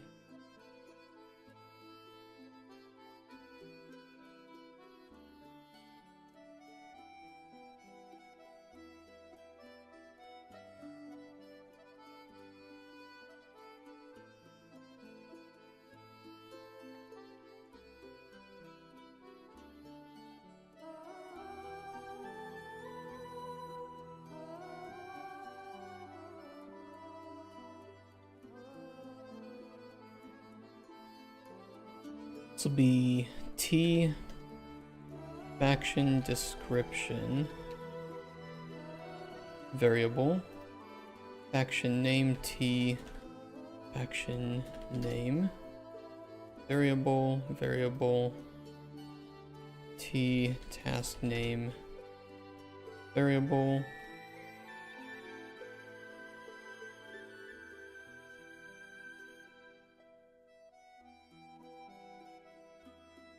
not a variable.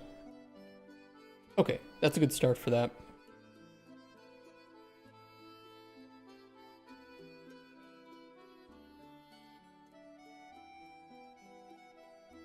Not necessarily a fan of this though.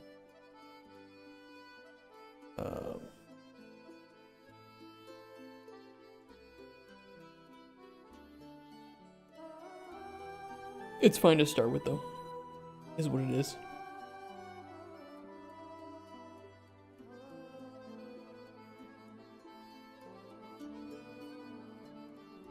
Maybe current faction reputation would be nice too. Somewhere here.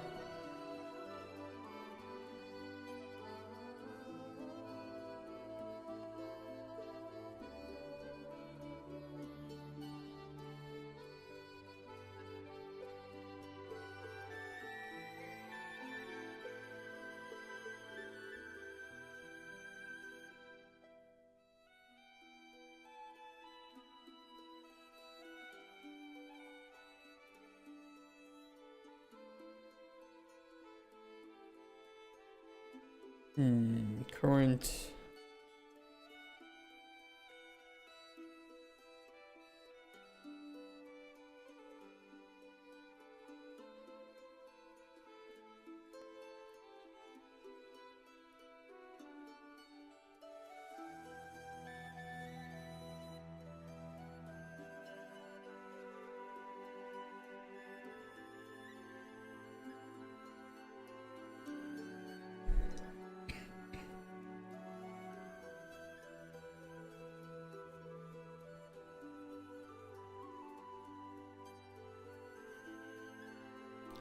I like that pushing it.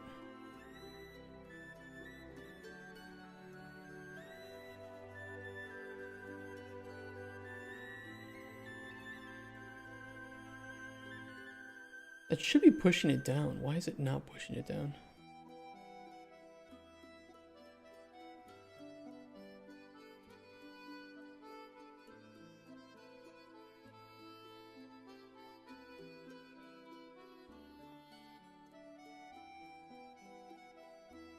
I can just artificially give it some space.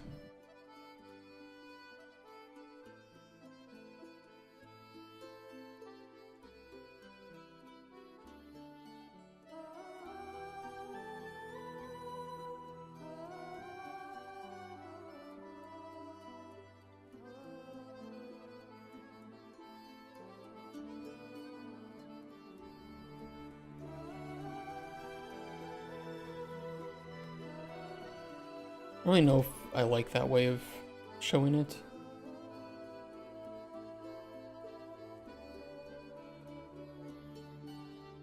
I could just do like negative 100 to 100.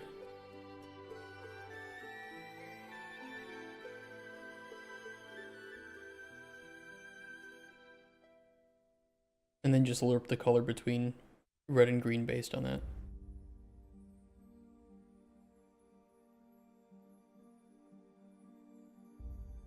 What is this game, Microscape? It is a game made by Kent from our community. It's an idler. And you earn energy by watching streamers play who have it connected. And you can idle away. Good for those numbers to go up.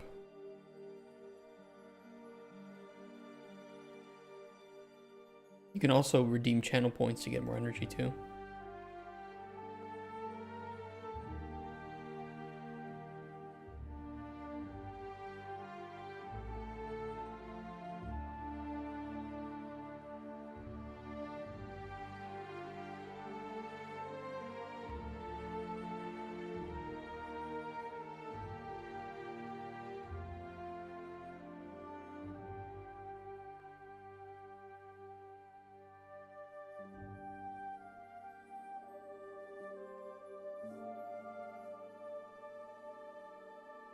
I might still do it in parentheses though.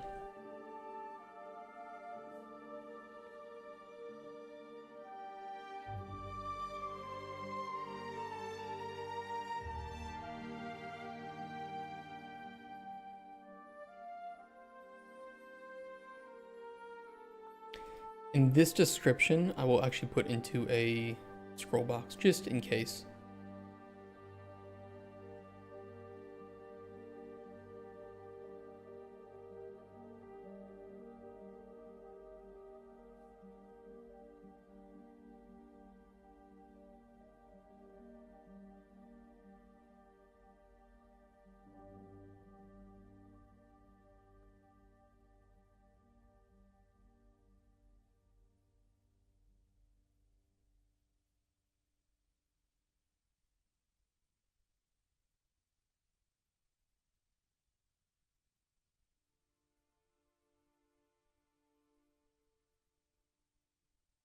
That's pushing that up.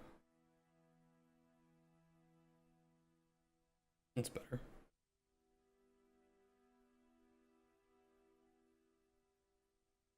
Okay. That's good then.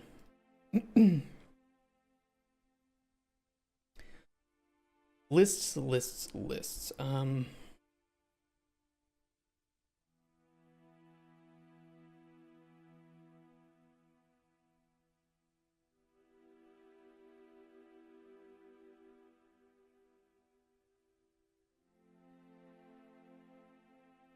Although, to be honest, I don't really want that pushing too far down. Because otherwise it will negatively impact some of the space down here. But we're fine for right now.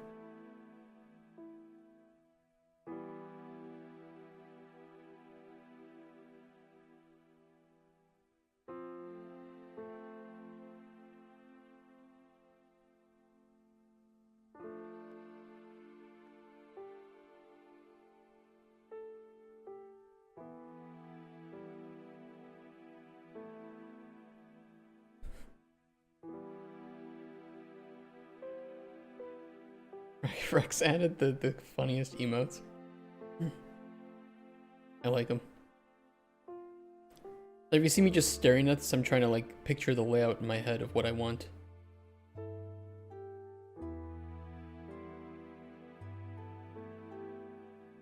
What a horizontal box here. Or another vertical box that I can subnest some of these things into.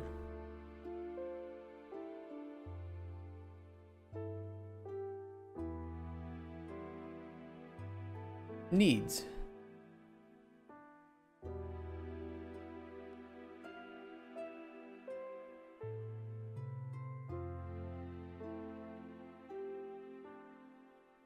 That can be black, just like new Severus Snape. I thought we used a different color for the background of these. I'm wrong. This looks right.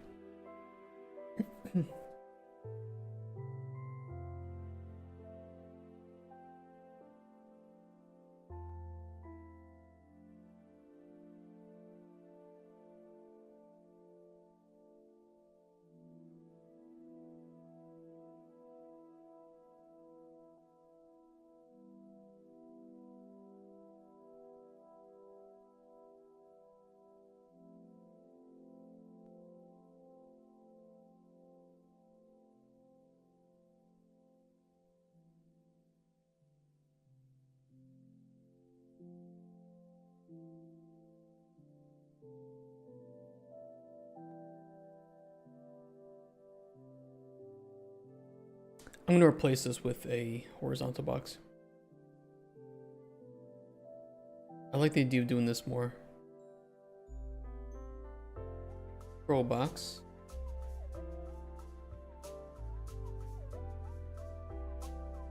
Needs will never change in size, but I could put a little bit of spacer between these.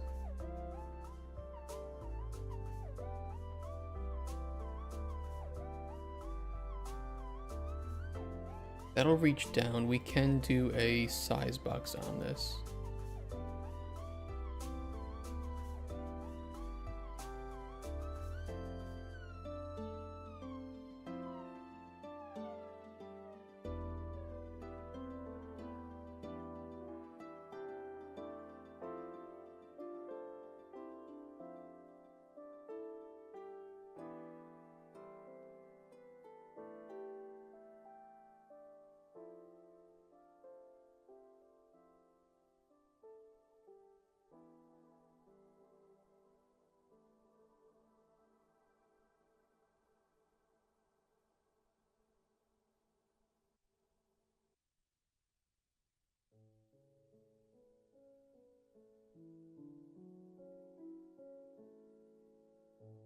I could even wrap these with another border just for a black outline, but I feel like that might be too many black lines.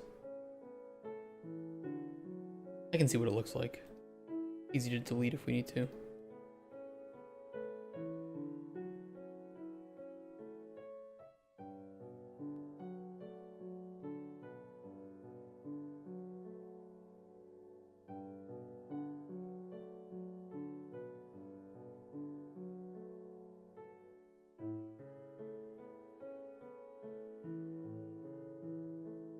Actually, I'm kind of okay with this.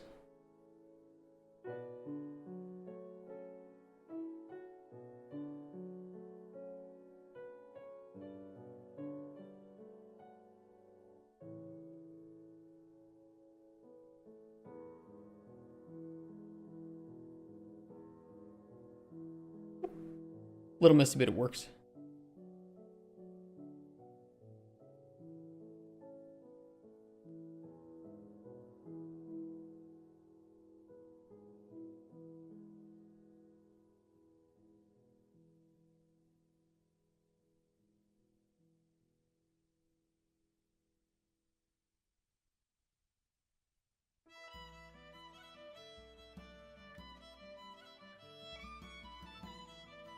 I'm thinking I might do something different though, where when you're looking at the board,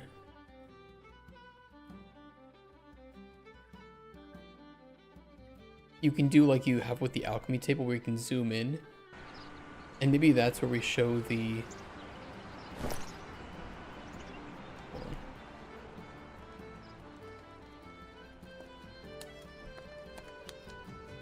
So you might have this here. Imagine this is the task on the board. You can then right click to see its information. But we could just overlay this widget on top of the scroll. The only thing that wouldn't work for is like that half scroll.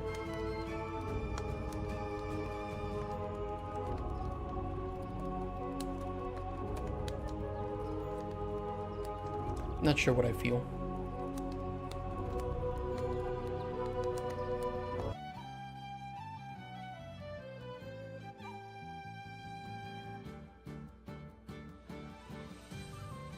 I pressed E.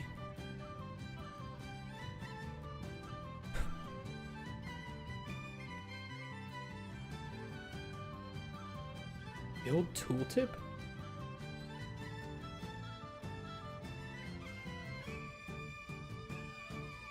I pressed E and it crashed. Why? And hide all tooltips. When was that getting called?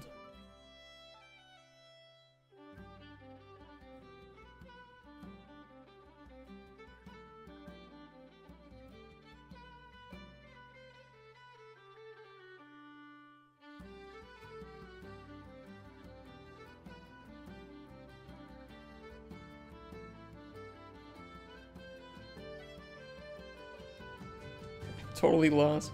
When would that have broken it? On the close task board?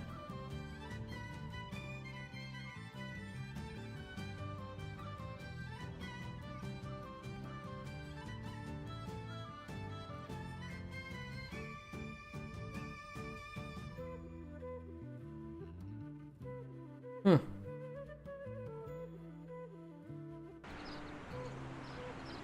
Was it while it was in there at all, or?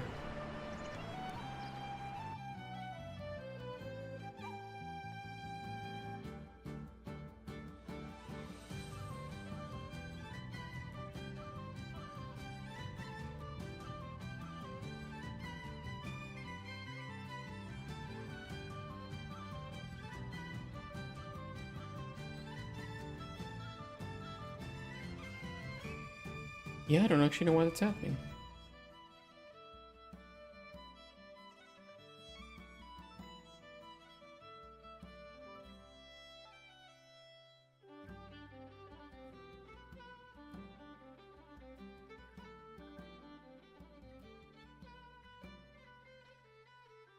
Especially when it was just working before.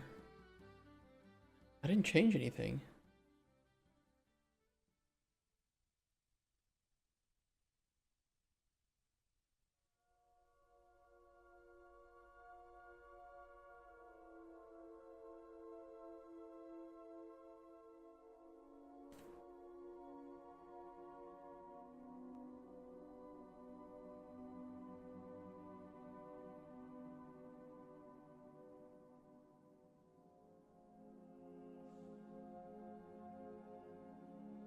Let me turn something off.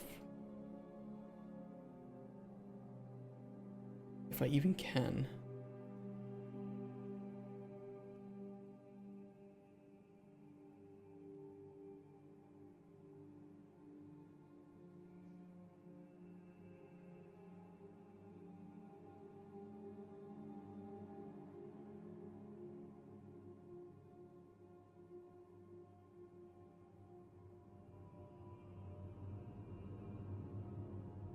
I'm also pretty sure I just broke this too. Or breaking it. We're just fucking just break everything today.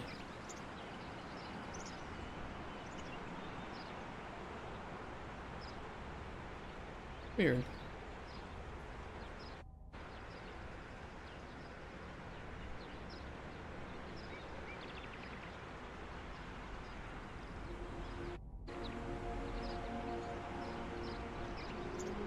Can't see that anymore. I don't think that's related, but that is something separate. Let me just try spamming E on things. Maybe I broke everything. Well, I can close that again.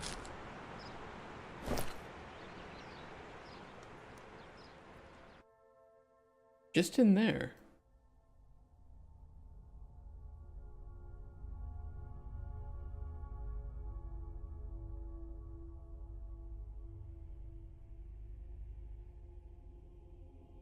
Oh, I did create an infinite loop. What, why? What?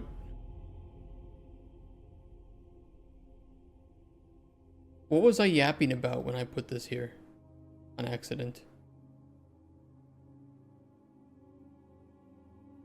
Anybody remember?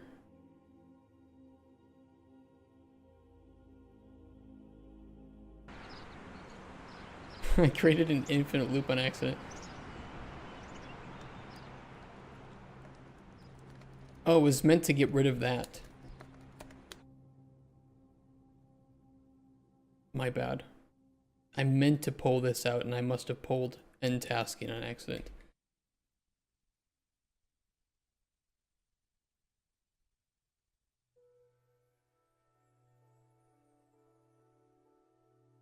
Yeah, that was a lot less sinister than I thought. It was just I pulled the wrong function.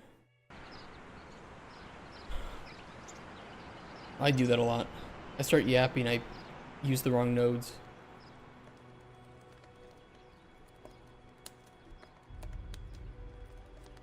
Warm. Popcorn sounds.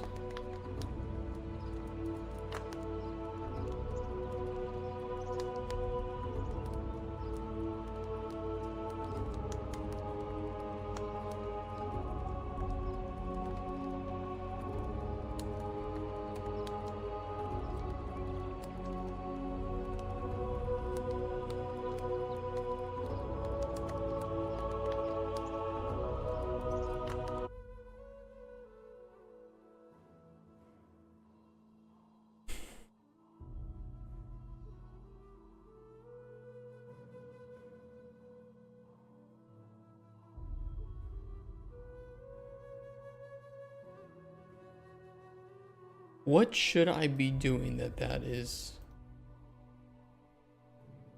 messing up?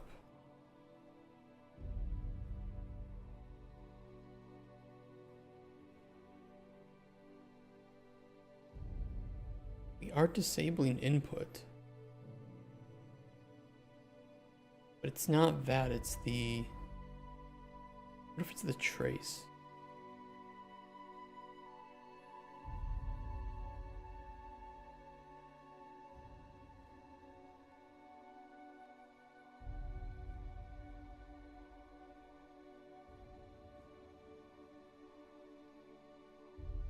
That's weird.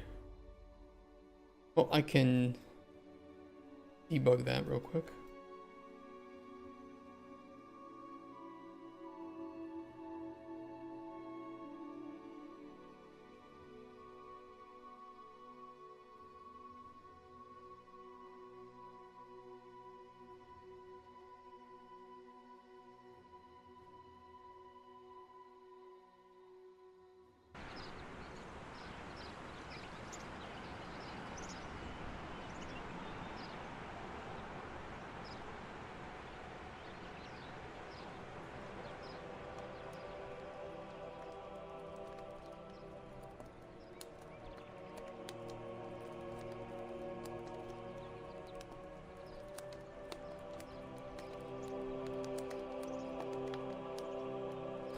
Are we not returning the...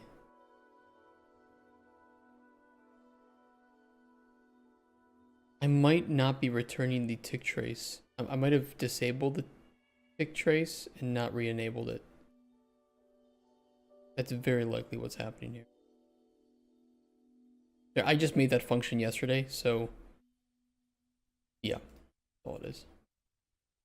Still getting used to working with it.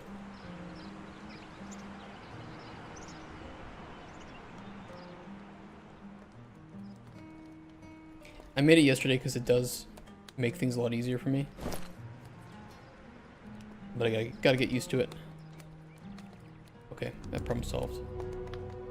Gucci, Gucci, Gooch.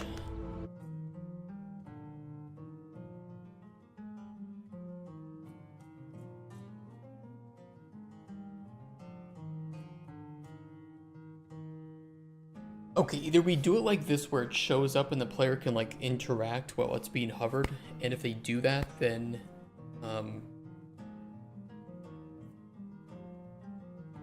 that task can be accepted.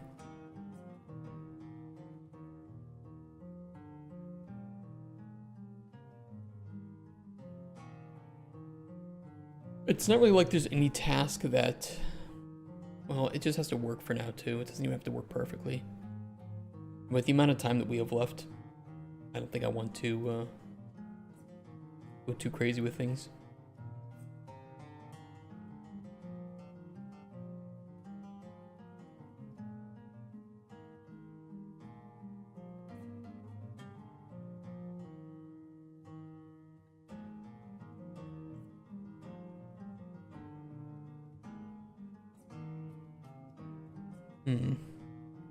Yeah, we can do that.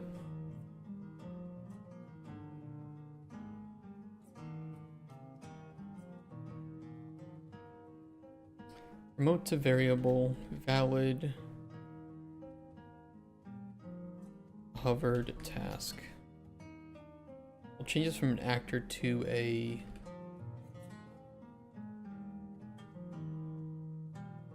BP task scroll reference.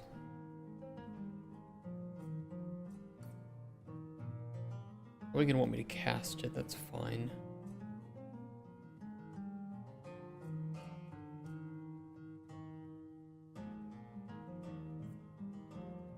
I could also just do an interface call to the valid. Yeah, fuck it. I have a BPI. What am I doing? What am I doing?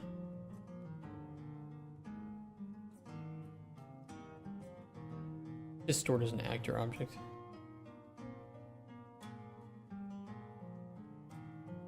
We're already doing the check anyway, so we know that we know what it's going to be.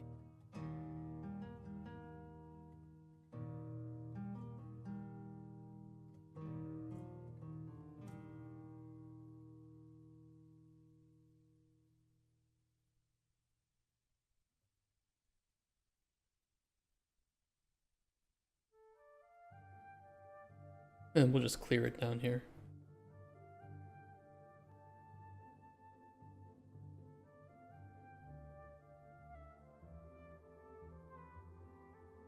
Print string. Valid hover task. Pump in the display name, like I pump my load into your family. Print to log false.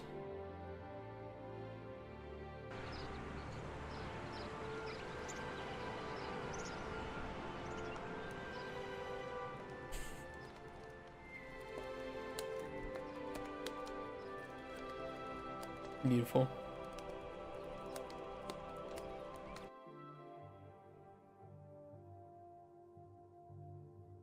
What did I say? What happened?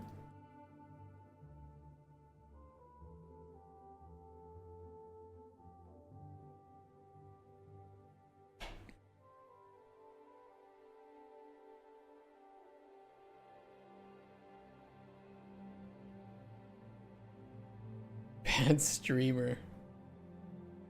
Hey. Just because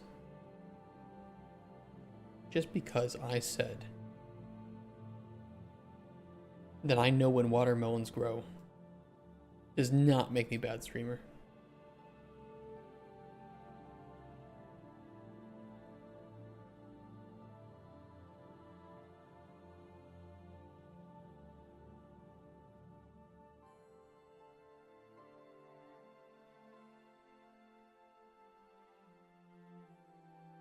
It makes you a terrible one. Damn it. Damn you. Pretend to be banned. Watermelon has been added. We're just gonna make fun of that guy all day.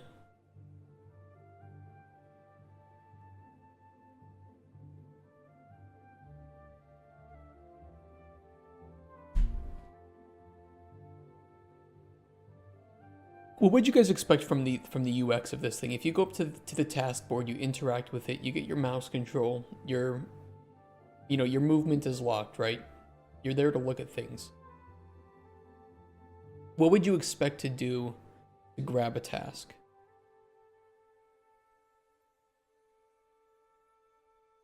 And what would you do to close the board? I'm okay with the closed task board being on E. I think it'd be more realistic to click on, so when you hover, you can see the new task. But when you click, it'll show you that task. What's the question? The question is like, what do you guys expect from the user experience and the inputs here? I would expect to be able to click on a task and it permanently shows the info and then makes the button available to select. You click it, grabs the task and gets it closer and taking a good look. But that would be only if you could see the task as like a widget. I don't know if I can do very well. I can do in-world widgets, but they will look really, really low quality.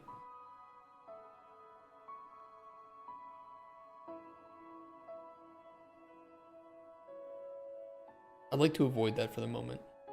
That'll add a lot of camera complexity that I have on like the alchemy table.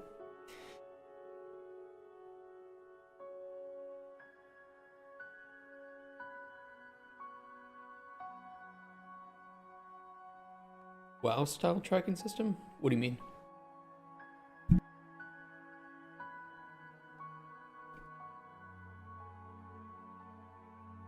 It's gotta be quick and doable. I don't know what WoW does though for it.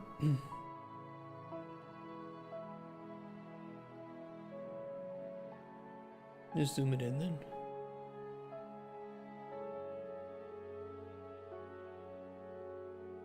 Like zoom which thing in.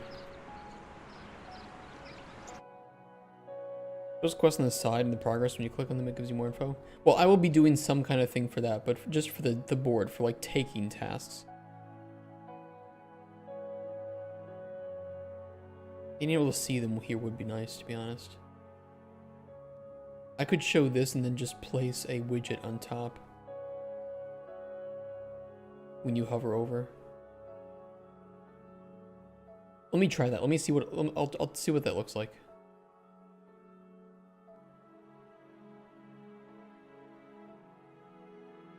Because having to like hover over each to see what's what is kind of annoying.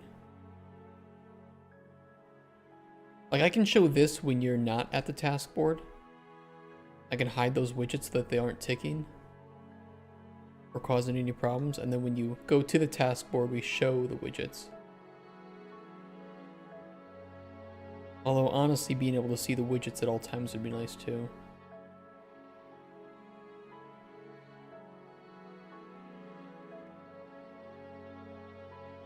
Very brief title and summary.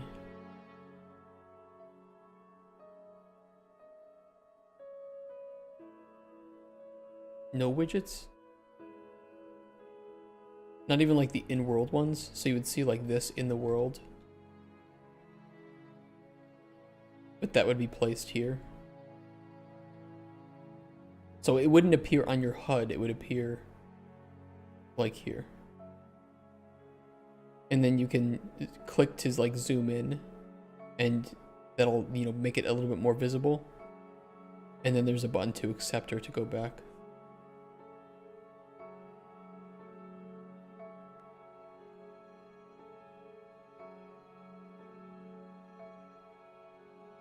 That way it's more immersive and you don't have any,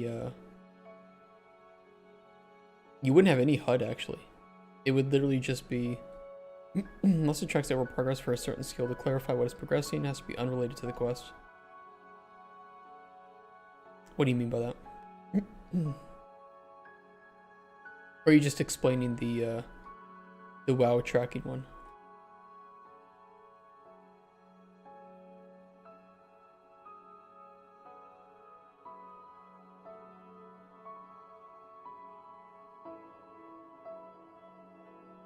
Consider making players swipe on tasks like some kind of cursed Tinder experience. We can look into that for the full game, but for now,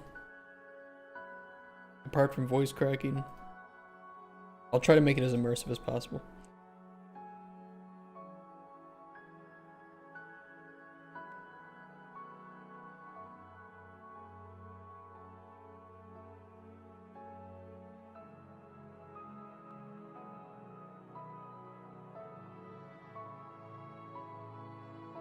With while tracking, I mean, widget can be useful to explain the progress of skills as opposed to giving details of the quest itself.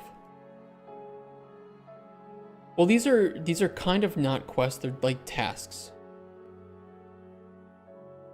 Because the quests you get are from the NPCs. These are like extra tasks that you can take that are randomly generated, and are literally just fulfill the needs. So there isn't like any sort of spoiler lore shit that's going on here. And there's no skills in our game either.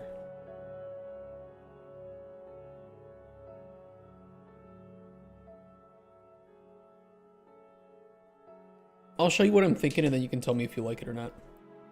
It's kind of hard to explain without showing it.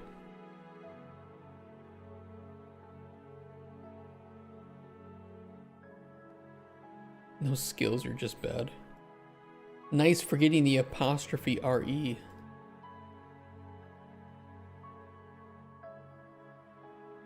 British English.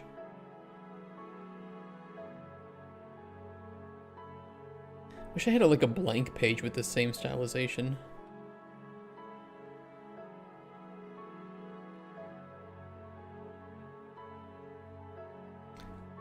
I do have a blank page with this stylization.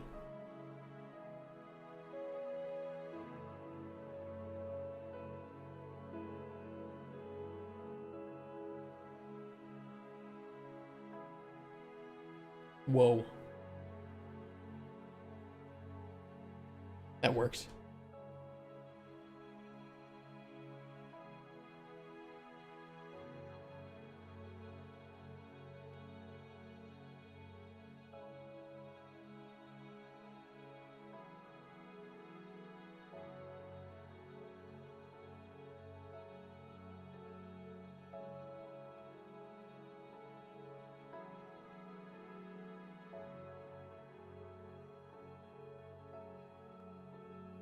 Okay, hold on. Let's redo this then.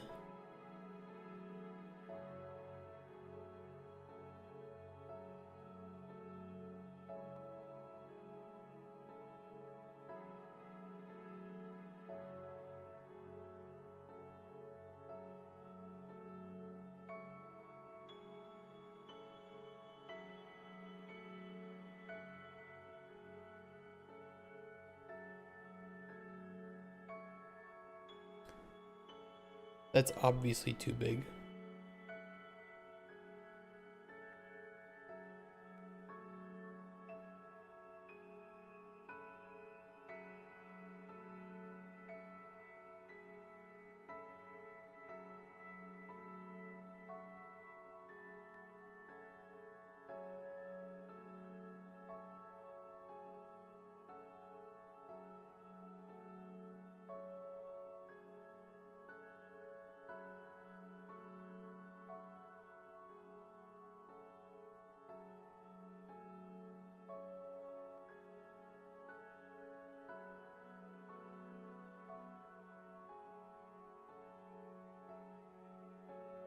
And then I'll use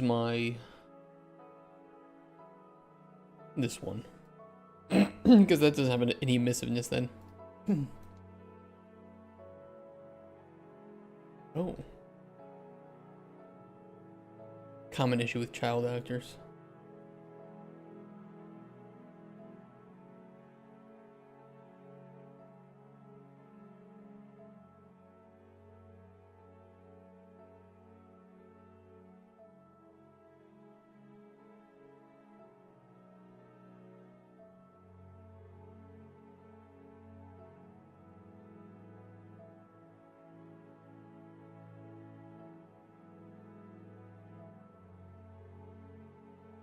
All right, let's see here.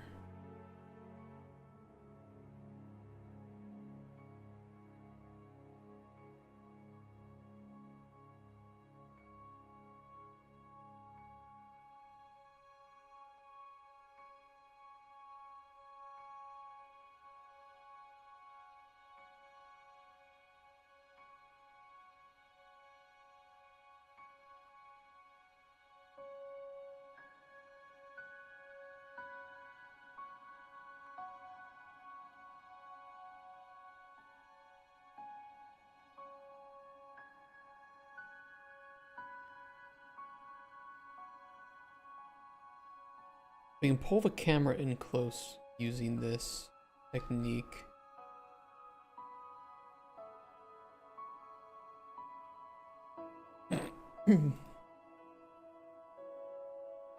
Task zoom on completed.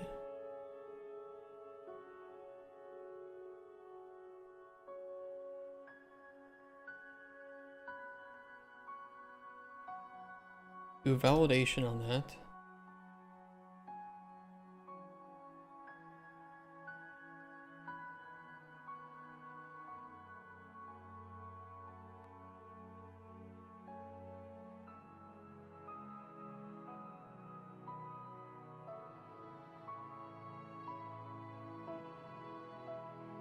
B is zoomed.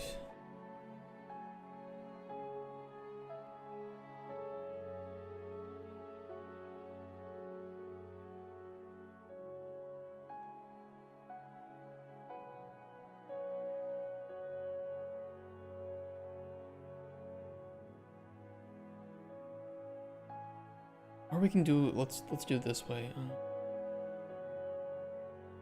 Validation first.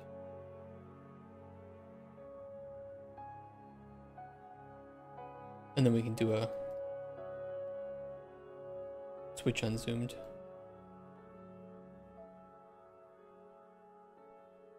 Get valid hovered task. BPI.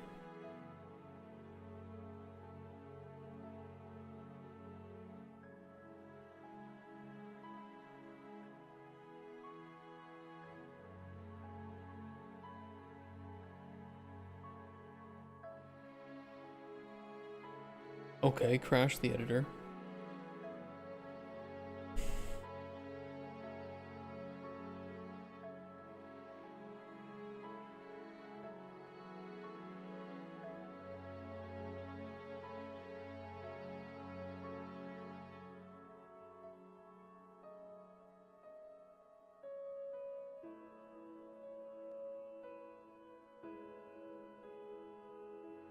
I'm making a prototype and my editor crashes more than my game.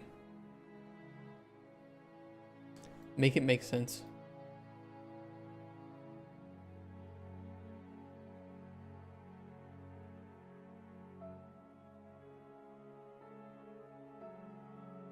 My game is actually very stable itself. Editor, wish I could say the same thing. Definitely cannot.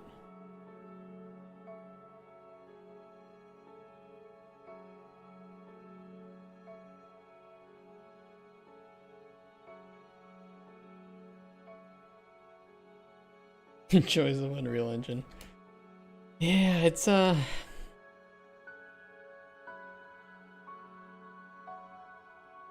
Control S, Control S, Control S. What's this fucking thing called?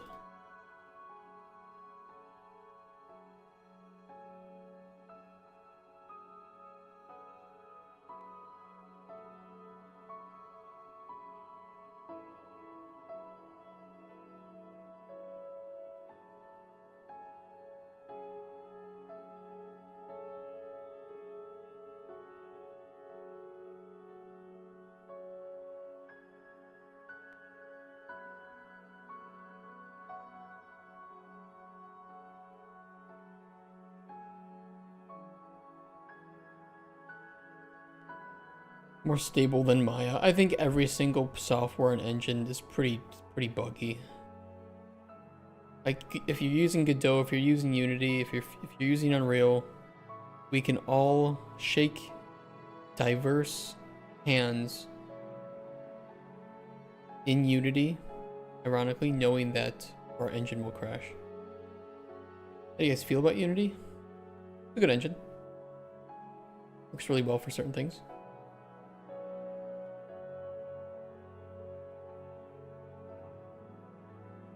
Depends on your preferences.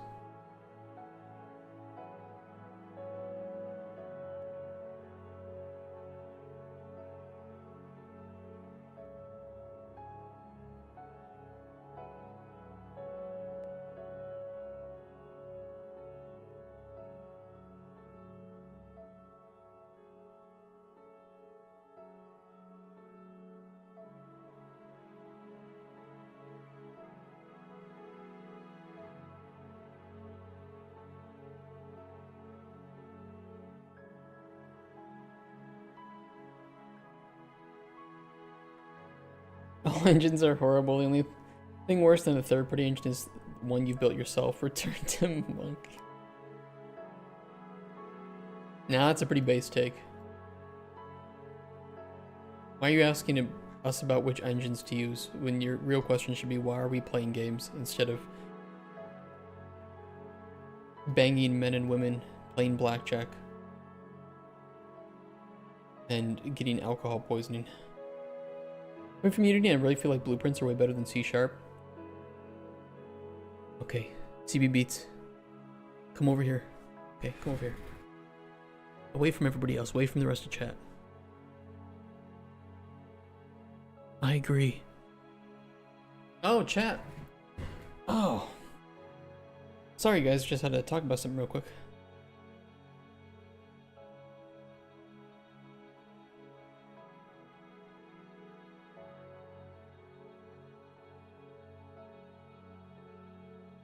I might, you know what, I might do an F interp. Let me get a timeline. Do some fancy stuff.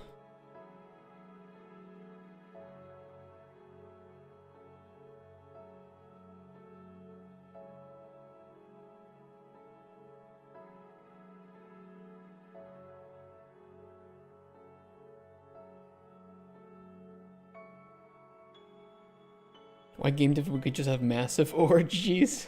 Why aren't we get going out to get an alcohol poisoning? I don't know. You know, I do have...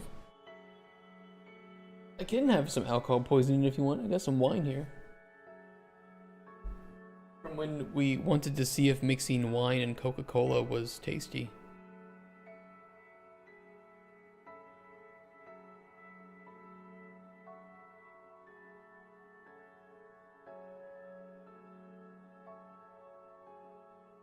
Is it, it wasn't cold. If it was cold, I think it would be very tasty, yeah. It wasn't bad, it was lukewarm, so it was like, not the greatest.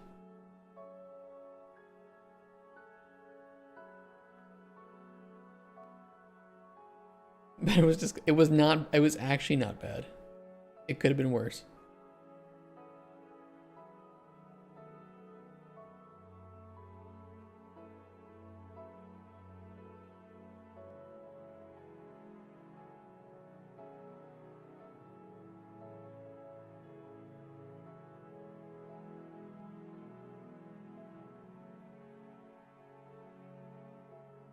Thinking wine and Coke involved 2 beverages was your first mistake?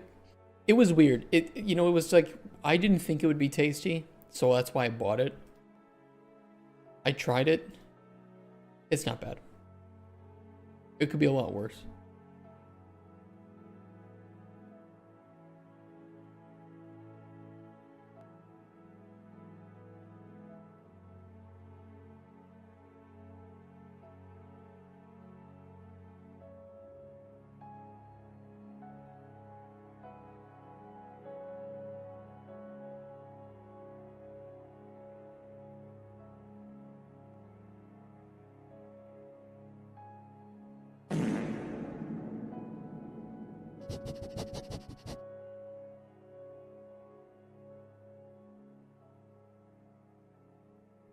Dramox. Here, I can do one better. Resentment can grow quietly without much warning after a storm. Mushrooms can too. Shiitake?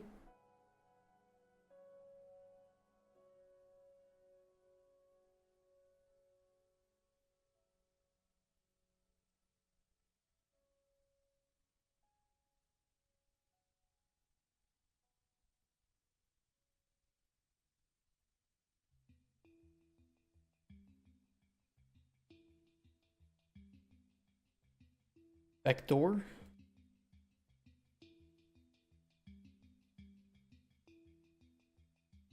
Actually, I can just lerp vectors.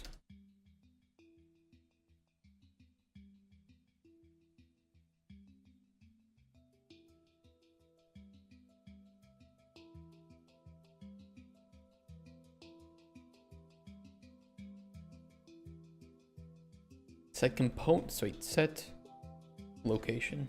Set world location. Target is scene component. I feel like a component is like when you're jerking off with another dude and you want to see who goes first. Like, who finishes first.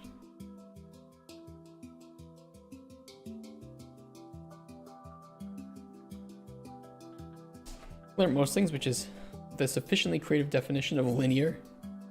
Well, it's not linear if my timeline is f-interpt.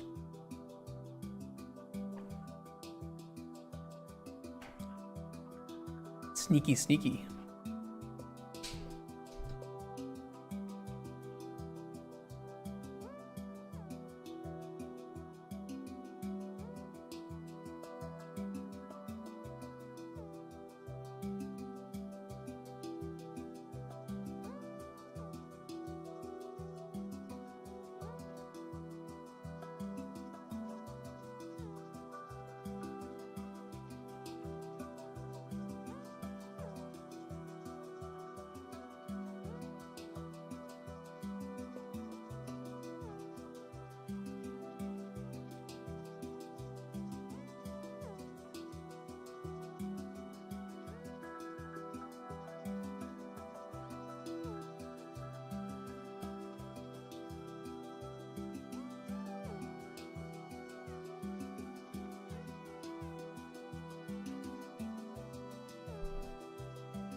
That might just work.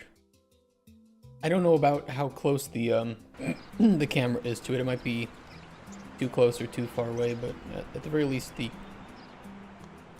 should play. Ignore the pop-up.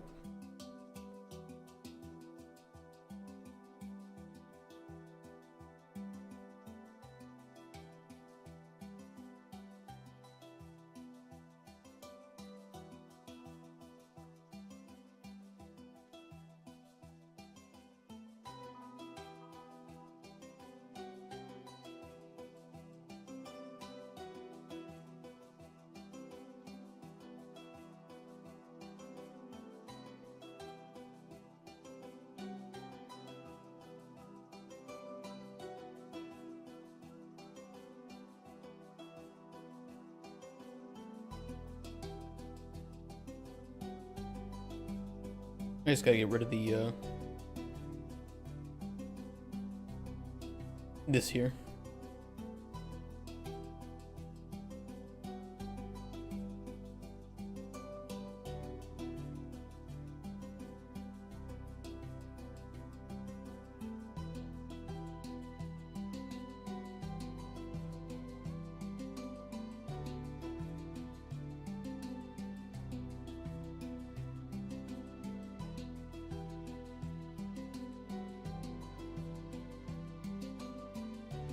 And I'll make these visible by default.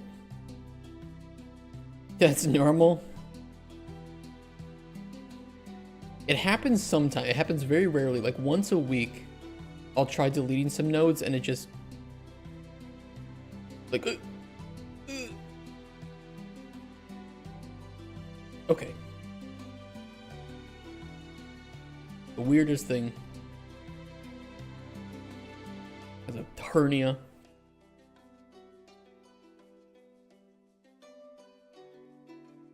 The widget component doesn't have any collision, right? Let me double check.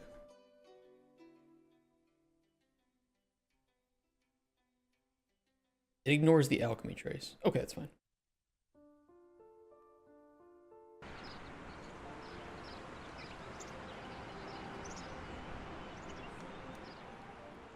I told you not to appear. Oh, because we're making the HUD. Hold on.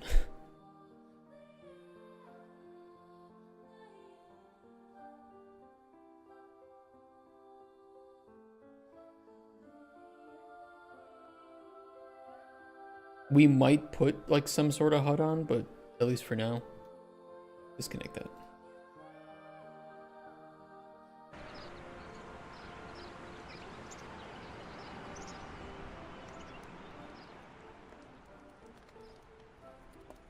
Okay, could come down, could zoom in some more.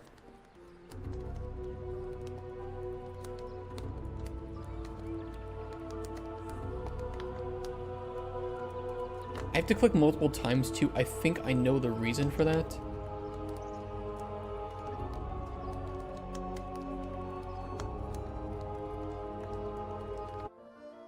It's something to do with the books.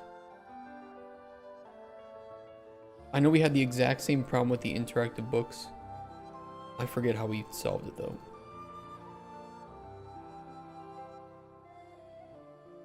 This one.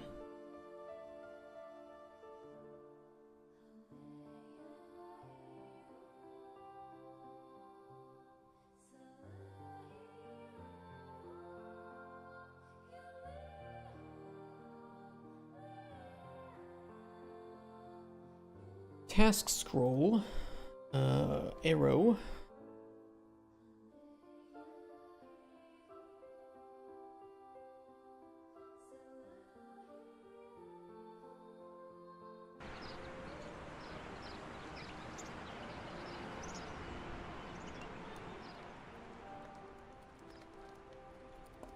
Way too slow.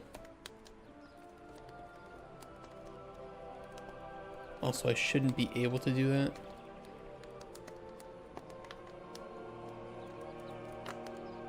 But the generalities are looking fine.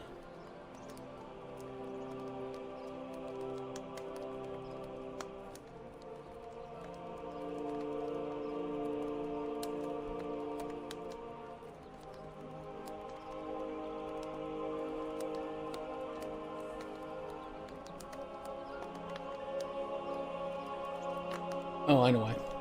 I think I know why.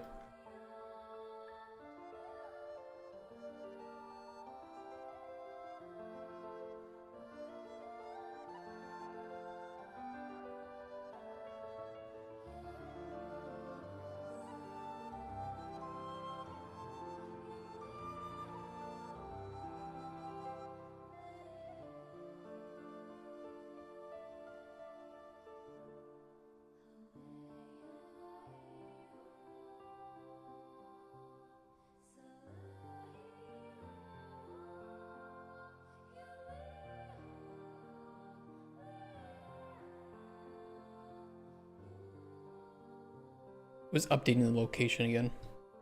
It was fucking up the lerp. Because those locations shouldn't change until we're ready to zoom again. And then let's speed this up a bit.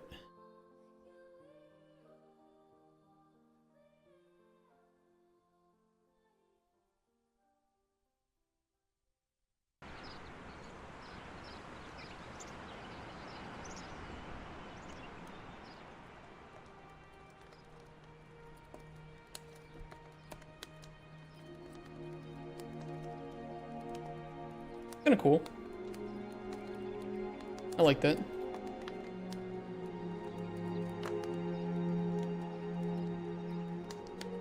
It will probably disable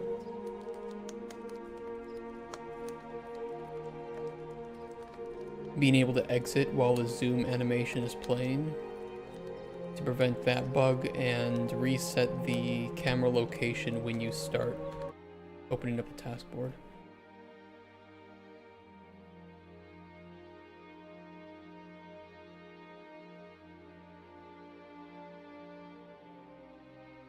Nope, that's the wrong one.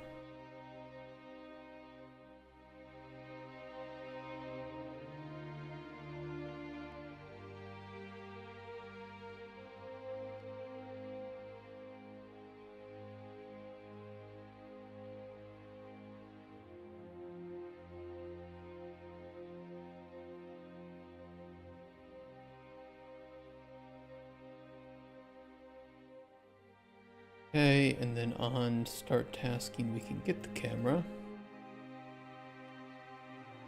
and set the world location equal to the camera origin.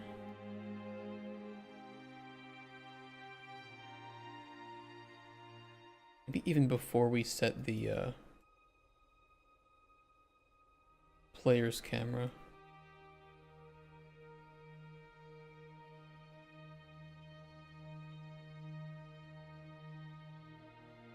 That way we don't even get one frame of weirdness.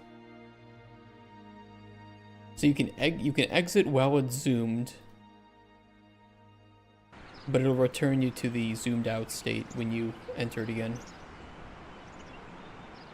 It kind of like resets. Yeah.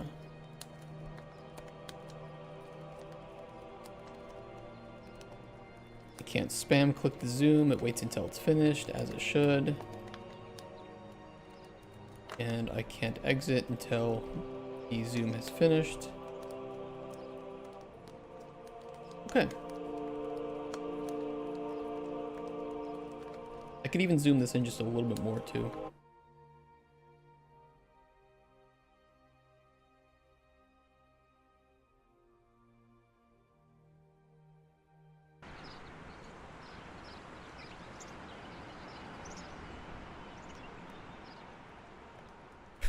Not the alchemy table. What are we doing?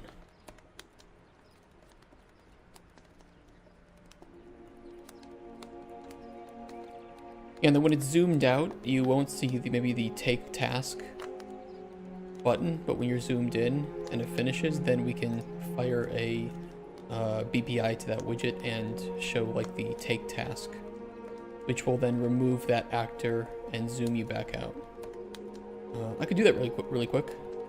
It won't do anything other than destroy the widget and the actor for now.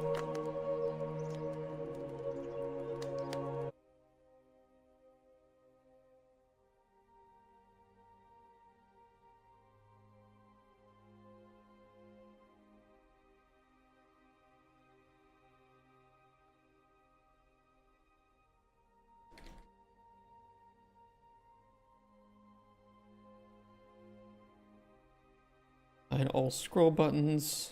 Let's get all components. I think it's get components by class. What it is. On self, child actor. For each. I think I first have to get the child actor, and then I could send a BPI message.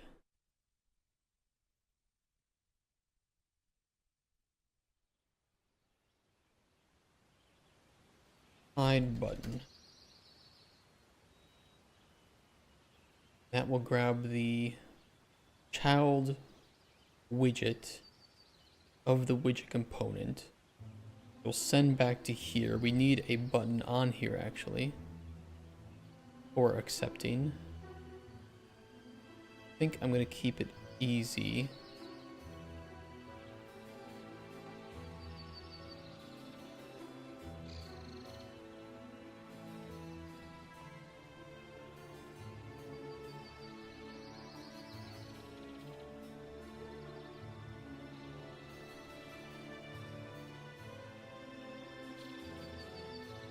There will be a whole separate window, by the way, for like managing your tasks and seeing them at any time.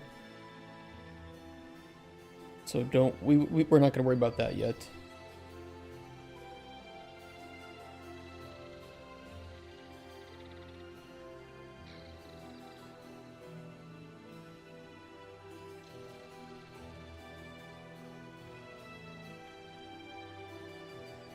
We're just going to keep it really easy and put it down here for the moment.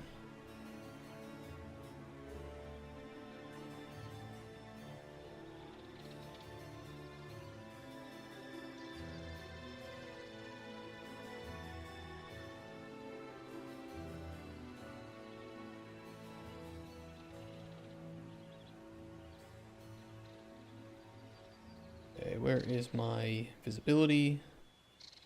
Collapse that shit. Do not make it focusable.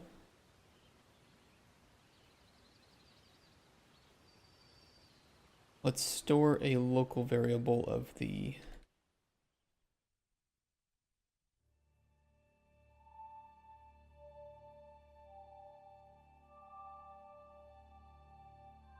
parent scroll ref.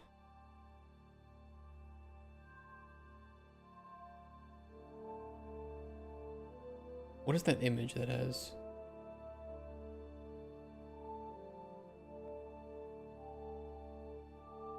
This one. Rogue variable. Okay, that looks better. B accept task.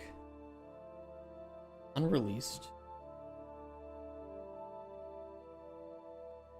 I made it a local variable.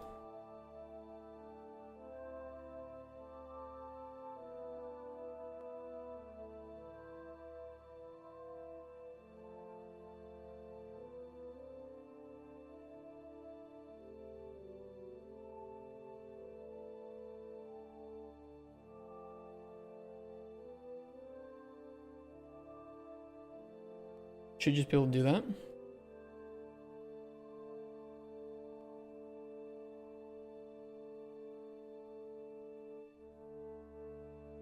Update button viz, and we'll do a new visibility enum. You know, for the stream, I won't be able to tell you if it worked unless it's through Discord, but of course that's your time. No, you can set it. You can send it through Discord. If you see me on Discord, which by the way I am, do not send it to. Oh, the bot's not even alive right now. I'll fix that. I'm Mr. Silvio. It says do not disturb. It's just so that I don't get notifications. But I still do get notifications. So don't worry about that. It's not like I don't want to be disturbed. It's just that this is a very easy way for me to turn off global notifications, which are annoying.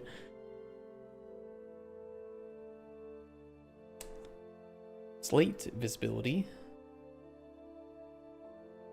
New viz. B accept task. Set visibility.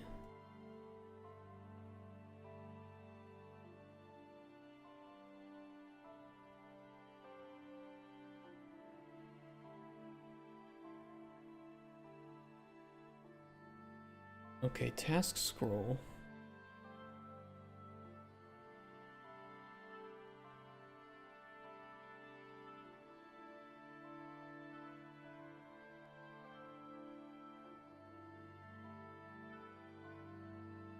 Wait, I see it's your time, so I get you're human too. No, I'll have time after work today. I have tomorrow off, and there will be, I don't have anything crazy going on over the weekend.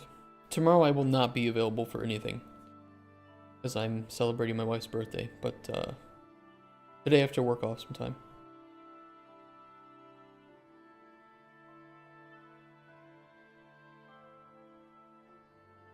I don't think your problem is gonna be too hard to fix anyway.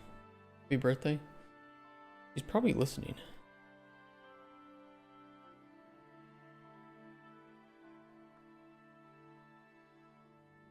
He might be lurking.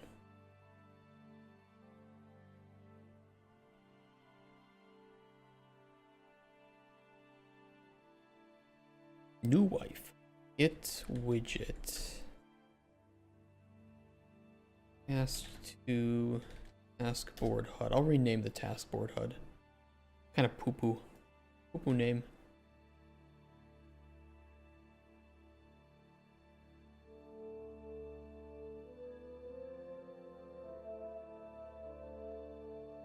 Update button viz.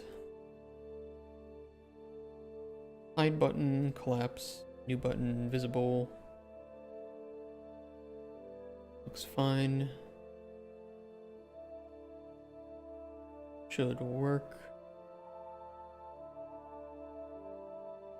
Back to the task board. For each child actor, run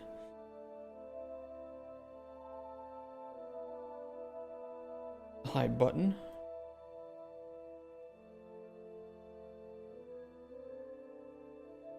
Okay, on zoom in. Where's my zoom?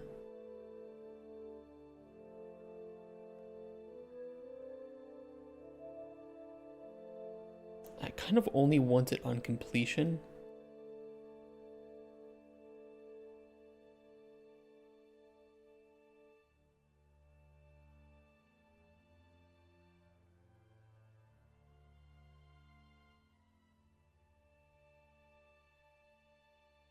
I'll make some space for this.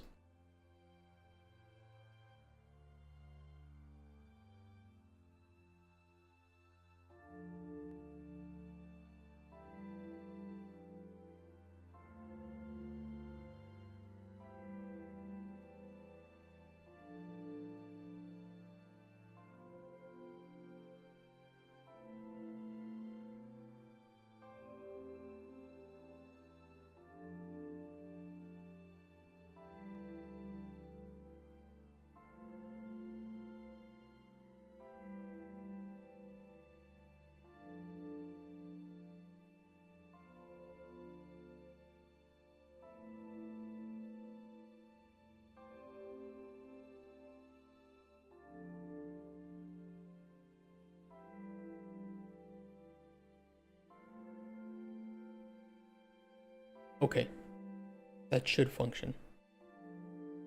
Whether or not it does function is something separate.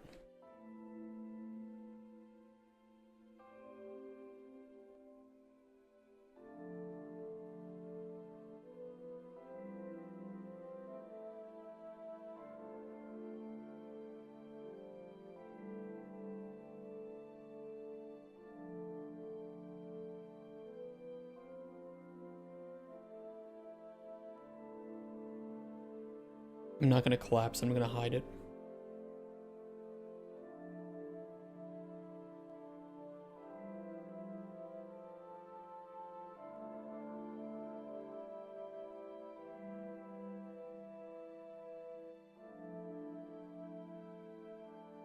That way we don't get the jumping.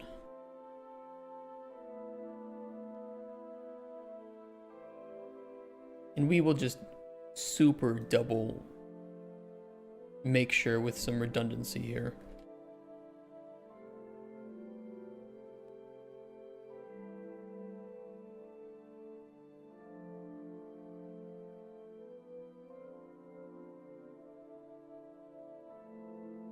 And we're only going to allow the acceptance if it is visible. Arguably not needed, but better safe than sorry.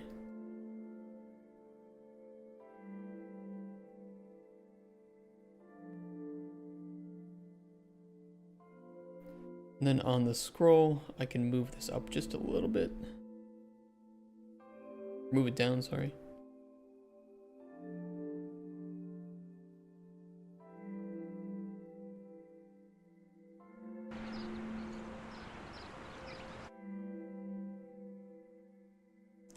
Should work.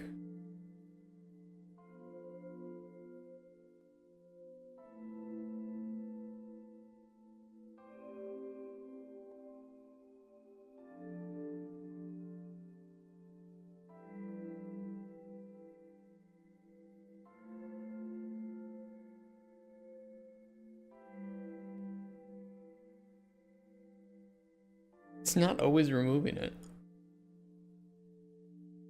Why? What are we doing?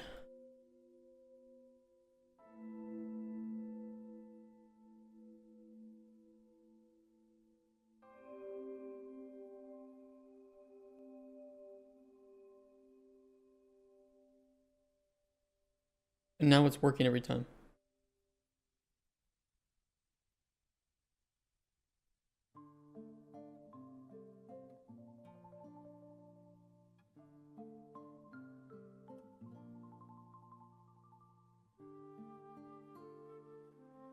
Are you trying to move? Nothing.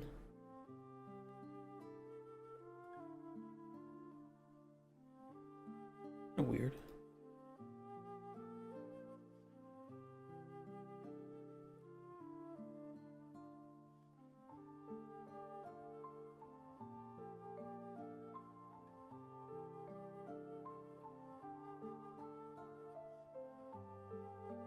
The button? Well, the button is the problem. It wasn't hiding it when it should. Hey, let's go. Recompile, maybe.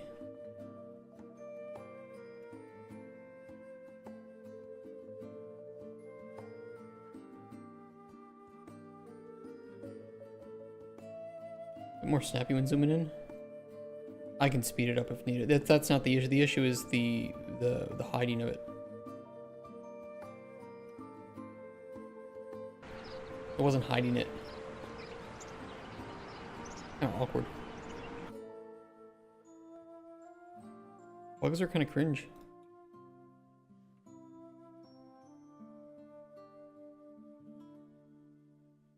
Doing it now. Kind of weird. Yeah, see?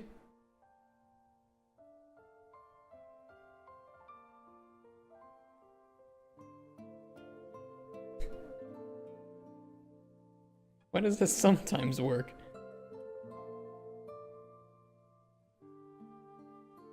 Those are the worst bugs.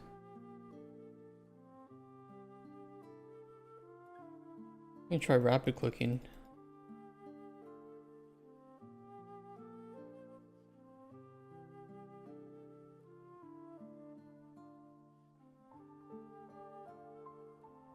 It's working in 98% of the times.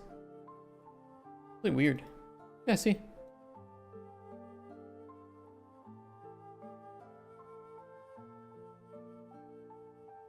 I know why. I know why.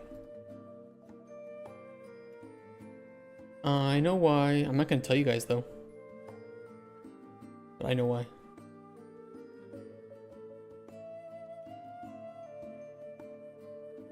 Where am I looking? Here it is. Why not? 'Cause it's a secret.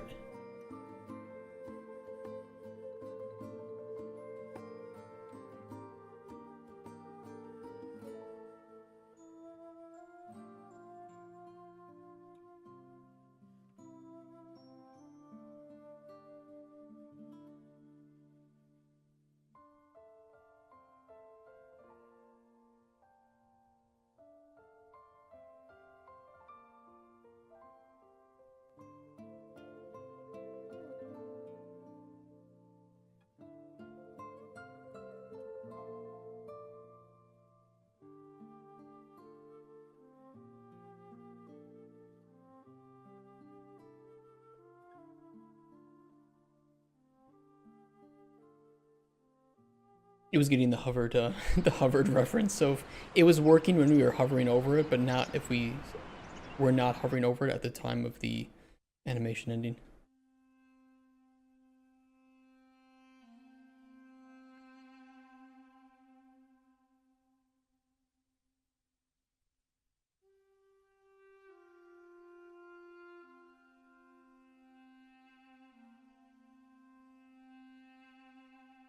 I do want to make the right click to zoom out though always happen.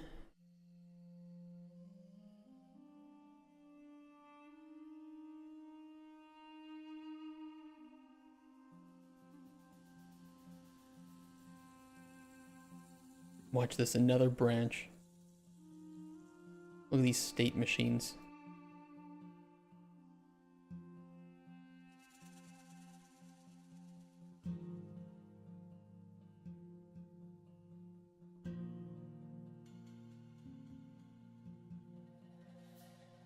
You love task name. It's your favorite is that your favorite task? I always knew it. Notice you mute the game every time you click play. Why not mute it in code so you don't have to do that every time? Because inevitably I will make a build and forget to unmute it. And then I will, you know, spend 2 hours packaging up a build that is default muted. That's okay. That's why I have a really cheap, so I can just come in here. I can just press C and just do that, which makes me super fast, gives me lots of gold, lots of free shit. The Raptors' usual run. Mutes the game, speeds the player up, adds 10 potions, maxes gold, finishes tutorial, unlocks all Cauldron slots and all processing slots.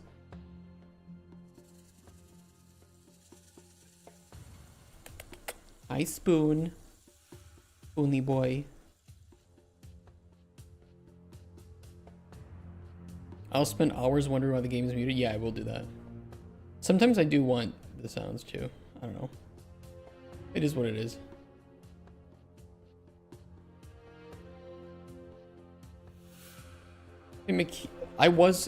Yesterday I was supposed to. Yesterday I was supposed to make it so I can press M to mute, and I forgot to do that. I even wrote it down on my notepad, and at the end of the stream I was like, oh, I should have done that.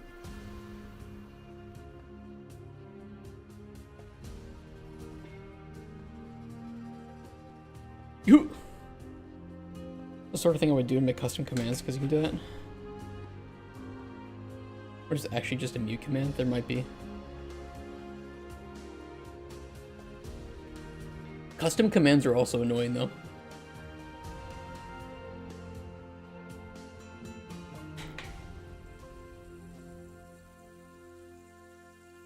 Here, I'll do it for you guys.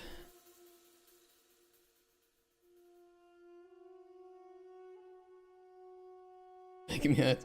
It can be very messy. M key. Where's my M key?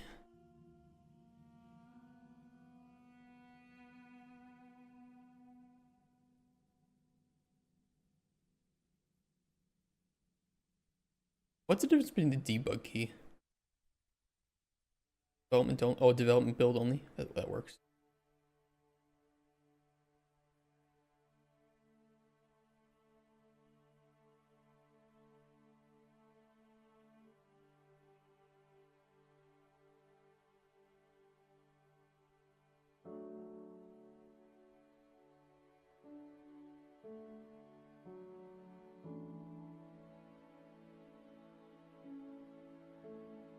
I didn't have an old saved volume, right? Should be. Let me check.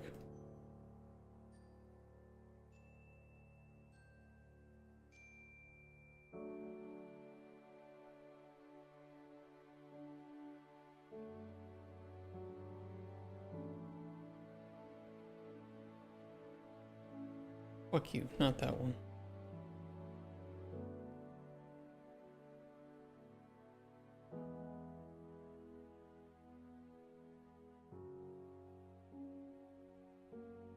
Swear I hadn't like.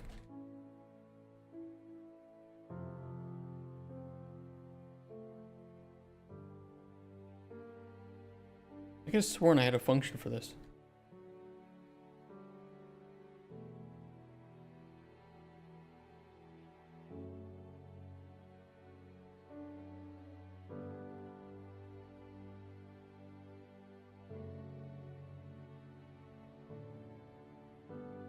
Yeah, I have a debug one for the escape key too.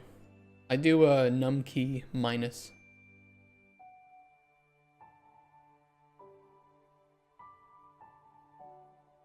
That's like the first thing you do whenever you start making a game. Or function.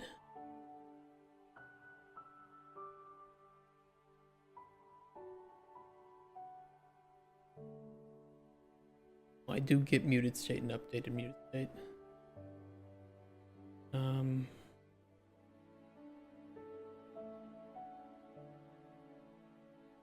I just run cheat by ID, actually? All cheat from ID. What's the cheat ID for the mute? Why do all this bullshit when I already have a function that'll do it?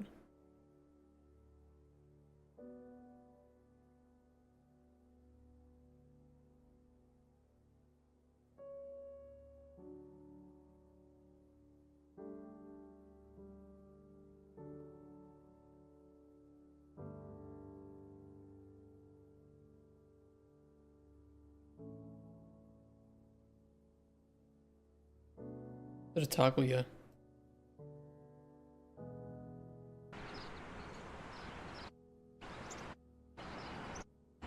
And it returns it to the proper volume.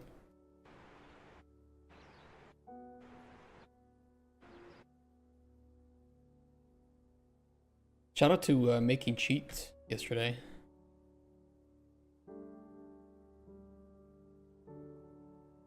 You guys dipped for that moment.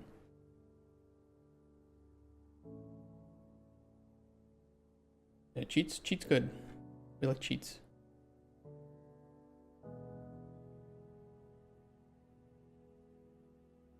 Now I'm gonna forget that I have that though.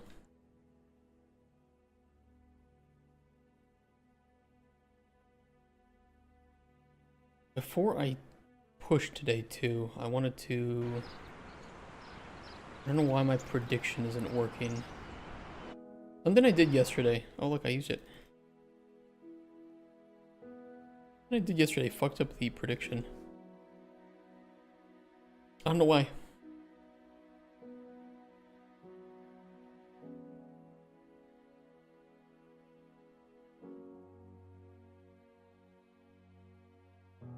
String to remind you that it's muted?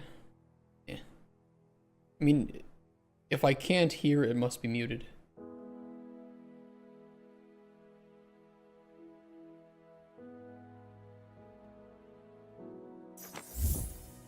B-Ri, thank you for the... B-Ri, thank you for the follow. I'm sure I messed that up.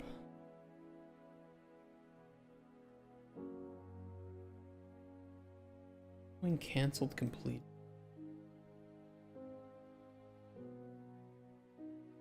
I can't hear, my headphones might be dead. I hope that I would catch dead headphones before I assume that my game is fucked up. I hope.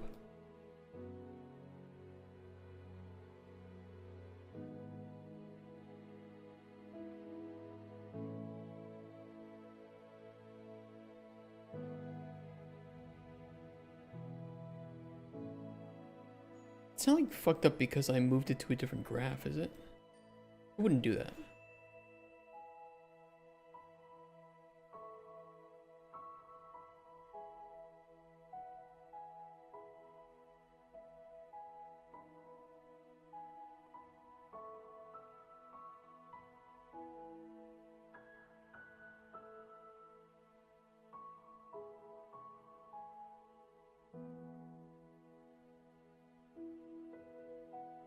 Everything looks fine.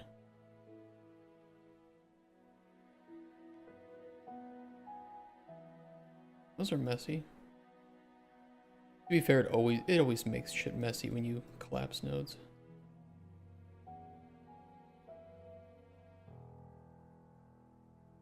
It's like the final insult. You collapse nodes to fix the mess, and then it creates mess in the collapse node.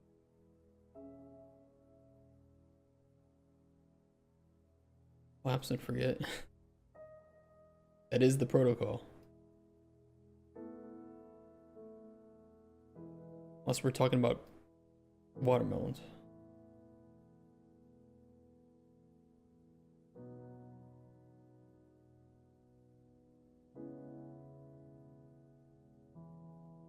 It'll like change any info here?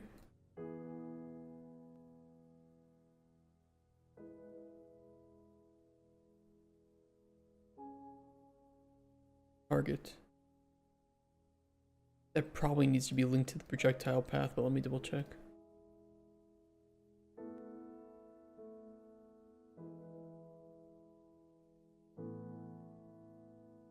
Where is my prediction?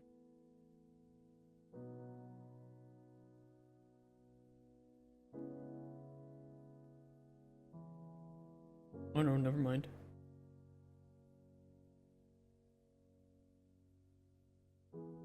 Oh wait, Yasuke? There's a game called Yasuke Simulator on Steam? Yeah, I saw that. That'd be pretty funny if it ends up getting more players.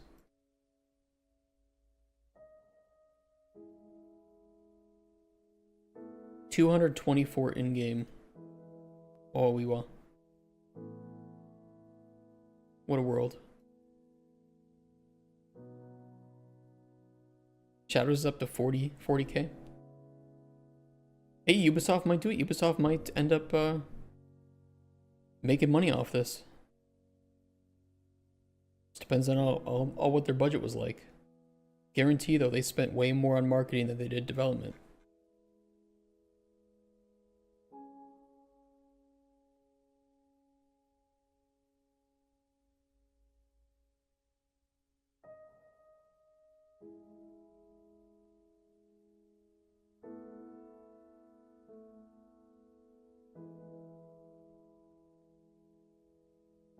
Correct.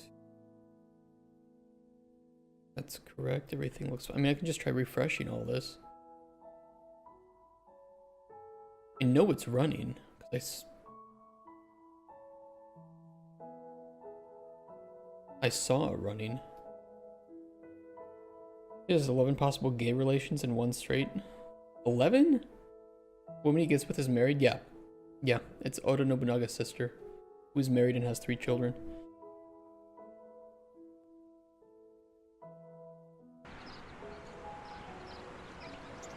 Man, I just can't see it.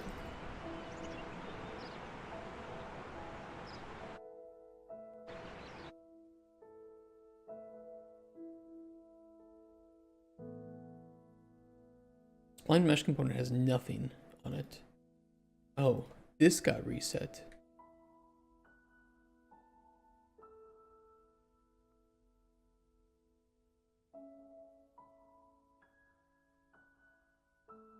I don't remember which one it was before. That's what got fucked up. Shit, I don't remember what this... I don't remember what the settings were for that. I don't think it's gonna tell me. It might tell me.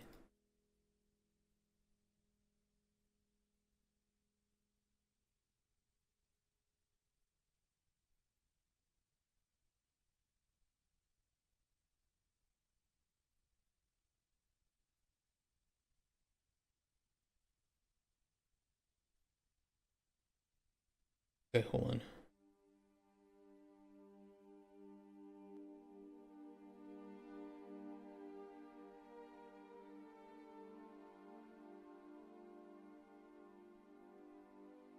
No collision, turn off shadow.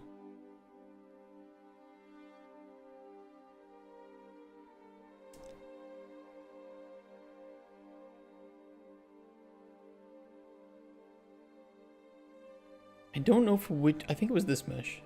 Had to have been. This mesh, I can't adjust the material though, so maybe it wasn't that one. Unless I just need to compile it. There we go.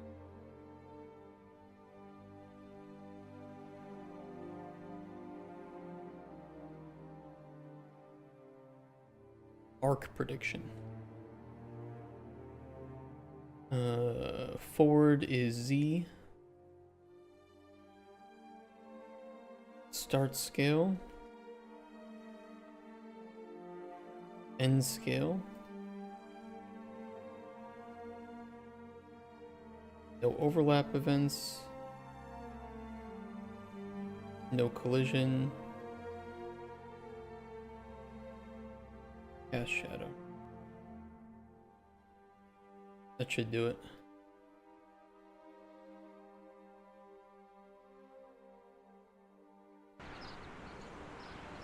There we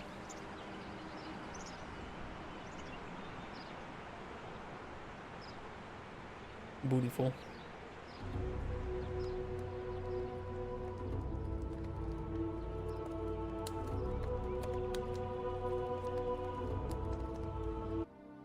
Kind of want the button to get removed right away when you zoom out.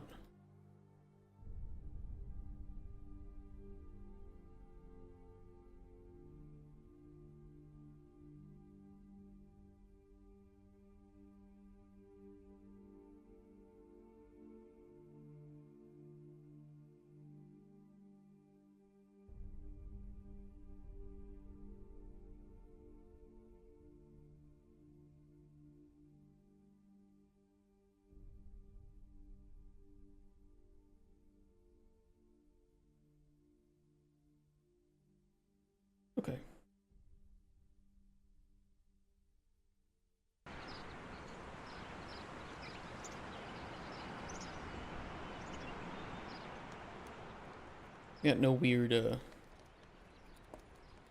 outputs for this, right?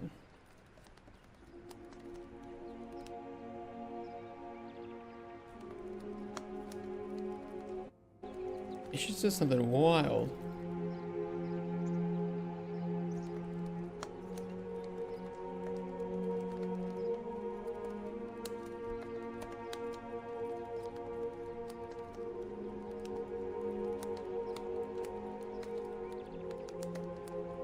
The fuck?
I thought this might be an issue. As we skip that check. I thought it might be a problem. I knew it. I didn't say anything when I made it. I was like, oh, just put that here. Good enough. Classic.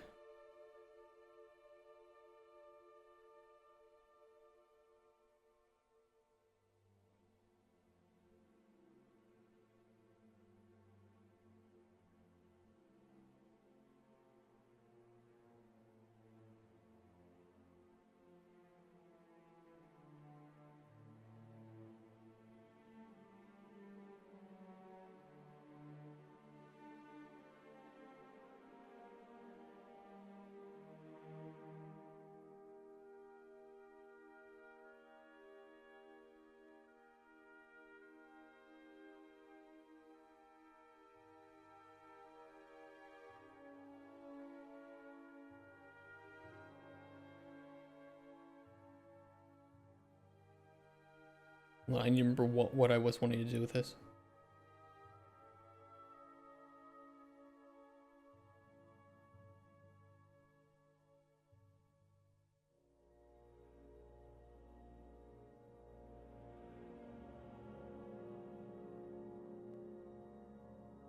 We don't care about valid hover task. We still need to set that. Based on the zoomed task.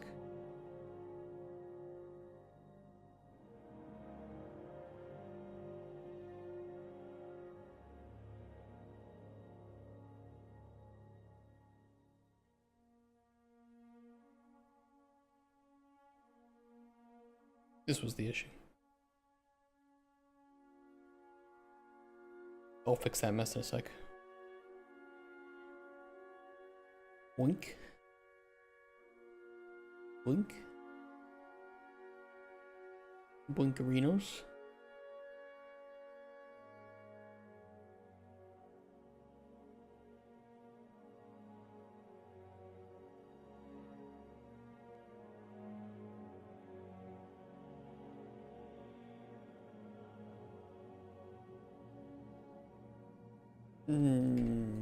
Clean that up a little bit.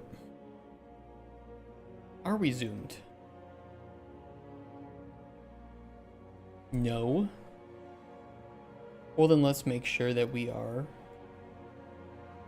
first at the board. Out of safety. It should never be triggerable if you're not at the board anyway, because you remove that mapping context. So. Oh. Sniffy sniffy. There we go.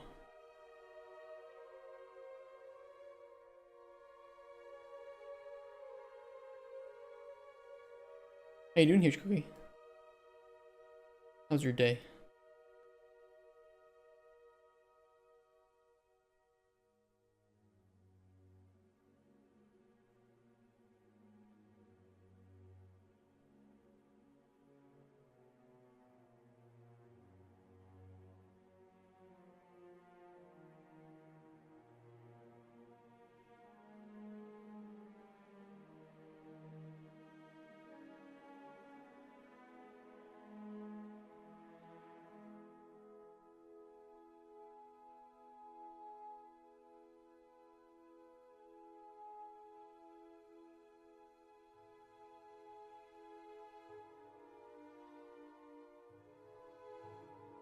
feel like that might throw a warning.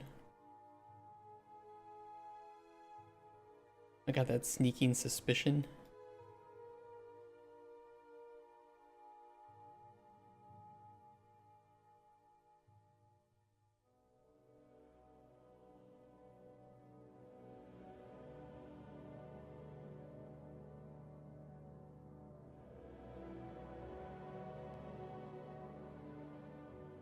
Let's see if I broke it worse.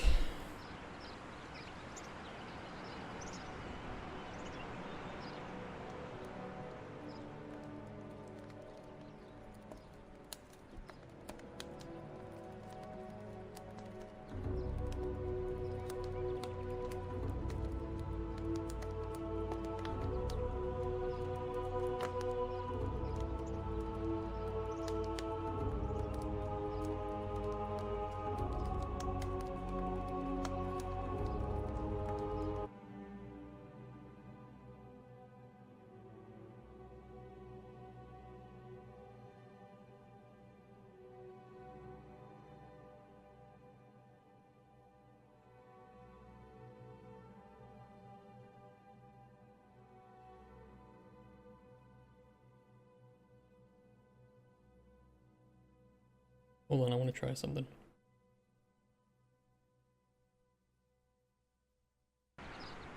This should be visible.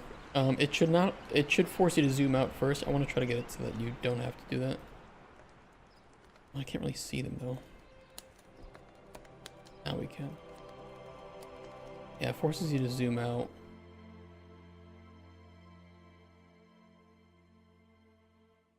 Zoomed true. I could put it here. Like, is the new valid hovered task.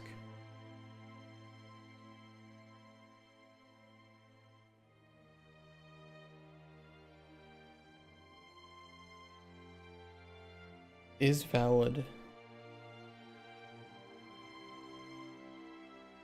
And not equal to zoomed task.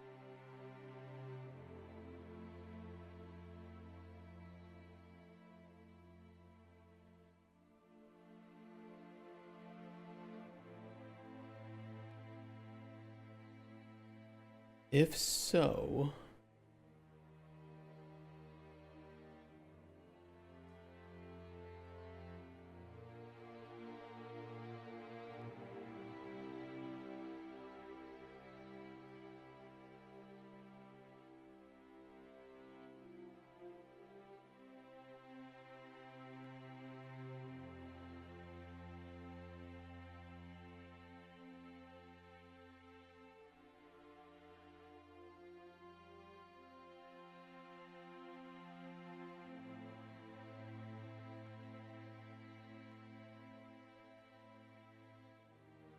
make it dirty, make it work.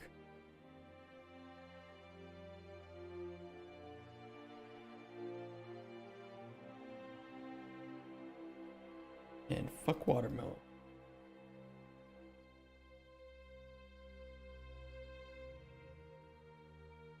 Nobody knows when they grow anyway.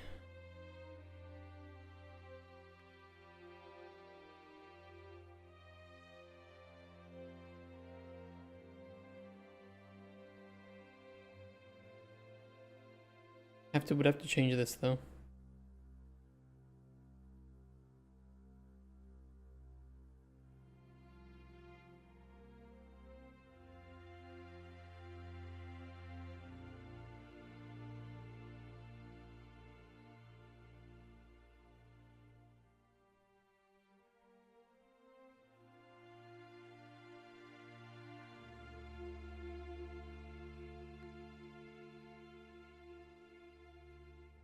But that's fine, we can do that.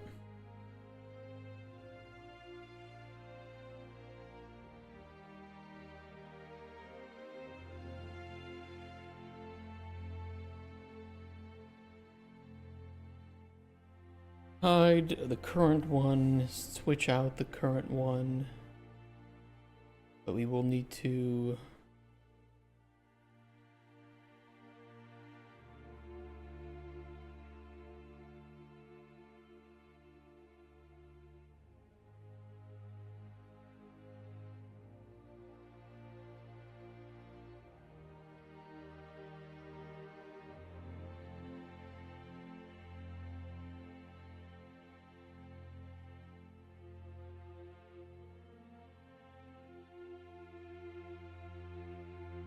Do that.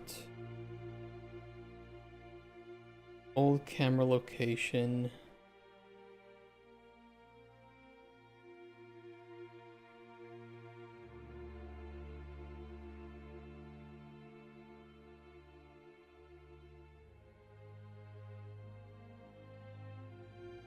Ooh.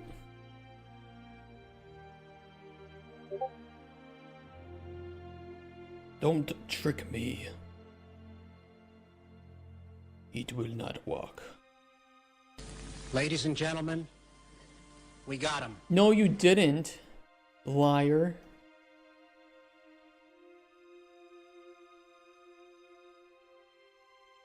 Liar, liar, Tesla on fire. You did try.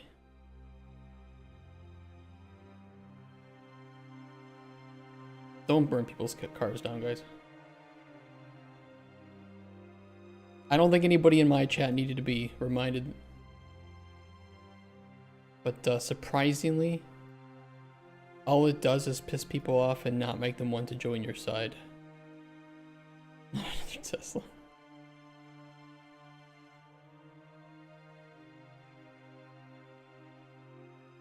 I know it's a crazy revelation, but actually domestic terrorism doesn't make people like you.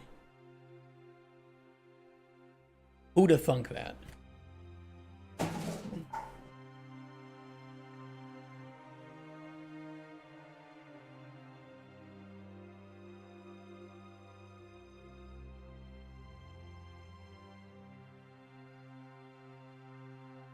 have no clue if what I just changed worked. I kind of was just adding nodes based on intuition. Probably there is a bug, or two, or even 5. Look, I pressed M. You guys proud of me?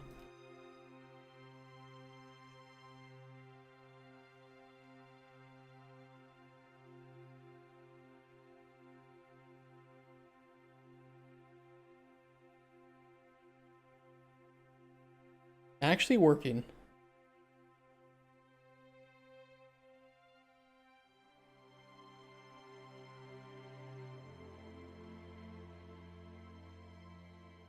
Okay, Cybertruck is banned in my country as it's deemed unsafe for the road. The Cybertruck really does not look like the safest thing to drive. Like, I've been in a Tesla Model X and S. Beautiful cars. Really well made. A lot of awesome features. Never been in a Cybertruck, but from everything it looks like, it doesn't look road legal. Like, the thing is a brick.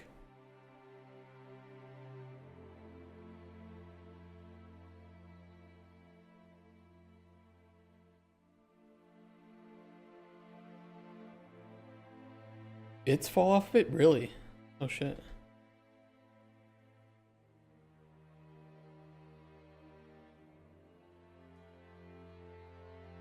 The button is not interactable.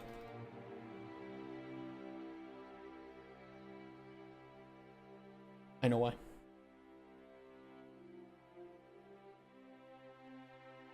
Side trim? Satin Tesla was nice and I would get one, but I have no interest in an electric only car without an ignition switch. Bob scared me, wouldn't be interested in a hybrid. That's fair. Yeah, I don't blame you for that. 3. I don't think I've ever been in the 3. Or Y. I think I've only been in the X and S. They were nice. They were nice. Cool cars. I like too that if you guys have ever been to like a Tesla showroom, I really like the way that they are trained to talk to you, where they're not trying to sell you the car. They will literally just hear other features. Here's what it can and can't do. That's it. They aren't pushy at all. At least in the ones back when I was in there. I fucking hated them so much. I was denied from buying. Why were you denied from buying?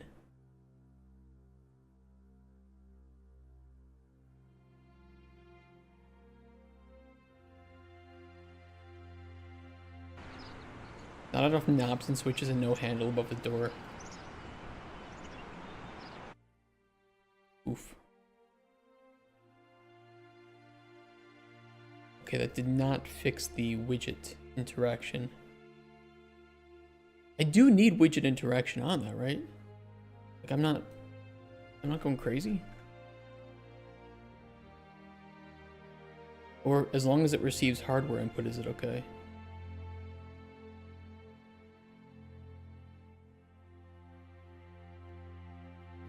Oh, interaction distance. Yeah. I forgot I have to do that shit. Oh, I forgot.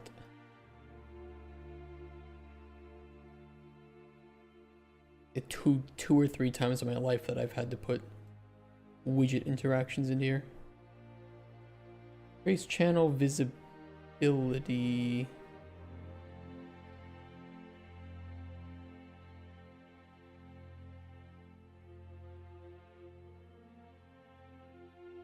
We'll see. Let me increase that.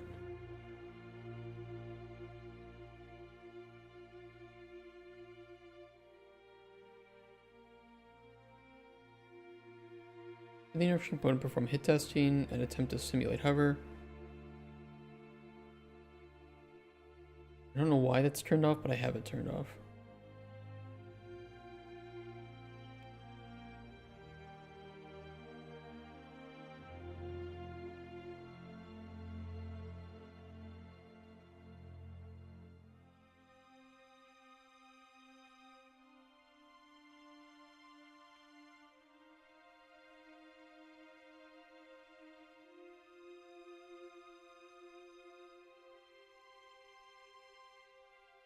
We'll get it working.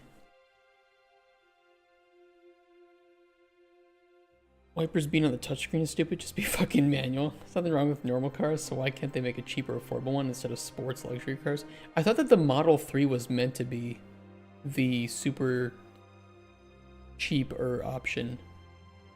Because the Model S was the more expensive one. Same with the Model X. And that was supposed to fund the creation of the Model 3.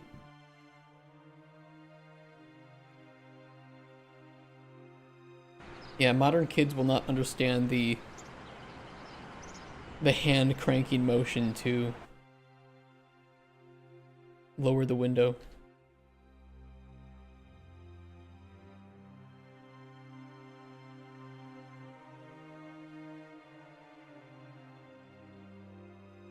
That's annoying. Why you no receive? Does taskboard need widget interaction? It might. Yeah, task. This is what might need the widget interaction.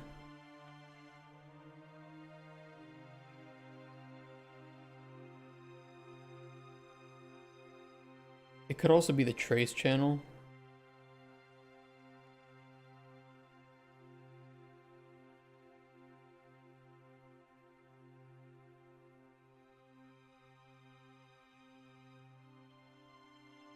I'd have to double check. I don't know what I do in here with this.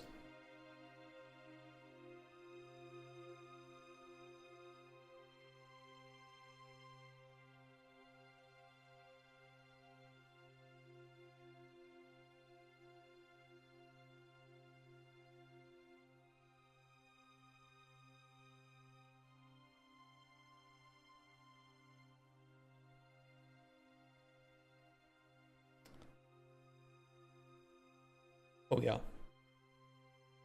I forgot you have to do that.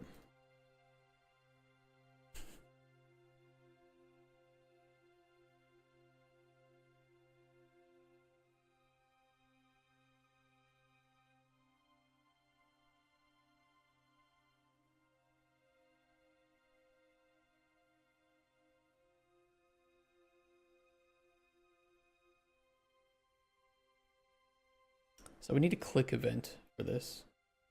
Input.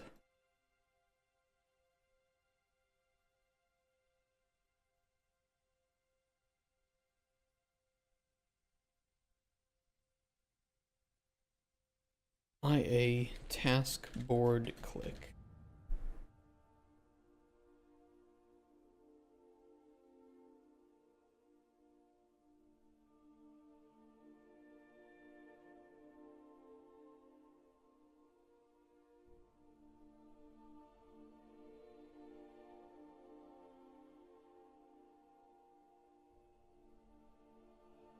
Oh, task.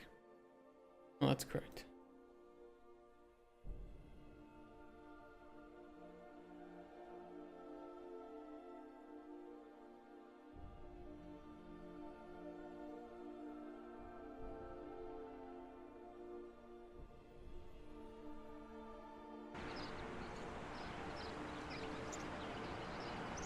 Something along these lines.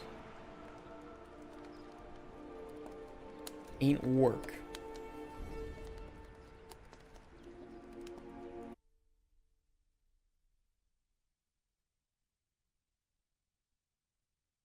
I wonder if the trace channel is being a bitch.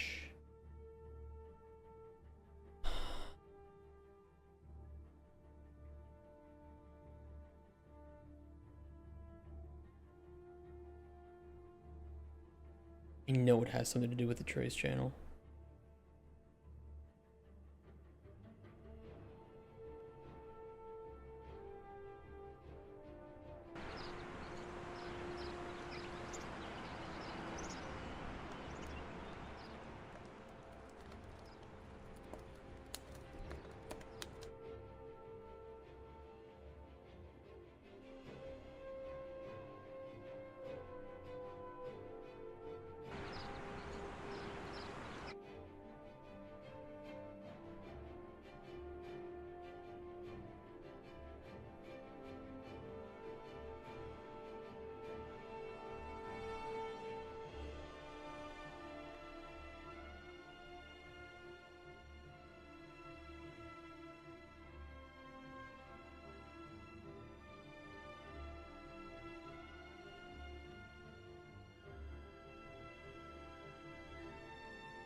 Are there no ads on your channel?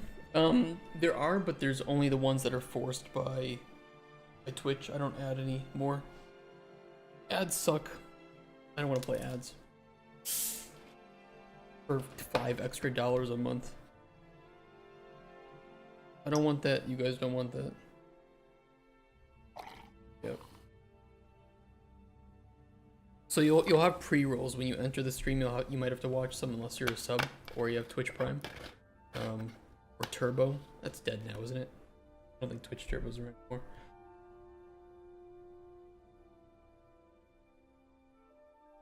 But that's it. Once you're watching, you shouldn't ever get any more ads. I think.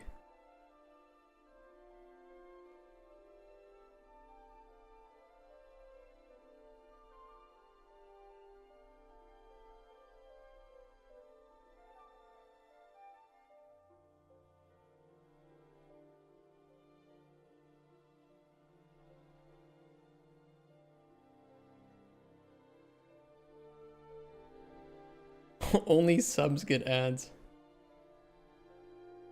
That's the real fuck you.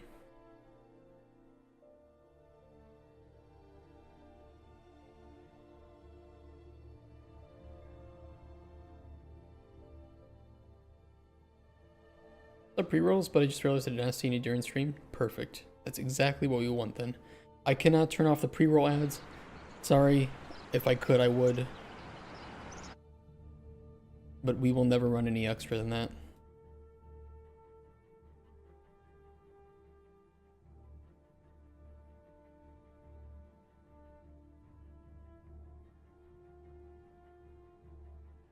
All regional.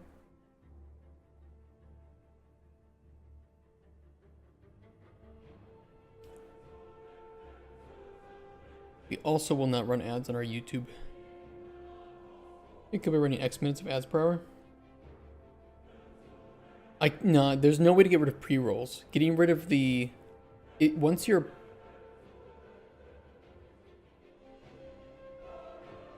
I don't know I think if it's your partner, there's some forced ads that have to run at a certain point. I think it's when your partner, every hour.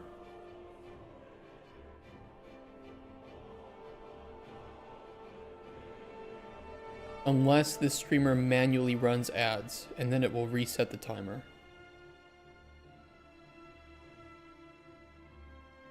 So it's something like that.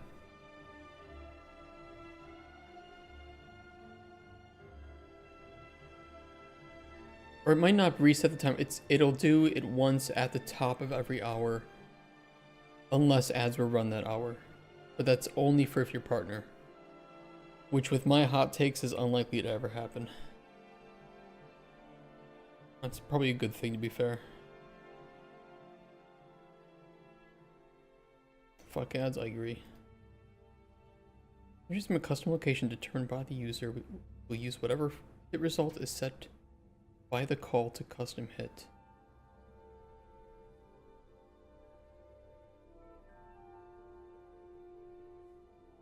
I know it's working.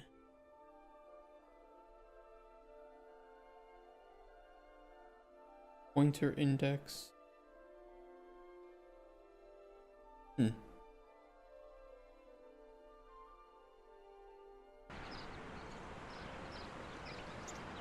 It's working in the alchemy table. Oh. It is hovering. It's not... I don't think it's sending the click, but it is playing the hover.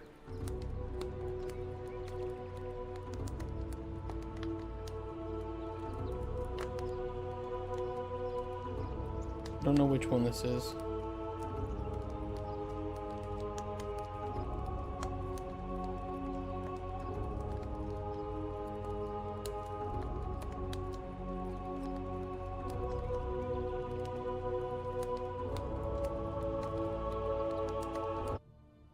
Ads revenue in Poland is probably poor.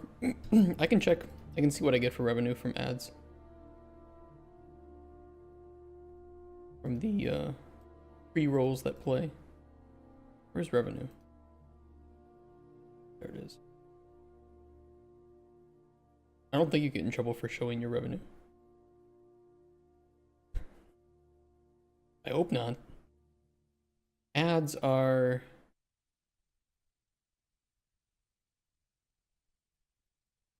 $0.32 in ads. Yeah, so I just don't care. I'm never going to turn those on. One of you subbing is worth way more, honestly, per week than any ad revenue that I might get. And I can earn subs by just being a good content creator. There's no way that ads are worth it. Fuck that.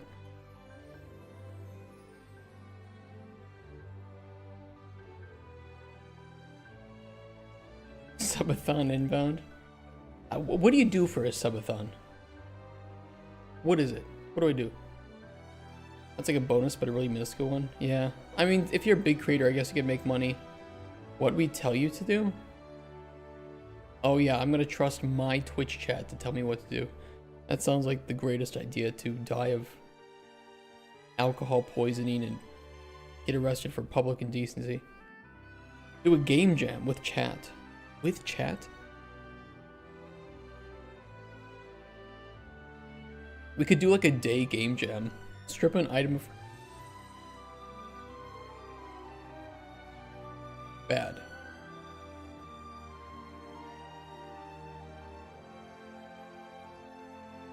This is a key. Normally we just use however advanced uses. This might have to send... I feel like this would have to send information...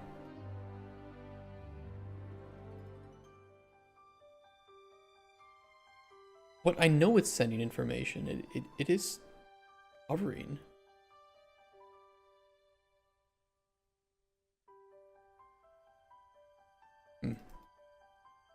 Chat MD.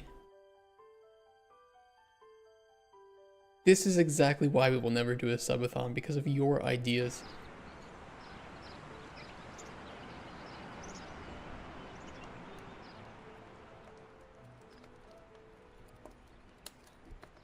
Oh.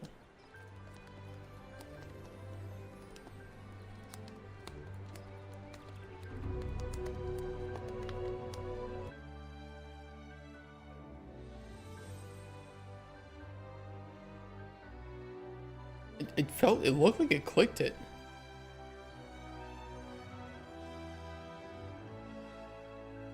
Maybe released doesn't get called. And it might have to be on clicked or on pressed.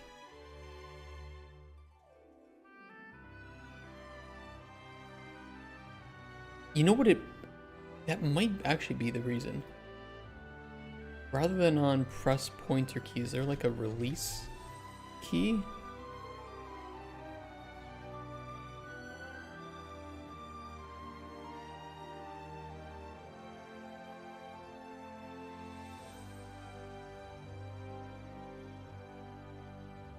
Story keys mapped.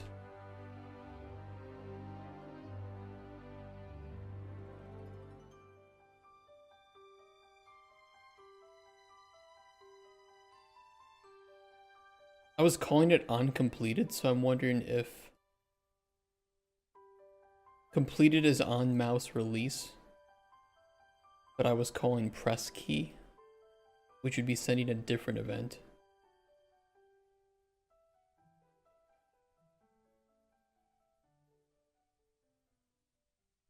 I get it. It's a little awkward, but I get it. A stream that extends with subs, you can pause the timer with subs. I'm sure as a chat we can find fun games we want to see you play. I could do... What would be the... Okay, I was going to say Dragon Age Veilguard, but I've already suffered through that.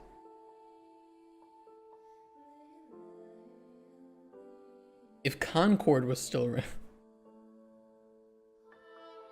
Has the timer to sleep?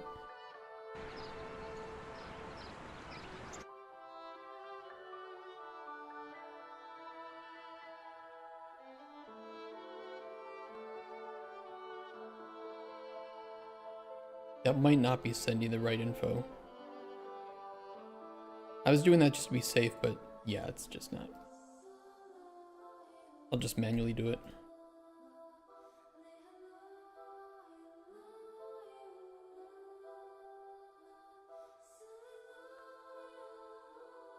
Trying to be fancy.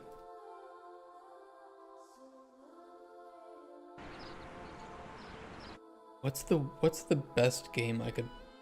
The best worst game I could play? Fuck, it's not working.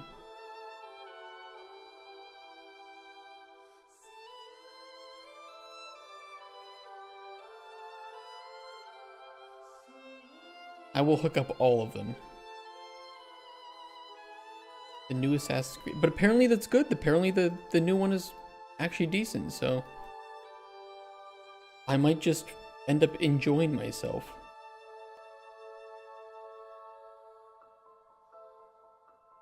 And you guys can't have that. Pretty sure that's not part of the rules of a subathon.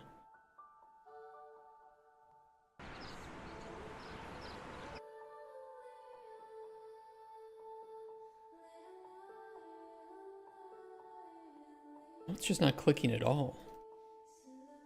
Okay.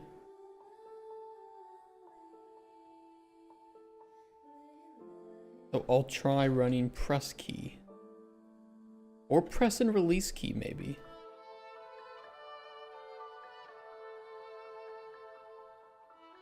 Play something you enjoy. I could. Your stream? No, it's not. This is your stream chat.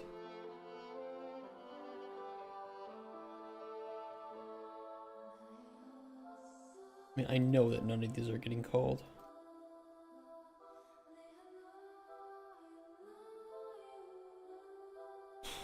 I'm gonna call literally everything that I can find.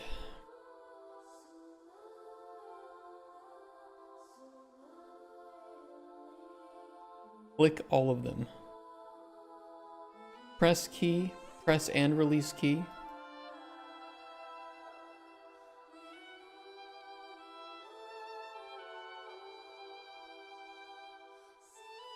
One of these will function. Because I know it's playing the hovered. None of them. Why is it not?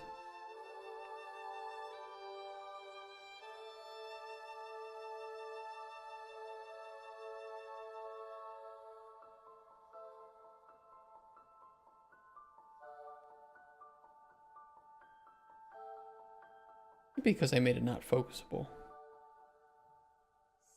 A widget and a widget? No, it's a widget component. Did that to be safe, but maybe that's actually what was harming it.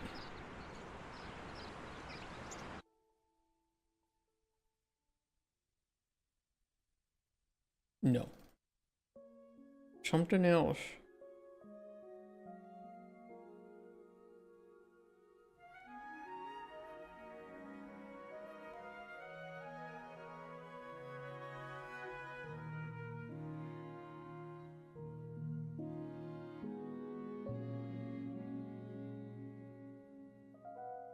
Not disabled? No, it's not disabled. Sadly. That would be a nice, easy fix.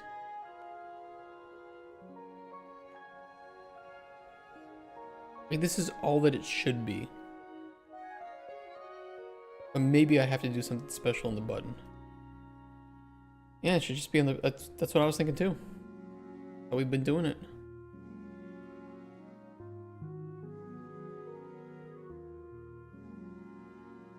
It shouldn't even be a problem because of the child actor. I do the same thing with the processing stations.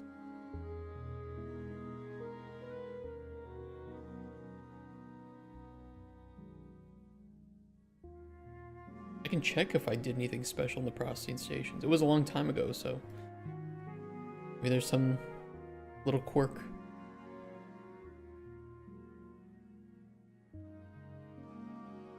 Where'd I put these?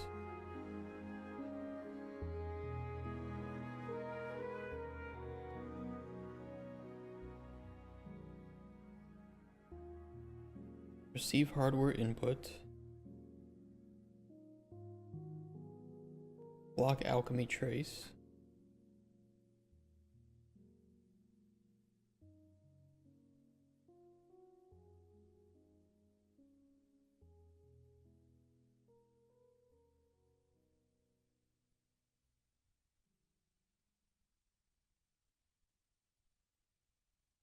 Receive hardware input.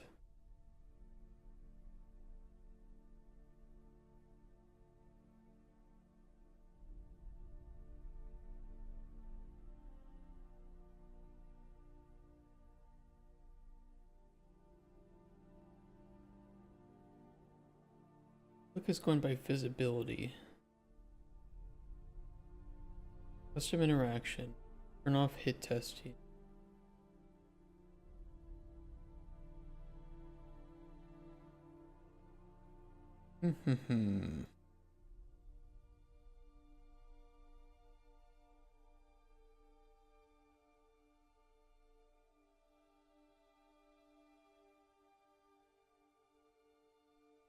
We'll set it to the same things. The reason I didn't want to do the visibility is there's an interaction right there. Might be preventing it from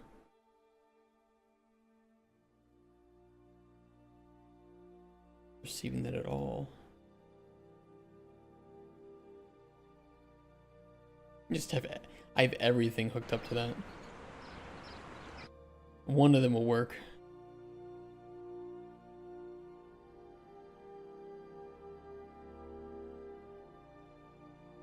Was it the hit testing that was doing it, or the mouse source?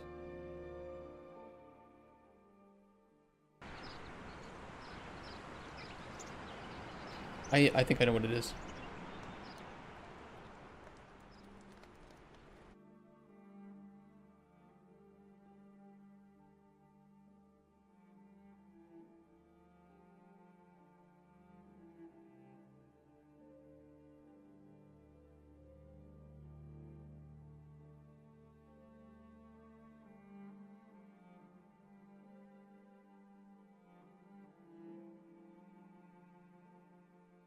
Nice hanging out today. You were cool. Have a nice rest of the day. Yeah, take care, T-Lab.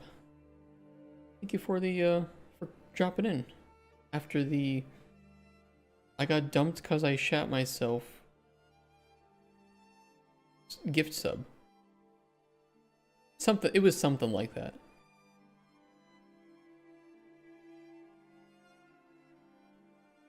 It was something like that.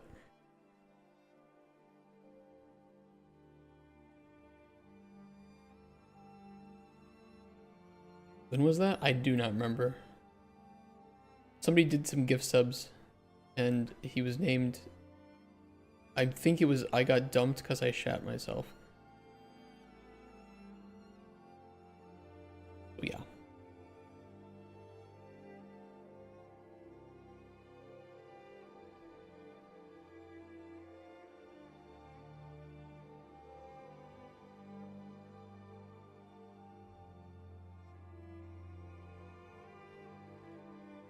What a world.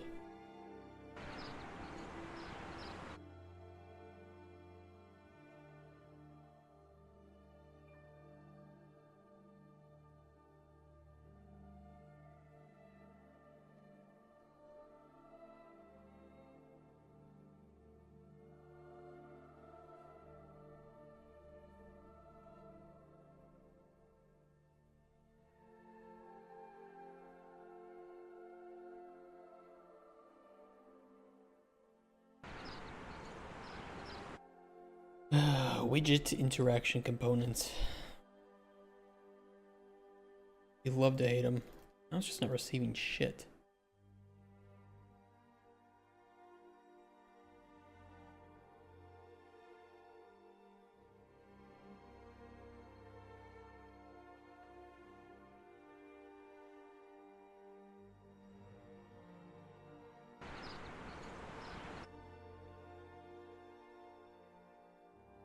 See, it's doing the hover. It ain't receiving the clickies, though.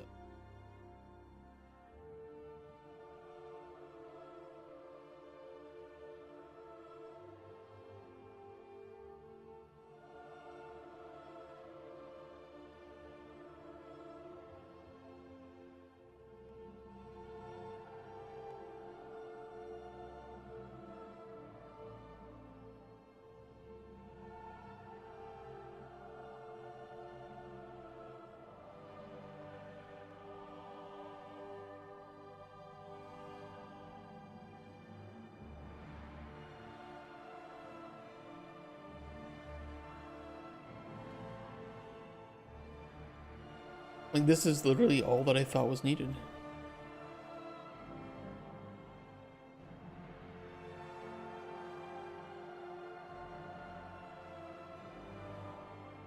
Hmm.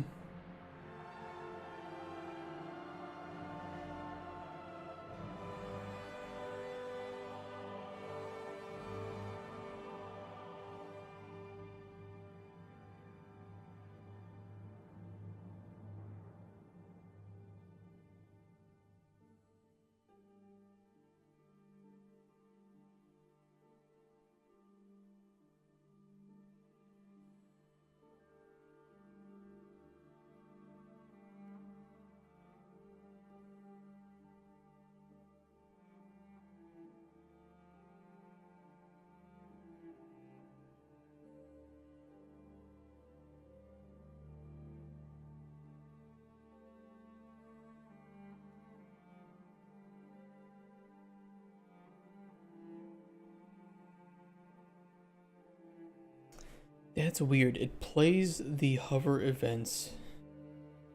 Widget interaction component doesn't click button.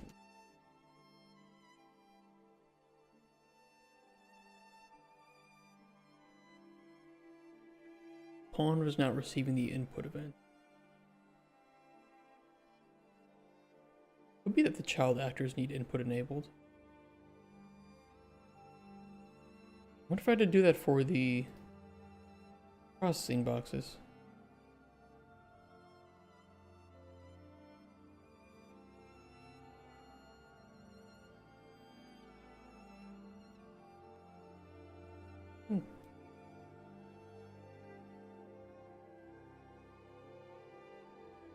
Fuck this shit. Fuck you. I hate you. Stuck ass, you dumb, stupid blueprint piece of shit. I do not know when I wrote that. I sound a little angry though.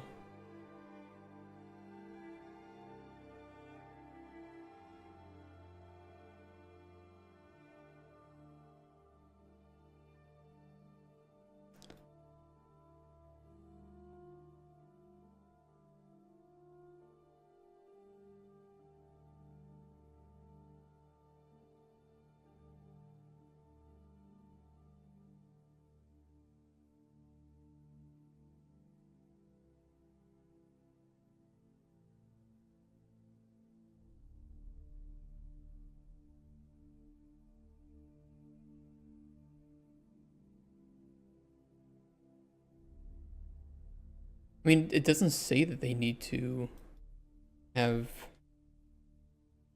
input enabled, especially because I turned on receive hardware input.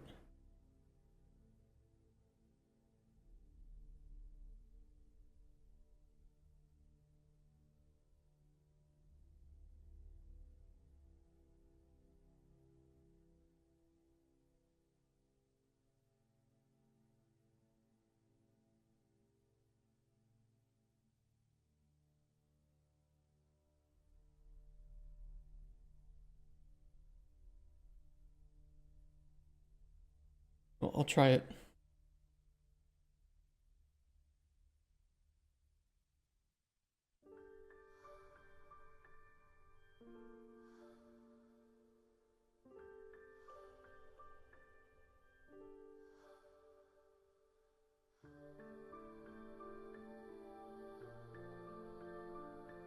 Enable input. Disable input.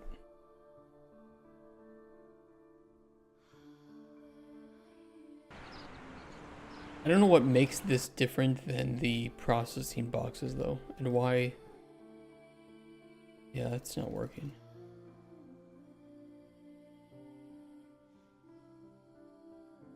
I mean, I could try putting the click on there.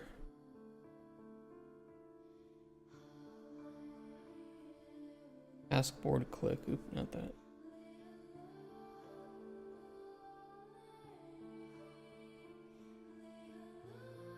I know it's gonna.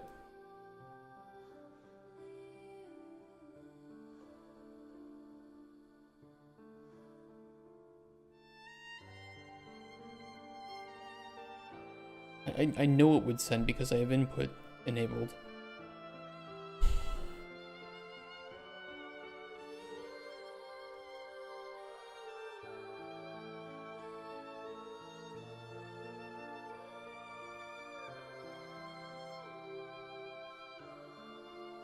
One was not receiving the input event correctly.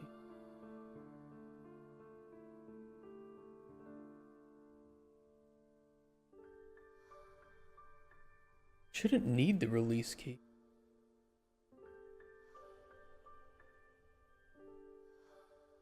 I could swear that I don't run the release here.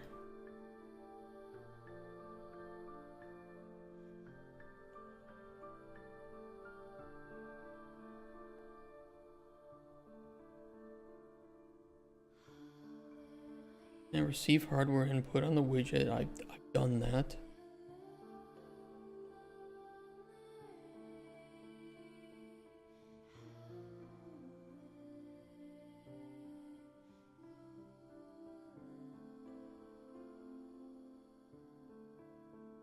There is a really, really, really, really bad way that I could fake it.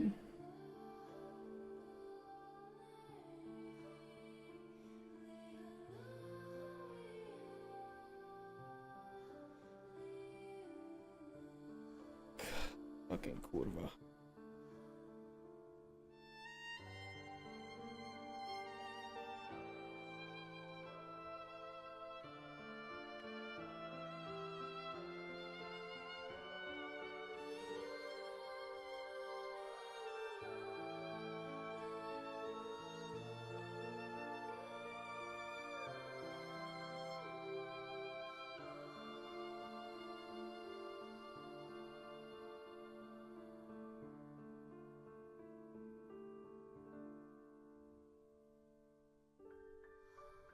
You take a bath today?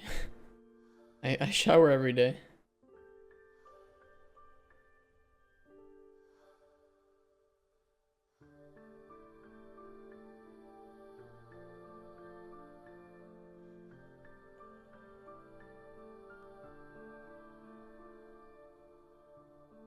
I have the enable hardware input. I mean, is it possible that it's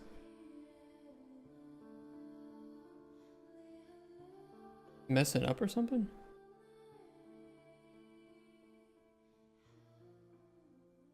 Or behaviors input consumption. Switching to input mode UI only.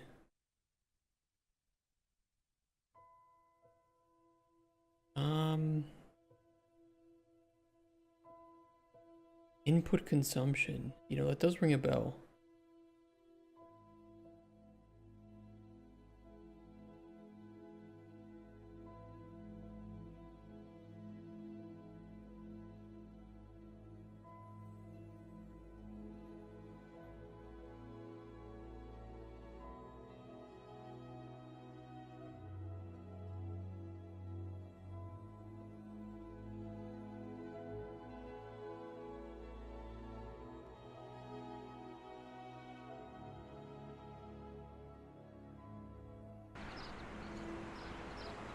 I don't see why this would consume though.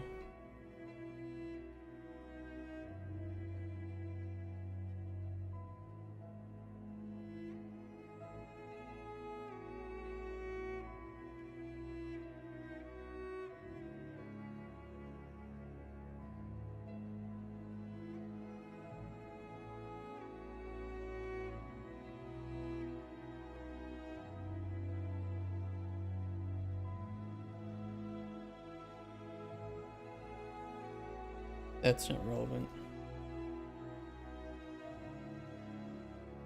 I could check my alchemy click and maybe something needs to be selected. This is all kind of bringing back some memories of similar issues. Triggers, press, hold, and release.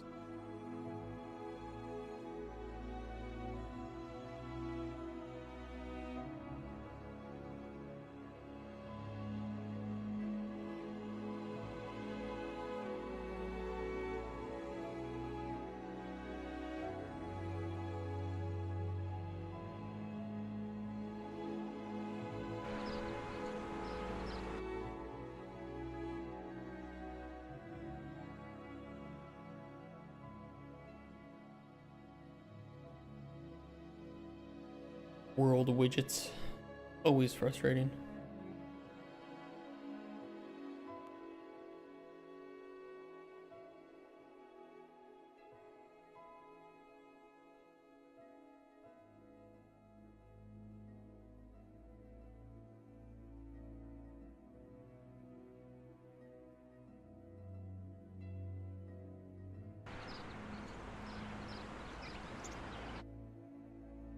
Done everything that I can.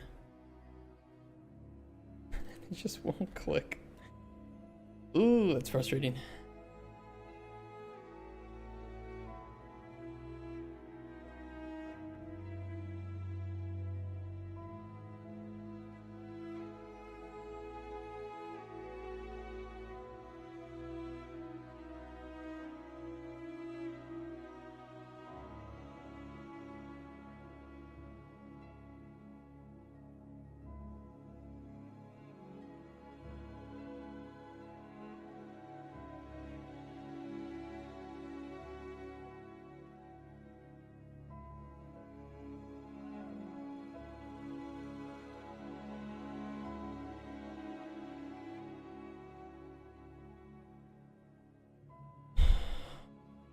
Receive hardware input. If this doesn't check the widget, would allow you to click on any button. Any other thing you made inside that widget, check the first thing. I know I've hardware input is the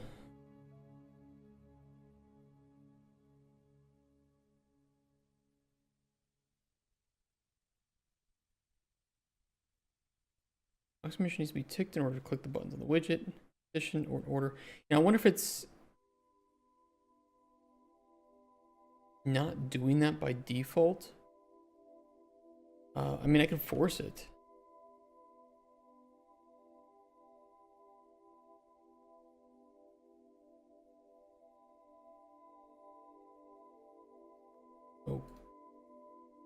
Okay. Or not.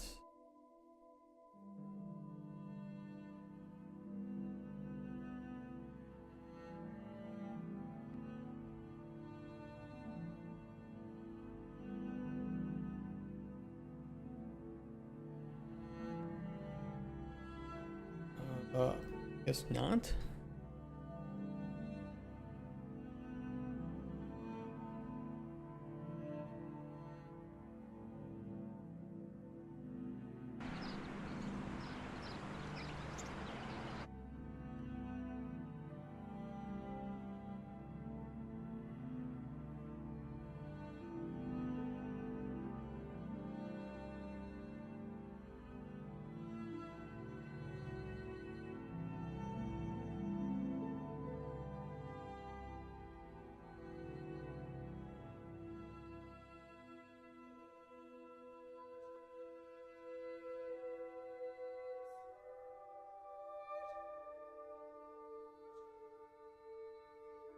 Enable click events.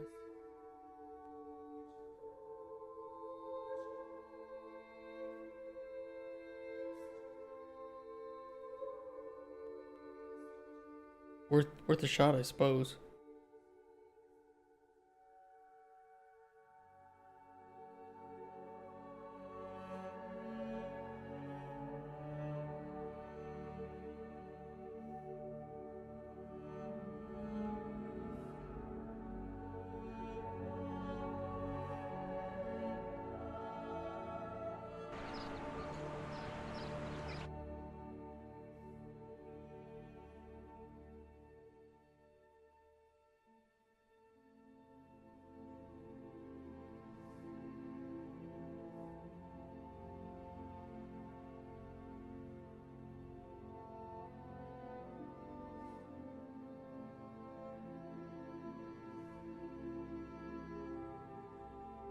Press pointer key. I mean, I could do that. I mean, maybe. But the widget interaction should work. Press key, press pointer.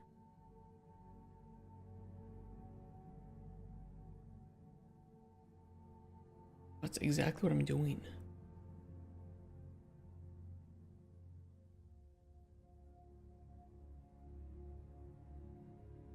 Hardware input enable is all you need. I'm still wondering if it's related to the collision.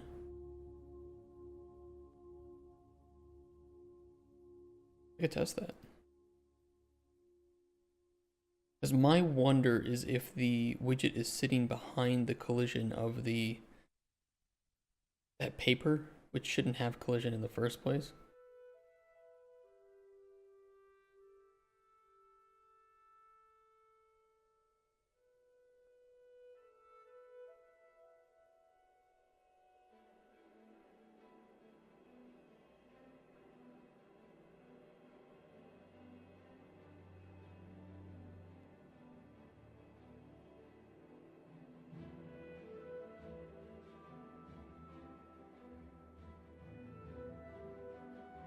And then if we use complex as simple, it shouldn't affect the zoom in and out. Double check that though.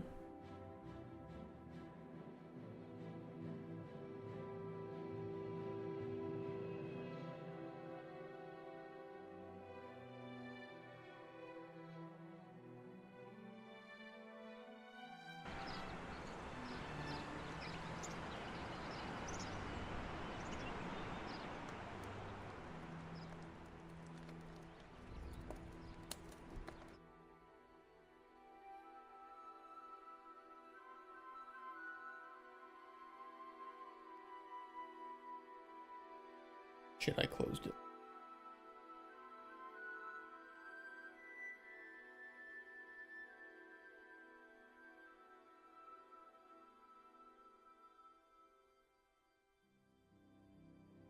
The button isn't being set to... Am I setting the visibility to not hit testable? But then it shouldn't even receive the hover.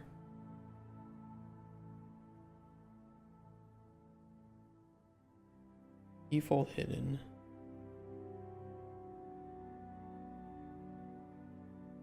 When it gets shown, we update it to visible.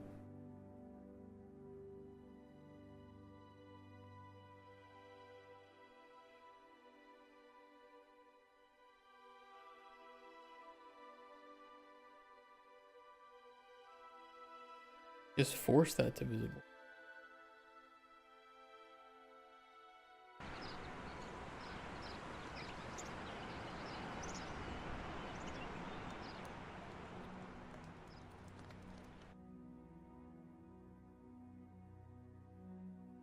Hmm.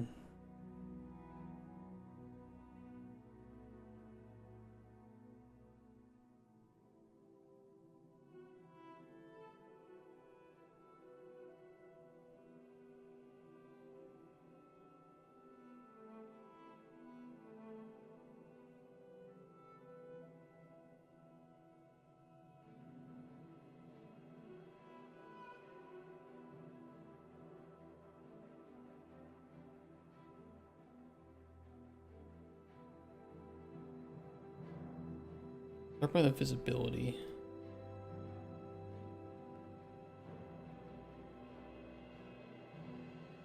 The widget interaction is basing it off of the alchemy trace channel.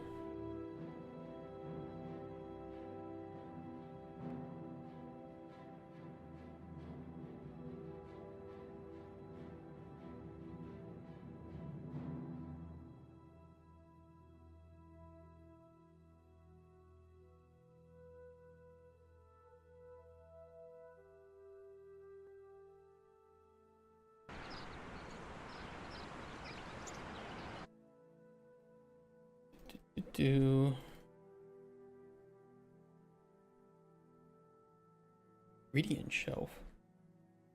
What the fuck?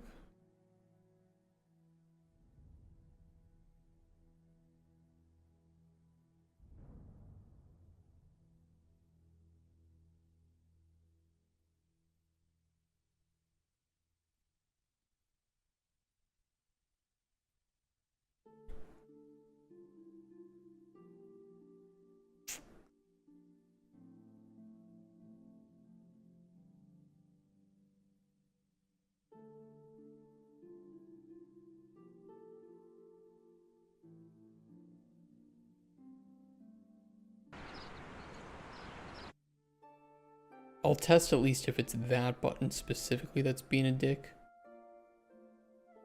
It's all buttons. We're hitting it. As long as the trace is going through, we're hitting it. I'm gonna delete this fucking widget interaction. Said we don't need it.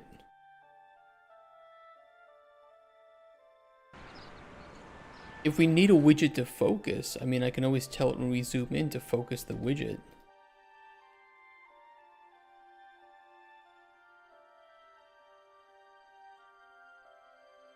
I mean, I guess it's worth trying.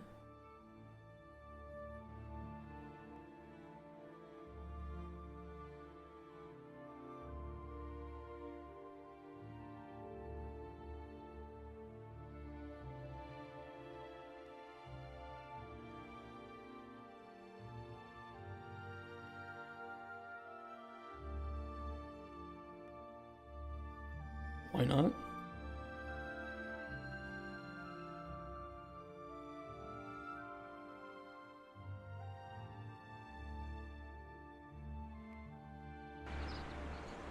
It could be related to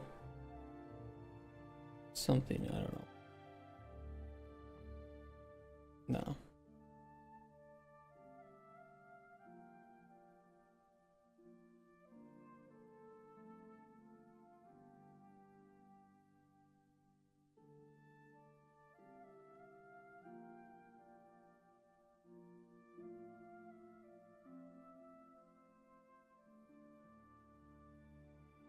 Let me try one thing.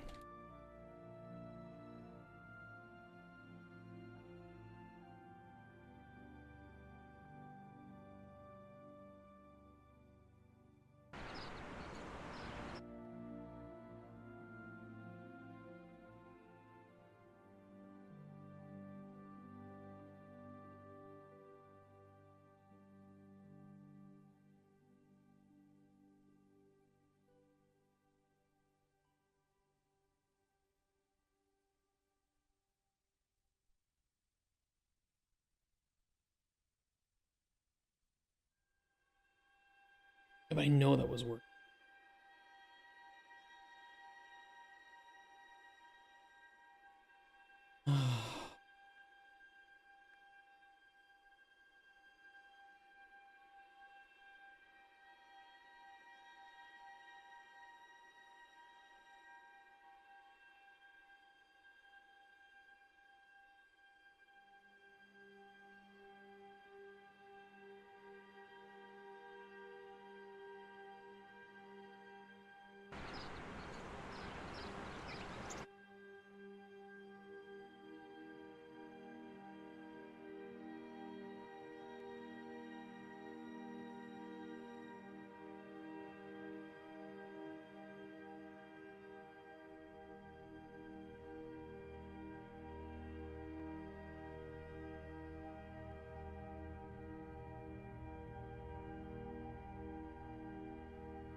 One day I will off myself.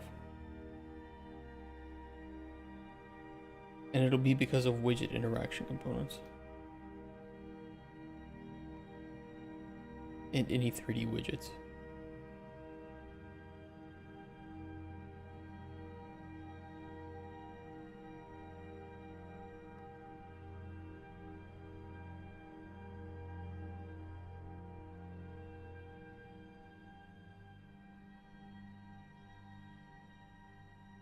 Hardware input is all you need.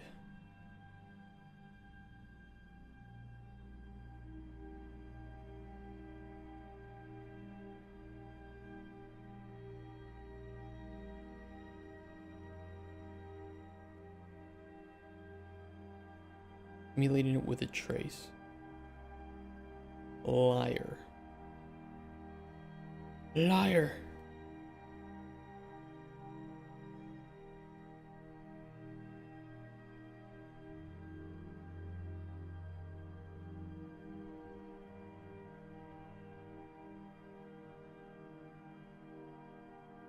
Enable input mode to the same blueprint actor that contain the widget interaction node. Yeah, I have that.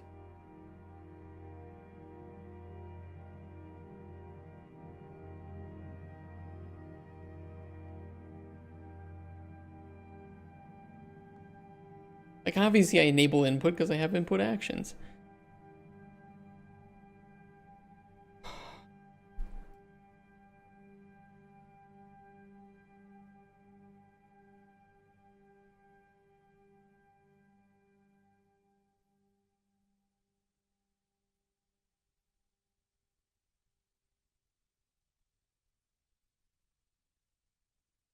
We'll just start with the defaults.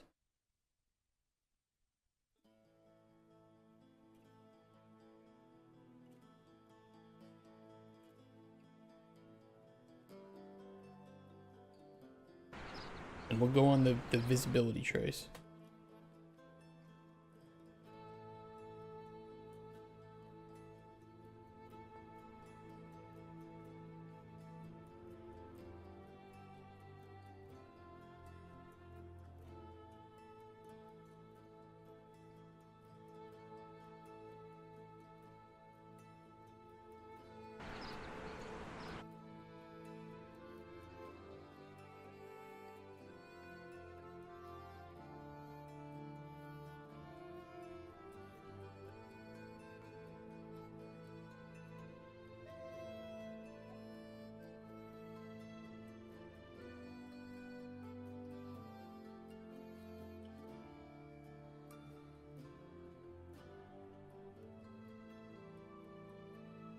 It clicked once, it printed hello once.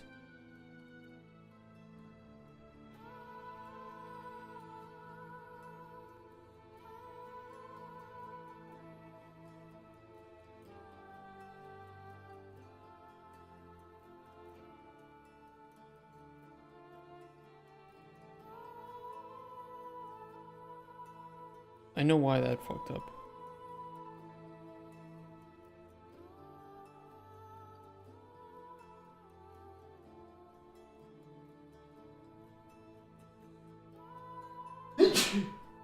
I mean, if it clicked once, why was it pulling input away from that?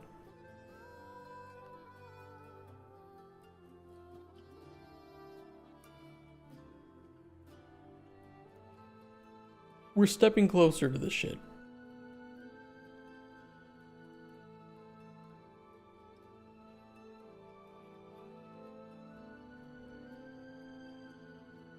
Like something was pulling focus. Was the widget pulling focus?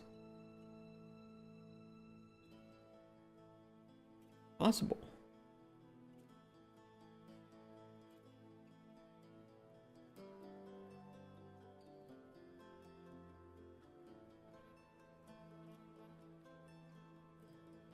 The button pulling focus? I think I re-enabled it because... Oh no, I turned it off. Let's not.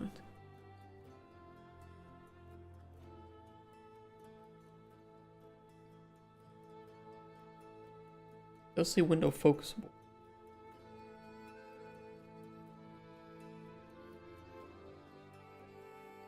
We don't want to pull in focus away from the player in that screen.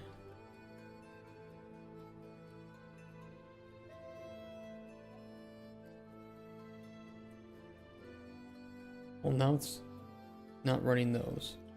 It's like it works once and then never does again. I can fix that issue though. Let me fix this issue with some quick.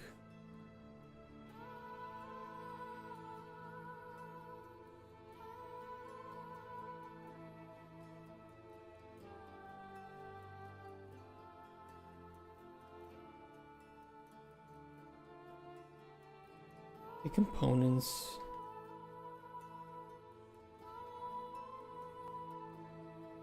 Let me just do a quick display name contains poster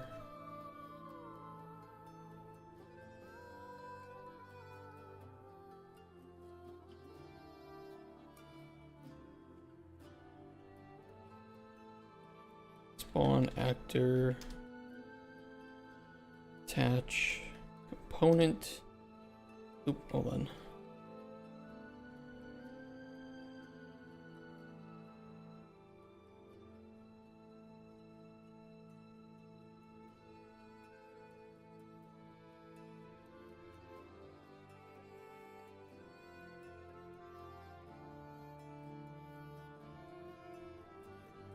I don't need dummy components there.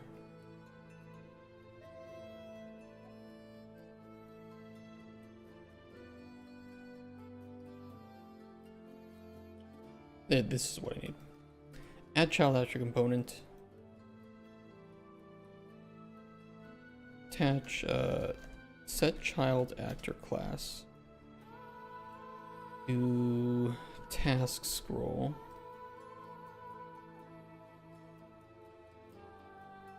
Attach component to component.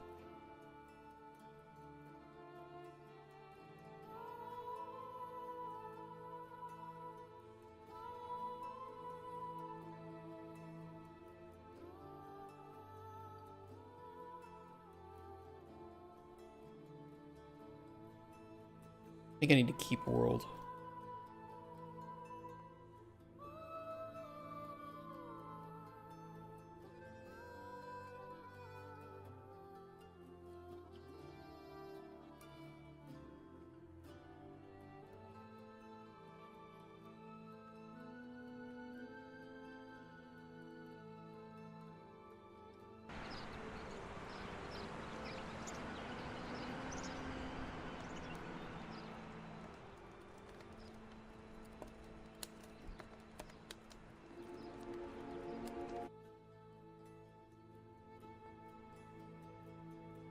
Oh, it'd be nice if I hooked it up.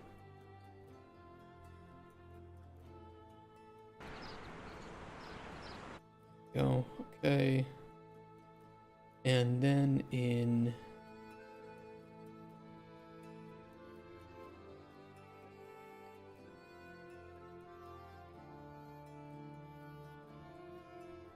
task to task. Oh, get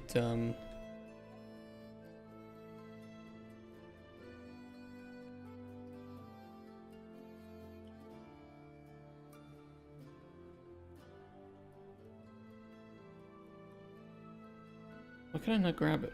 The child actor component reference. I should be able to. Oh wait, get actor. Get child actor. Has to task scroll.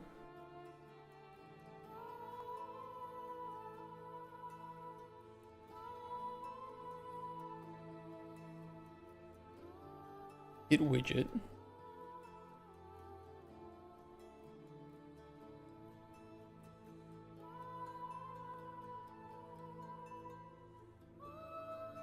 Widget component, get widget.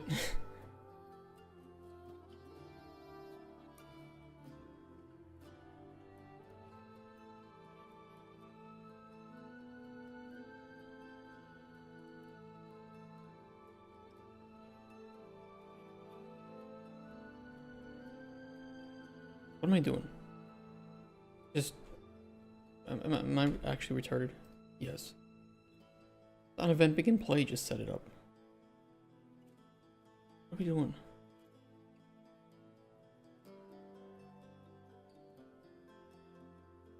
Get widget. Task to task. Ref. Self.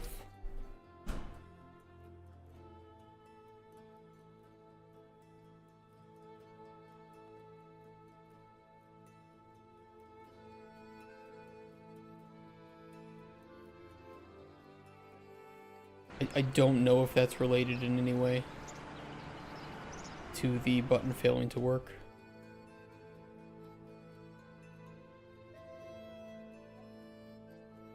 Again, it's like it only works once. I don't understand why. Is it firing?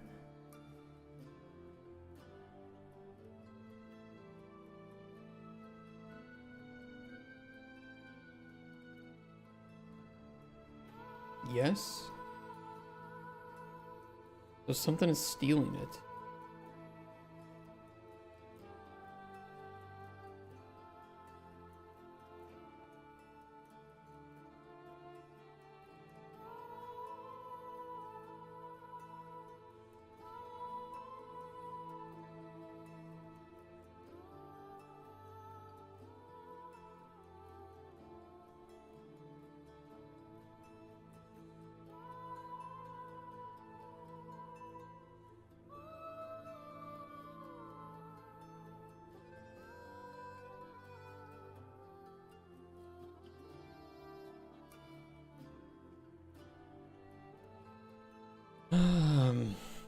God, I'd hate to leave until before I can solve this. I'm kind of at my wit's end for today.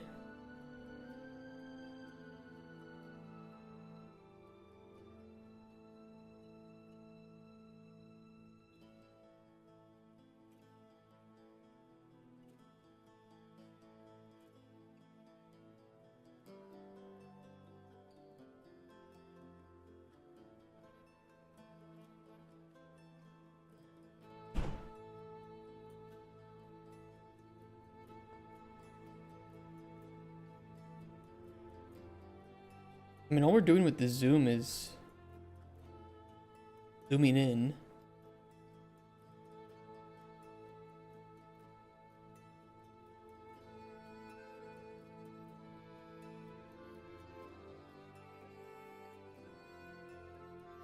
We're just moving the camera.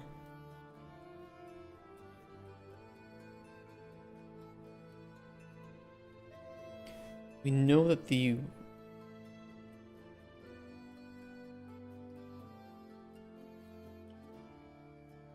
let me try one thing.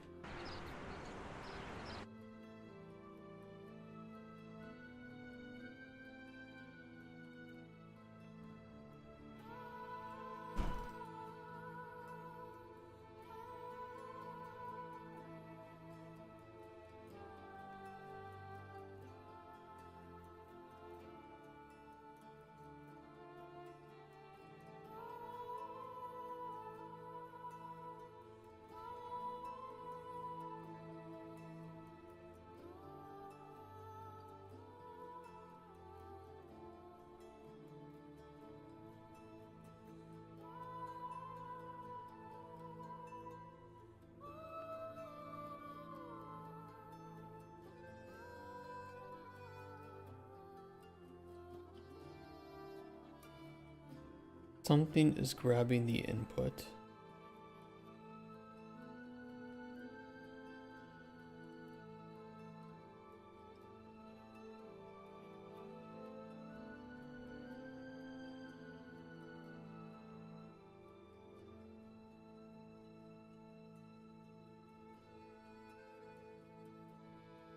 It works on first interact.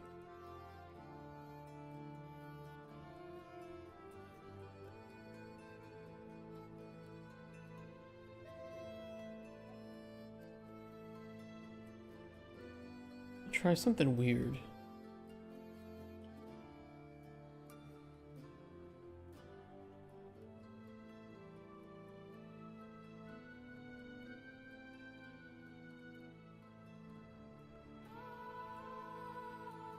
Might glitch out a bit. I have no idea what this will do.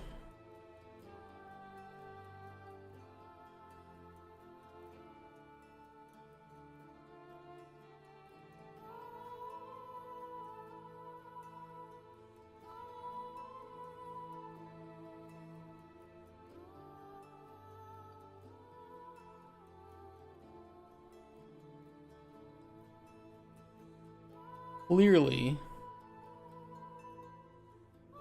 not what we want.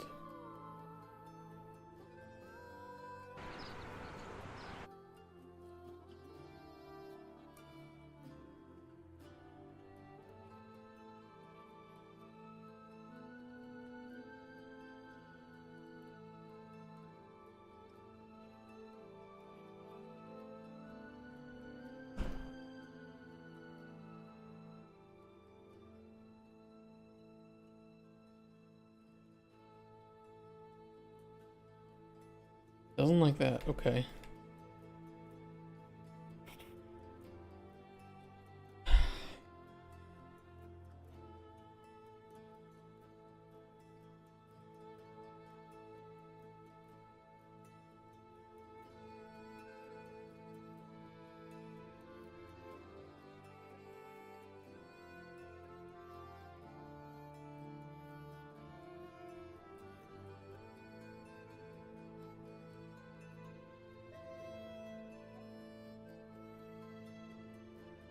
I'm wondering if there's something naughty and nasty.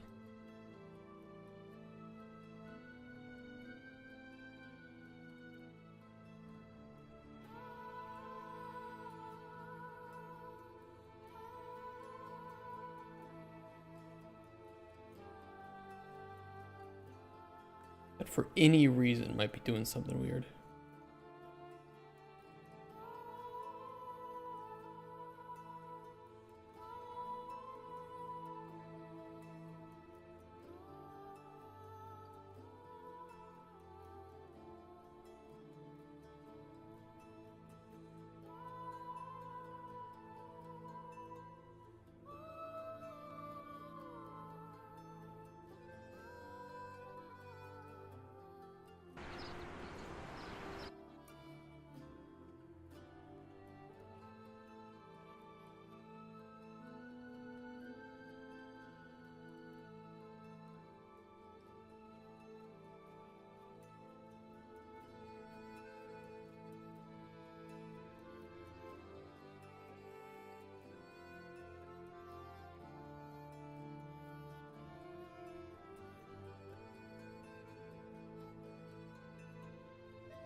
I think we'll have to look into it on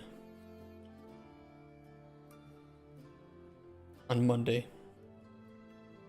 Much as I hate to say it. I got no clue why it's happening. I might be able to take a look over it on the weekend and just take my time with it.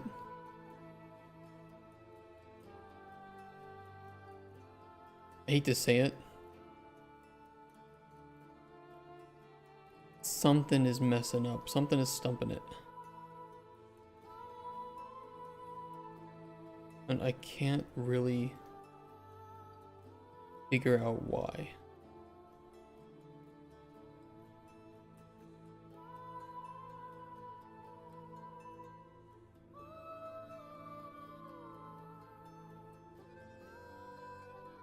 Cure for the hangs, yeah. It's weird. Something, I just feel like something's grabbing the input. Especially because it works the first time.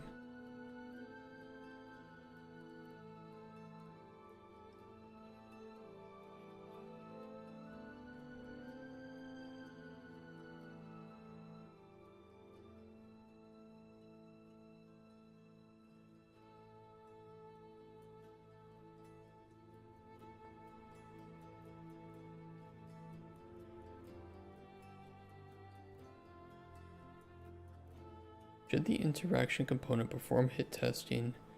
Attempt to simulate hover.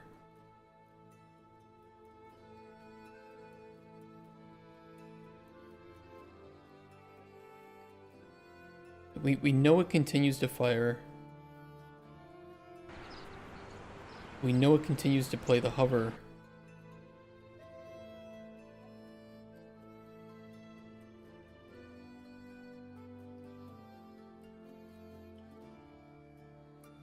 No way to ignore that.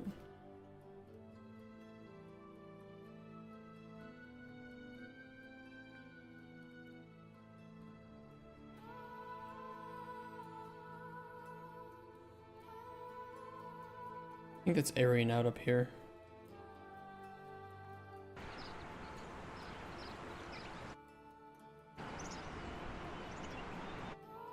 Birds.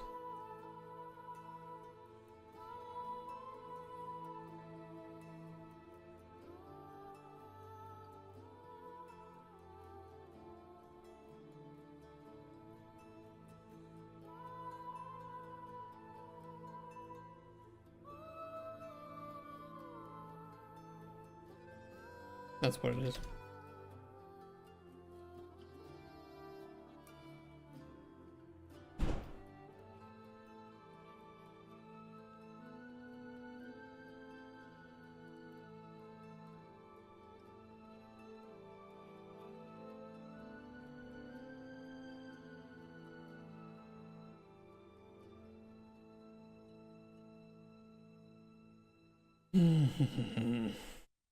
I wonder if Cuthbert is around.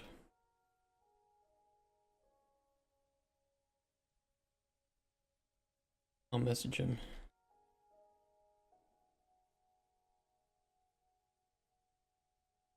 He might know.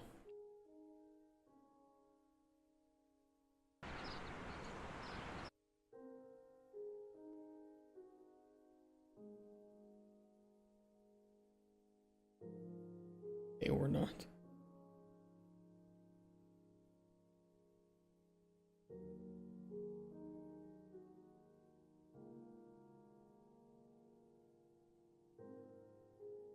Oh, oops.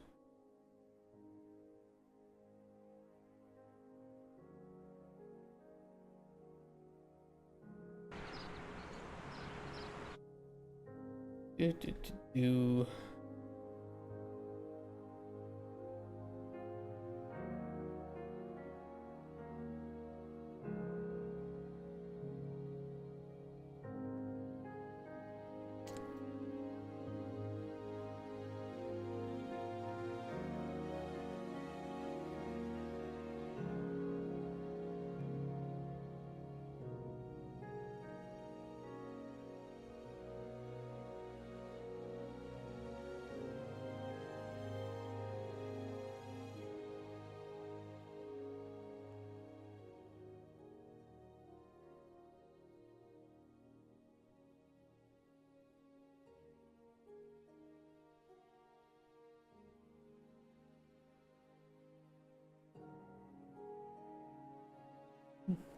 I could just make it not a widget.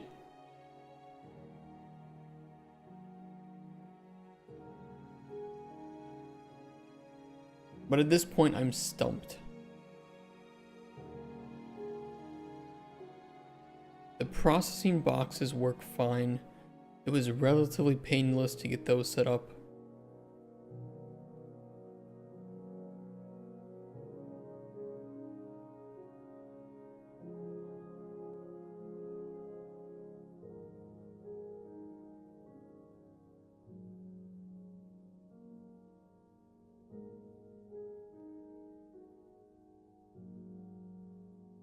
We'll make everything visible and touchable.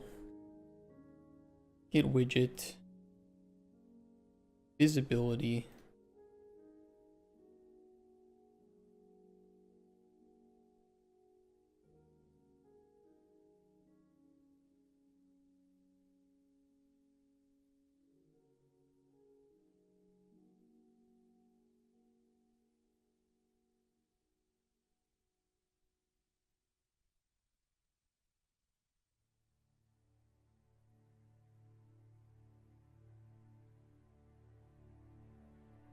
Cast to task board.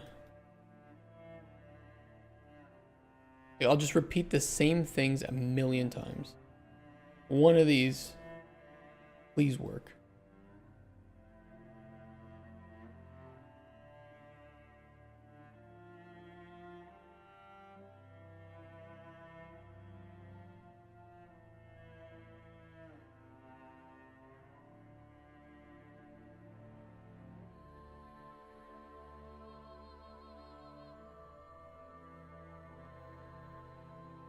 Visibility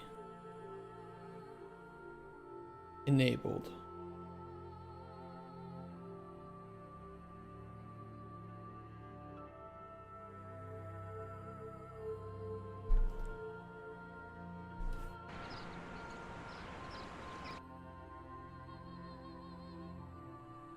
I doubt that any of these are the culprit though.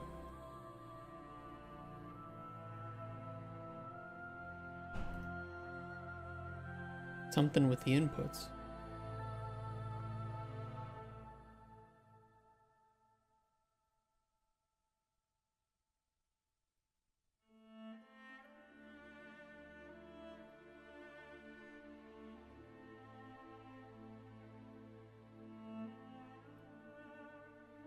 Focus. Set user focus. Get player controller.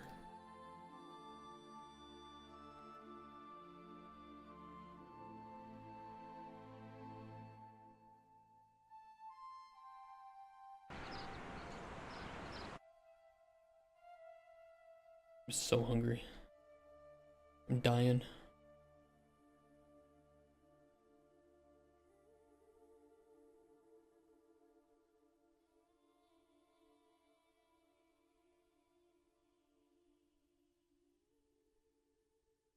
Widget doesn't support focus.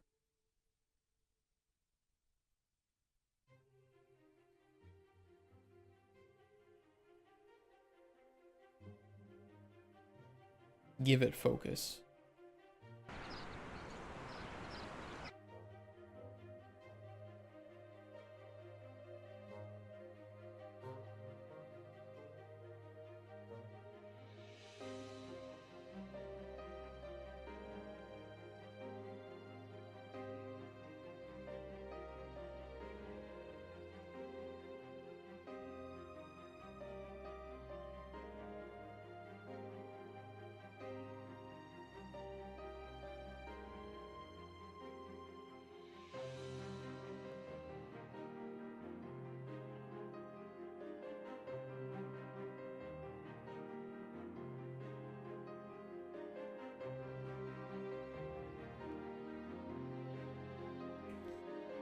What happens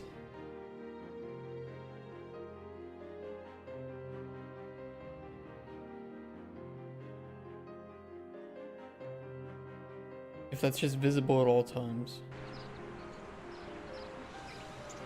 And I don't know, I try to click them without zooming in.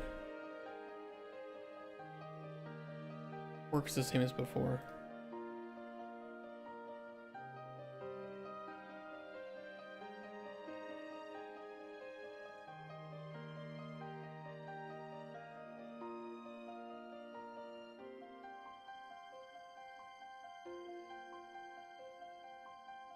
Oh, that one won't work there. Hold on.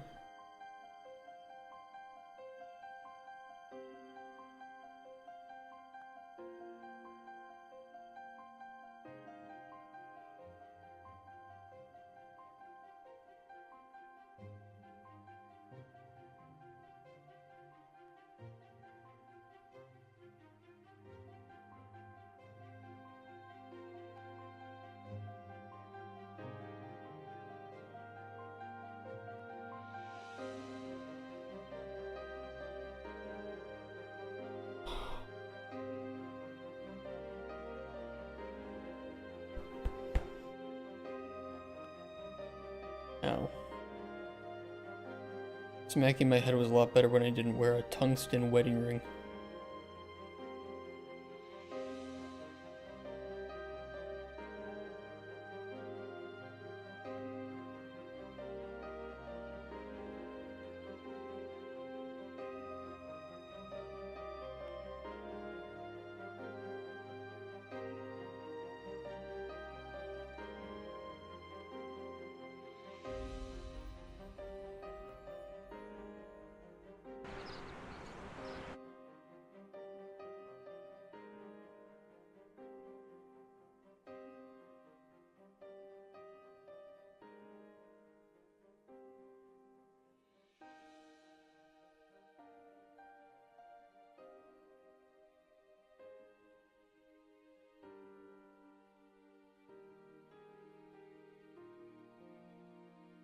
Here's why this one needs mouse interaction source.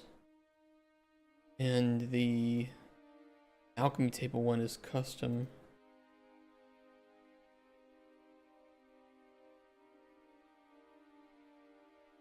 Very odd. And has disabled hit test. Like, it does everything the opposite.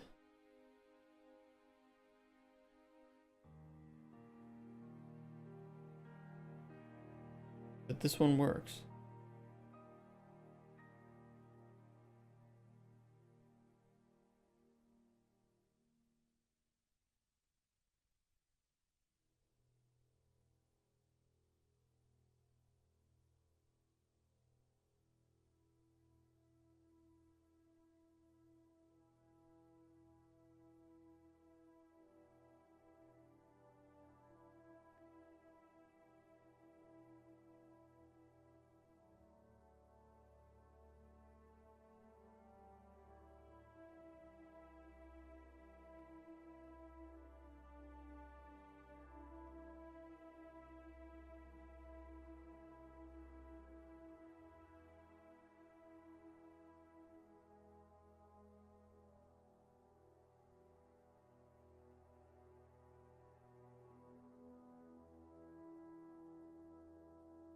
Weird too.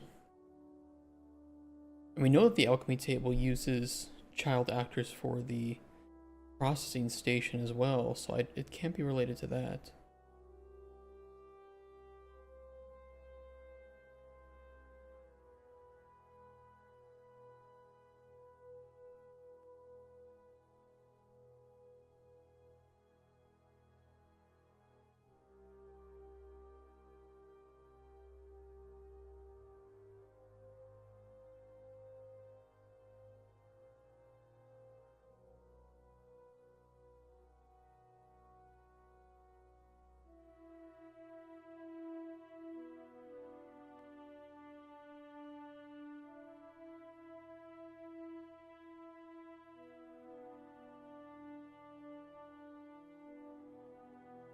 Try everything, I guess.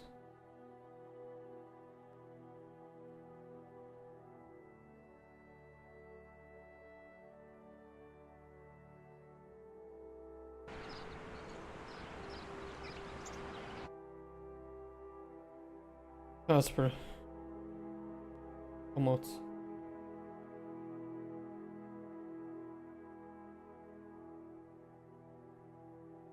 You can take one of these. The widget interaction works, and then it just stops after you take one. Just molest you? No, I wish that they would at a certain point. You can take one of these, and then it just stops. The widget interaction is firing. The inputs are firing. It does hover interactions. It does not do hit interactions. And I don't know why.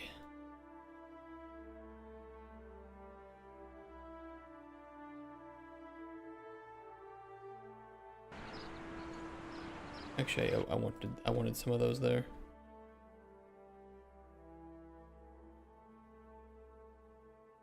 Honestly, those don't hurt. Okay, keep them there for a second.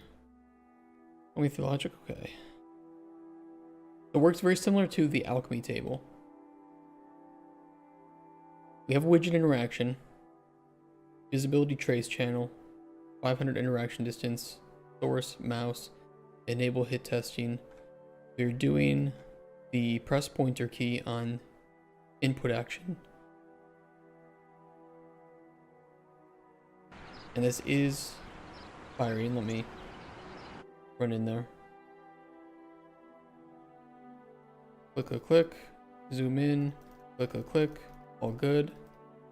That's firing.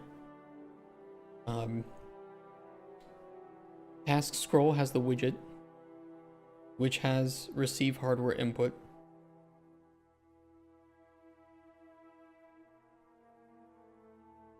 And I can even turn this back. I've just been turning things on and off, hoping that they would fix the problem, but I'll turn everything back to default except for the hardware input, because that is necessary.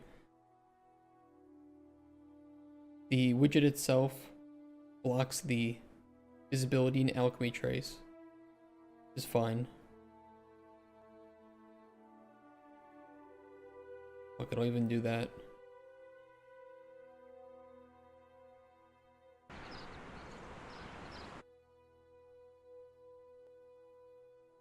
I interact, zoom in, button, works.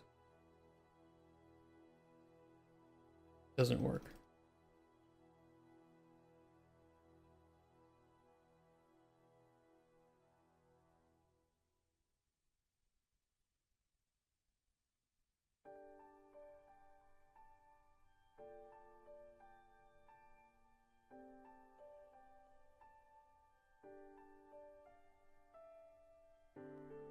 How do I handle the accept click? Click via the widget interact or the input action, which sends through the widget interaction the press pointer key, which should send it through to the underlying widget. And it is doing the hover, so we know it's hitting it.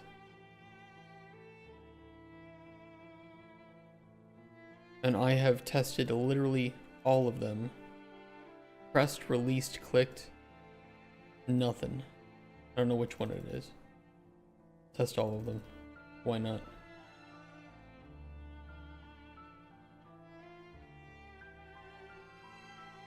Yeah, I just tested all of them. Nothing. Yeah, I'm wondering if the focus is one of the issues. If something is taking focus. I don't know how to check what has focus though. That's what I was wondering.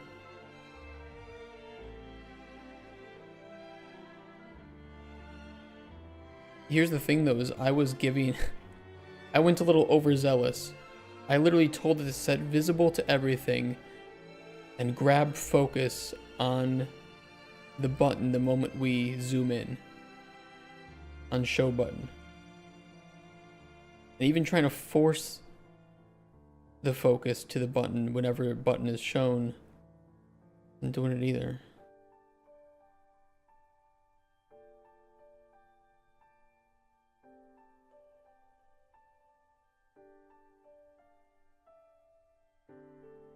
It's stumping me. Been doing this a lot. Here's the interesting thing is for the alchemy tables widget interaction. I'm running through custom interaction source without hit testing. That does not work here though.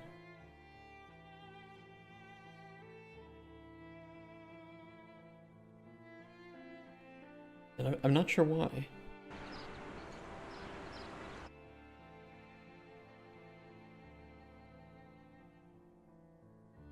It doesn't even do the hover here.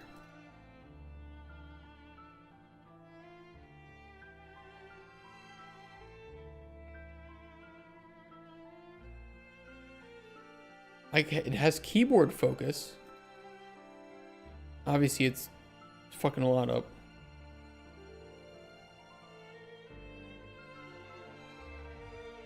It's getting keyboard focus. Focus on hover? We can focus on hover. It said focus and override key down. Where do you do the override? Focus on hover. Okay. In the UI widget? I'll just respond in UI so you can skip that.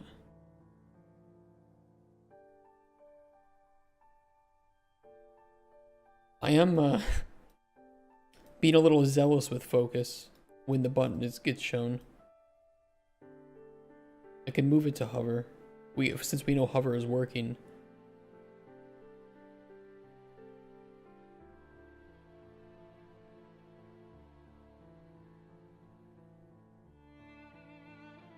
So weird that this setup doesn't work here, but it works in the alchemy table.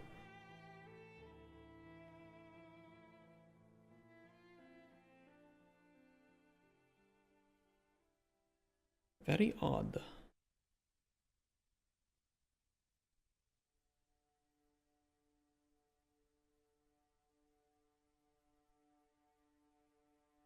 And we know I do know the hovered event was playing too properly.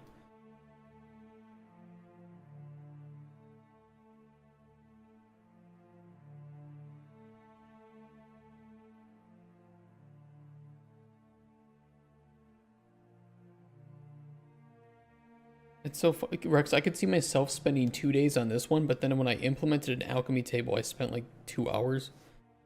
I don't know what's I don't know what's different about this one. Maybe it's because you're here.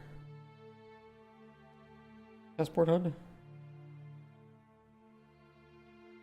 There shouldn't be anything else on here pulling focus.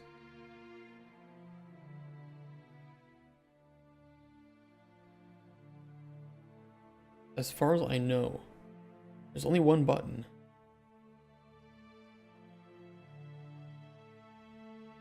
Can I unfocus?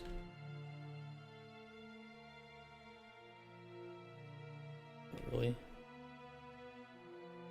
Make it all focus and not button? I think I did. Oh, just set it all focus, not button? Okay.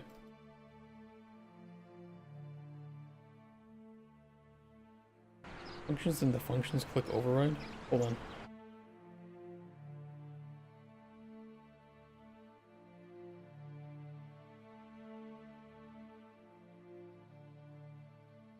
Don't know why. I can see you. Wait, is this triggering the... I don't know which one this is.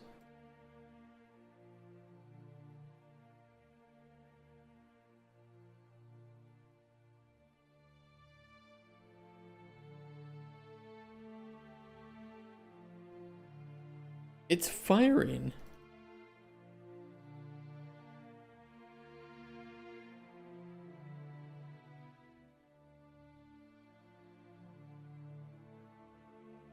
Well, I know of the widget reflector, I just don't know if it could tell me what I need to know. Where's this shit? Every time I lose it. Here it is.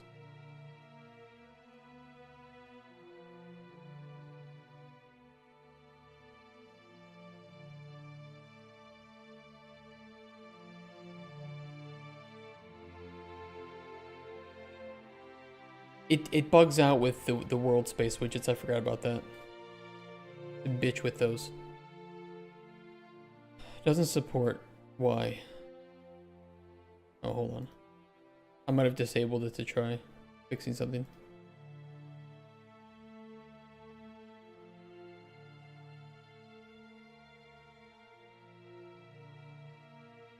You know, helps finding bugs? What?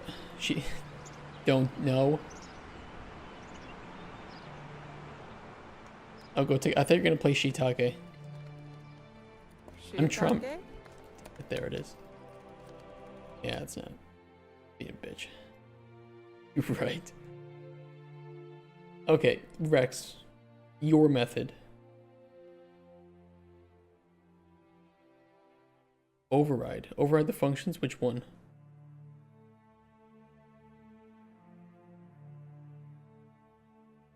Which one do you want me to override? On key down. Okay, I'll try it.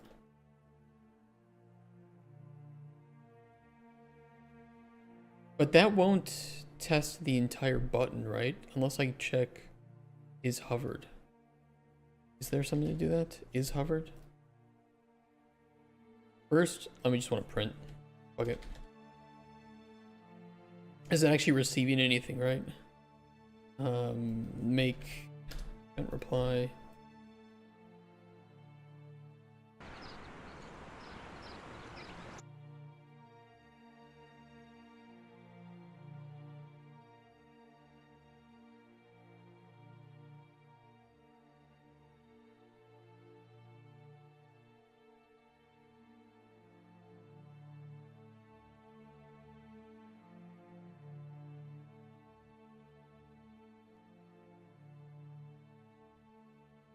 Actually just makes it not work anymore. I'm gonna go over the press button and have that send to the widget wherever you need to. Now it's actually not it's not working anymore at all.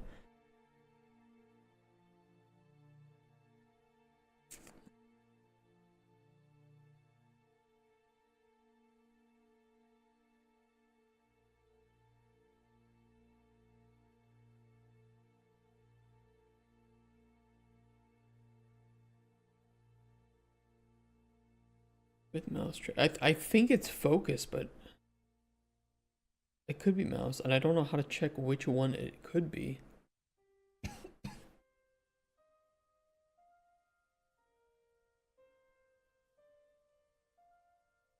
hold on. I got an idea. But I gotta check if something works first. I'm gonna do it really, really horribly. No judgment. At this point, I'm just so fucking desperate.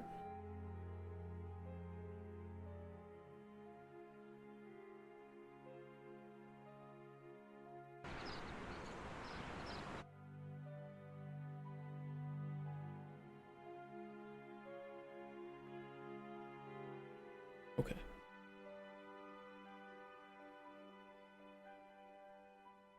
Idea.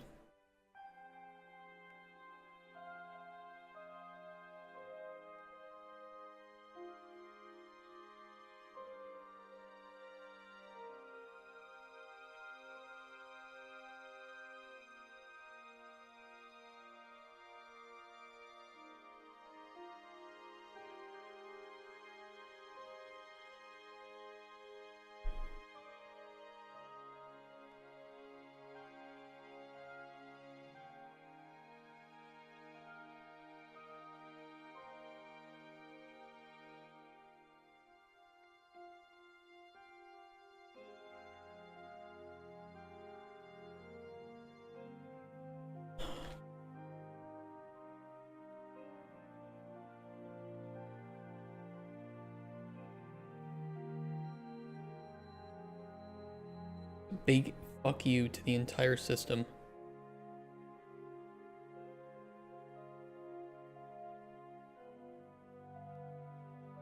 Yeah.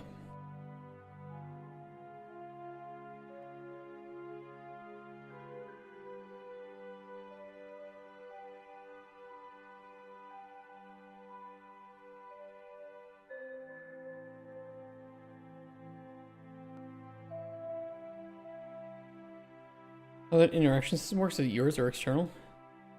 The interaction is built in, the widget interaction.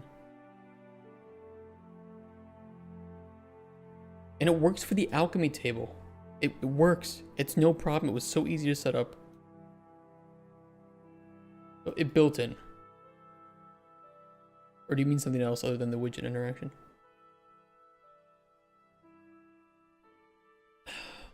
Built in what? UE5? What do you mean?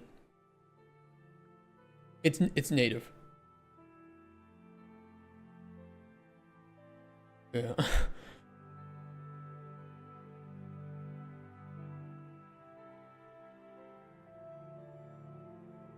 If it works, if this works, no one will know the difference.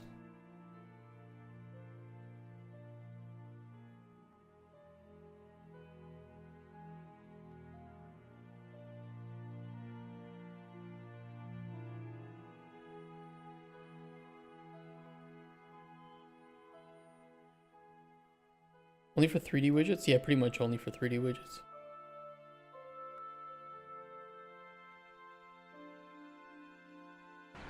I'm basically, okay, so what this will do if, hold on, wrong trace channel. What this should do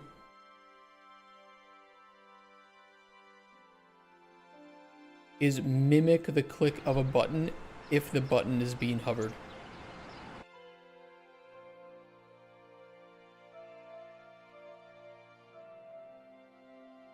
Shit. Why you no work? Does object. What actor am I hitting? It might be because it has no. Yeah, it's going through the paper. Hold on. I gotta trace complex.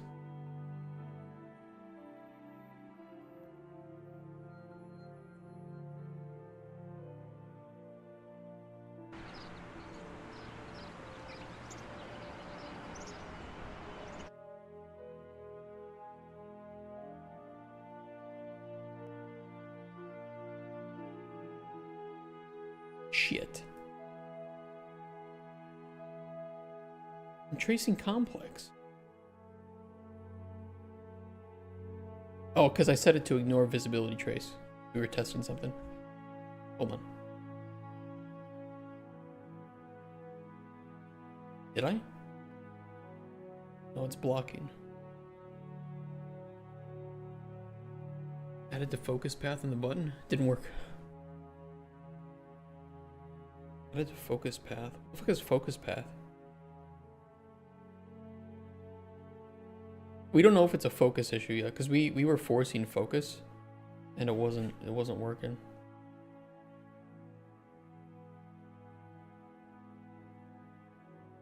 Can I ease focus path for mouse and hover on buttons with controller?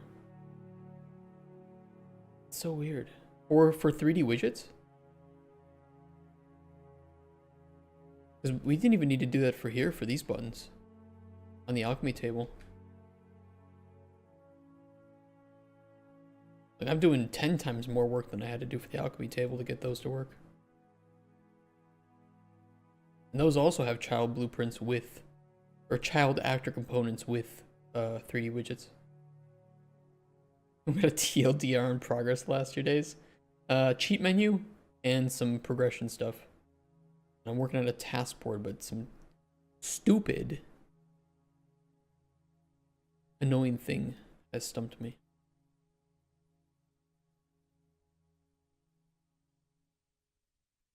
And watermelons.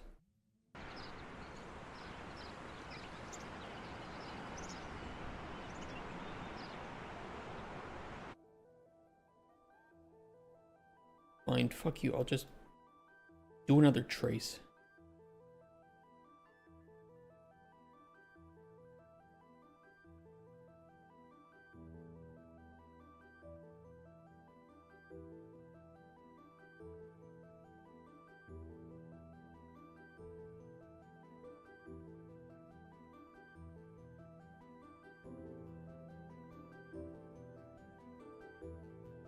Right, event on added a focus path and a print string.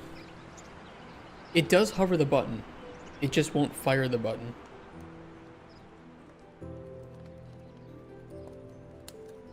It was hovering the button. Oh, I didn't hook that up. Oopsies.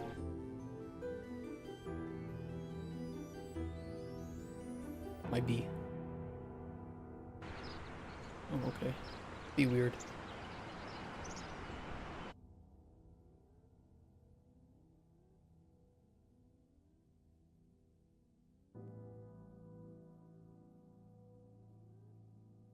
It's just so stupid that it works. Ignore that. Separate issue.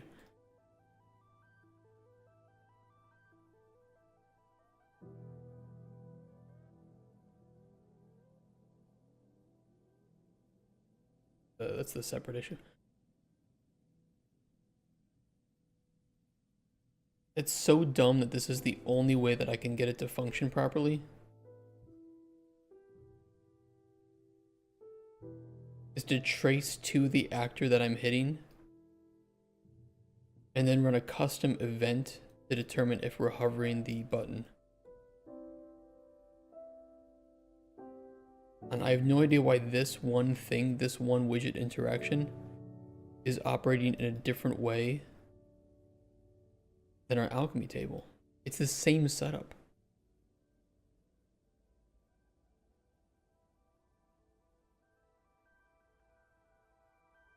Teams are artists expected to try out their creations in engine by themselves, or do they need devs to test things out? Artists should jump into the game and test things out, yeah.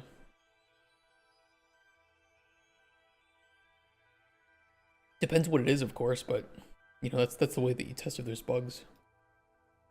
And you can't leave everything up to QA.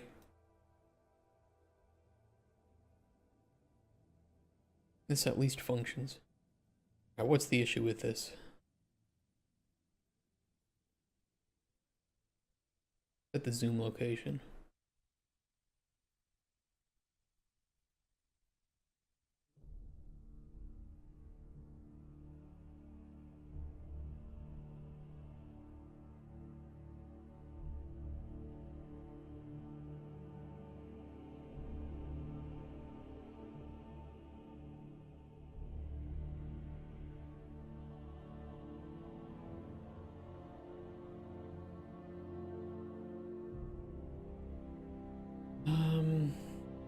Why is that failing?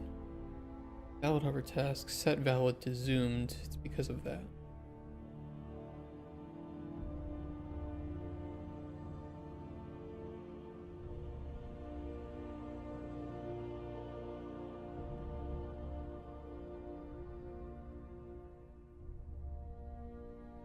I don't know, man. I mean, as long as this works and doesn't really cause like big bugs, then I'll let it exist in this weird fucked up state.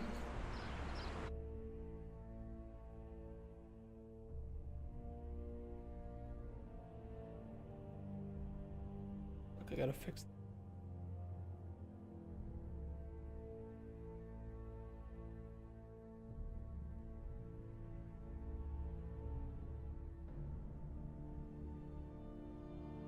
I can recreate. Okay.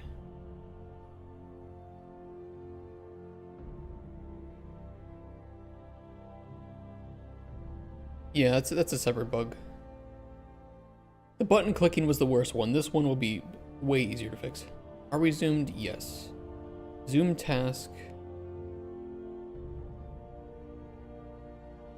Should default to false. Set valid hover task. There is none.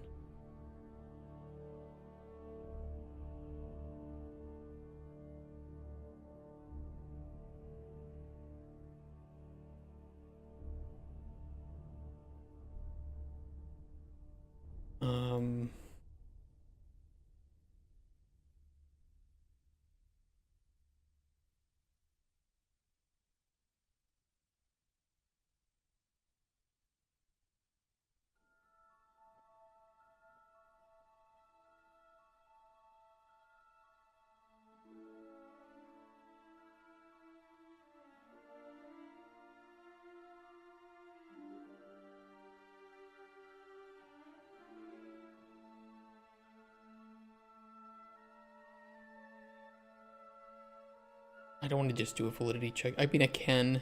That would fix the issue. Because I'm just trying to grab these. None of these exist.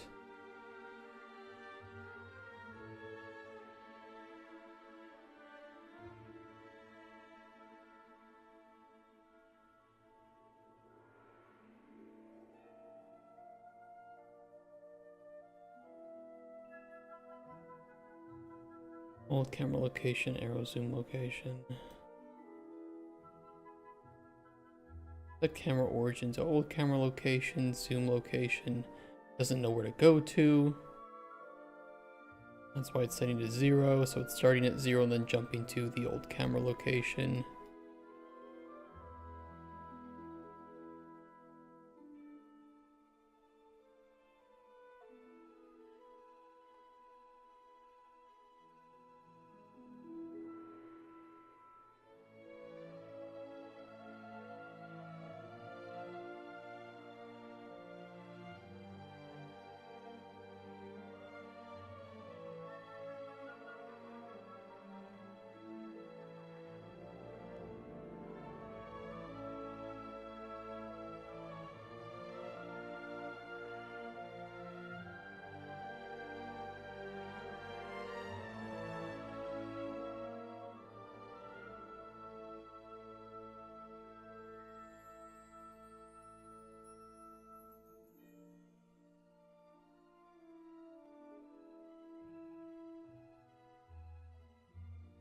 That might be messy. It might also return some errors. I'll just rewrite it if it does.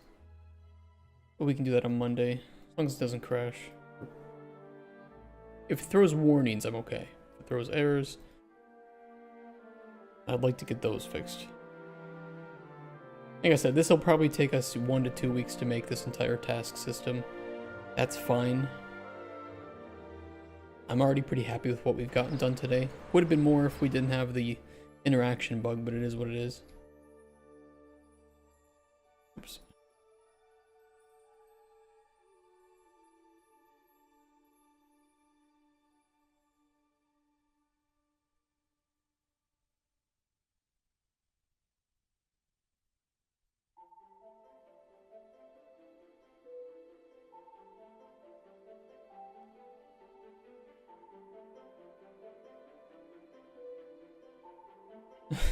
Fuck.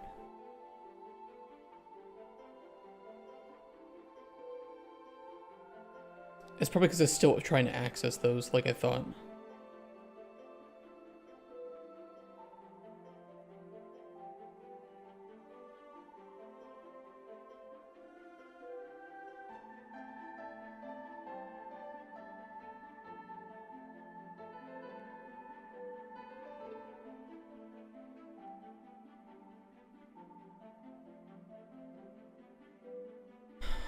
It's kind of just a really way too busy state machine up there.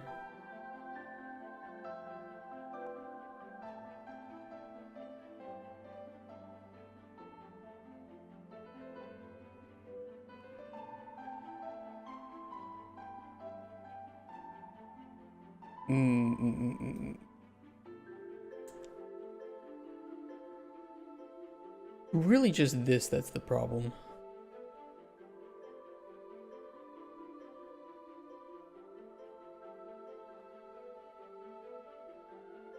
This is kind of the nasty bit. Where to choose the arrow zoom location. Which zoom. And we do that based on validity, but we've learned that select nodes, even if we know that it'll call true, will still check false for some reason. And because it's invalid, then it's attempting to access nothing. Kind of stupid.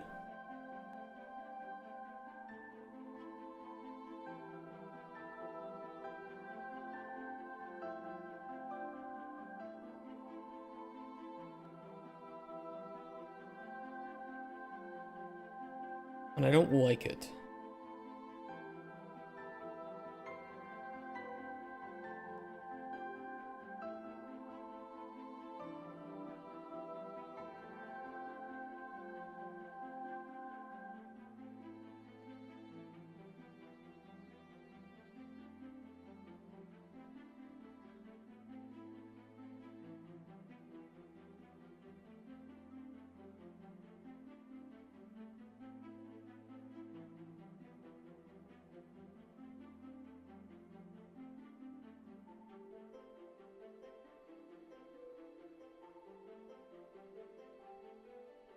Kind of.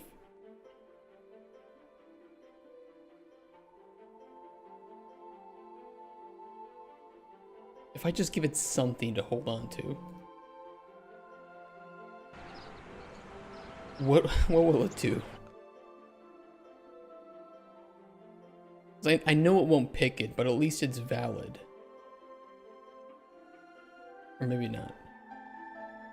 I think I fucked that up.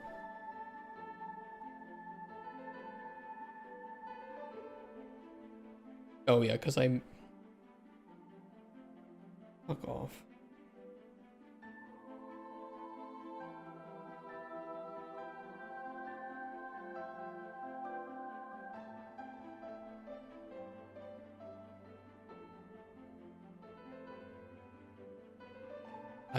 I'm dead.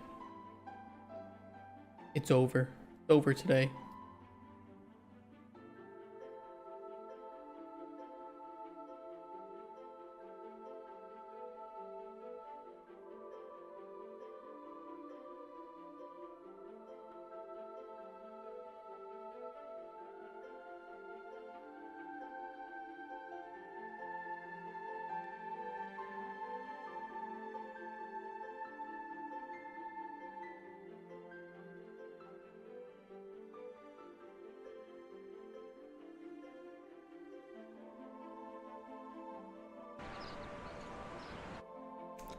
Make a task system, they said. NPC faction reputation would be really cool, they said.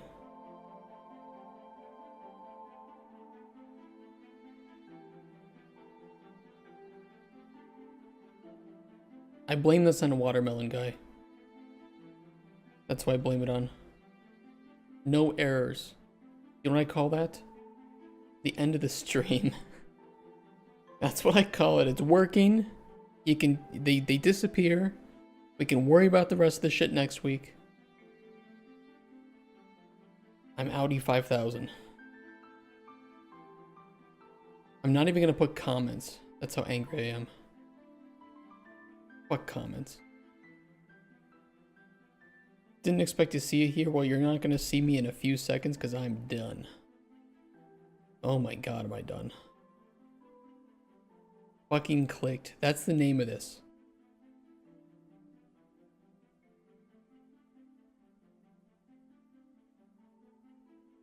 I'll leave everything here. We will finish this up next week, hopefully. I had to backdoor my way through the brown tunnels of widget interaction.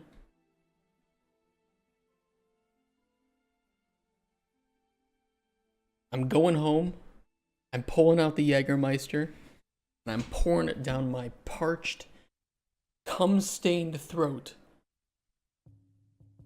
I don't even know what I'm saying anymore. I'm just going.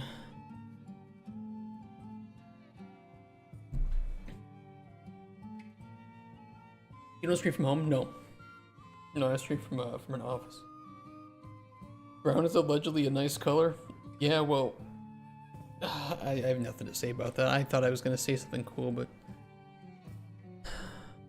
go grow some watermelons. Yeah. Okay. Tomorrow I'm off. I'm celebrating my wife's birthday, and you know what? To be honest, after today, I need it. I desperately need it. But thank you guys for helping me reach 750 followers today. I will see you Monday. I definitely need this extended weekend. Guys, take care. Have a nice day. See you Monday. Enjoy your weekend.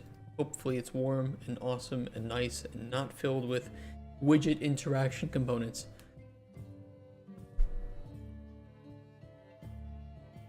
What a day. What a 9 hour straight. Exactly. You know what I say?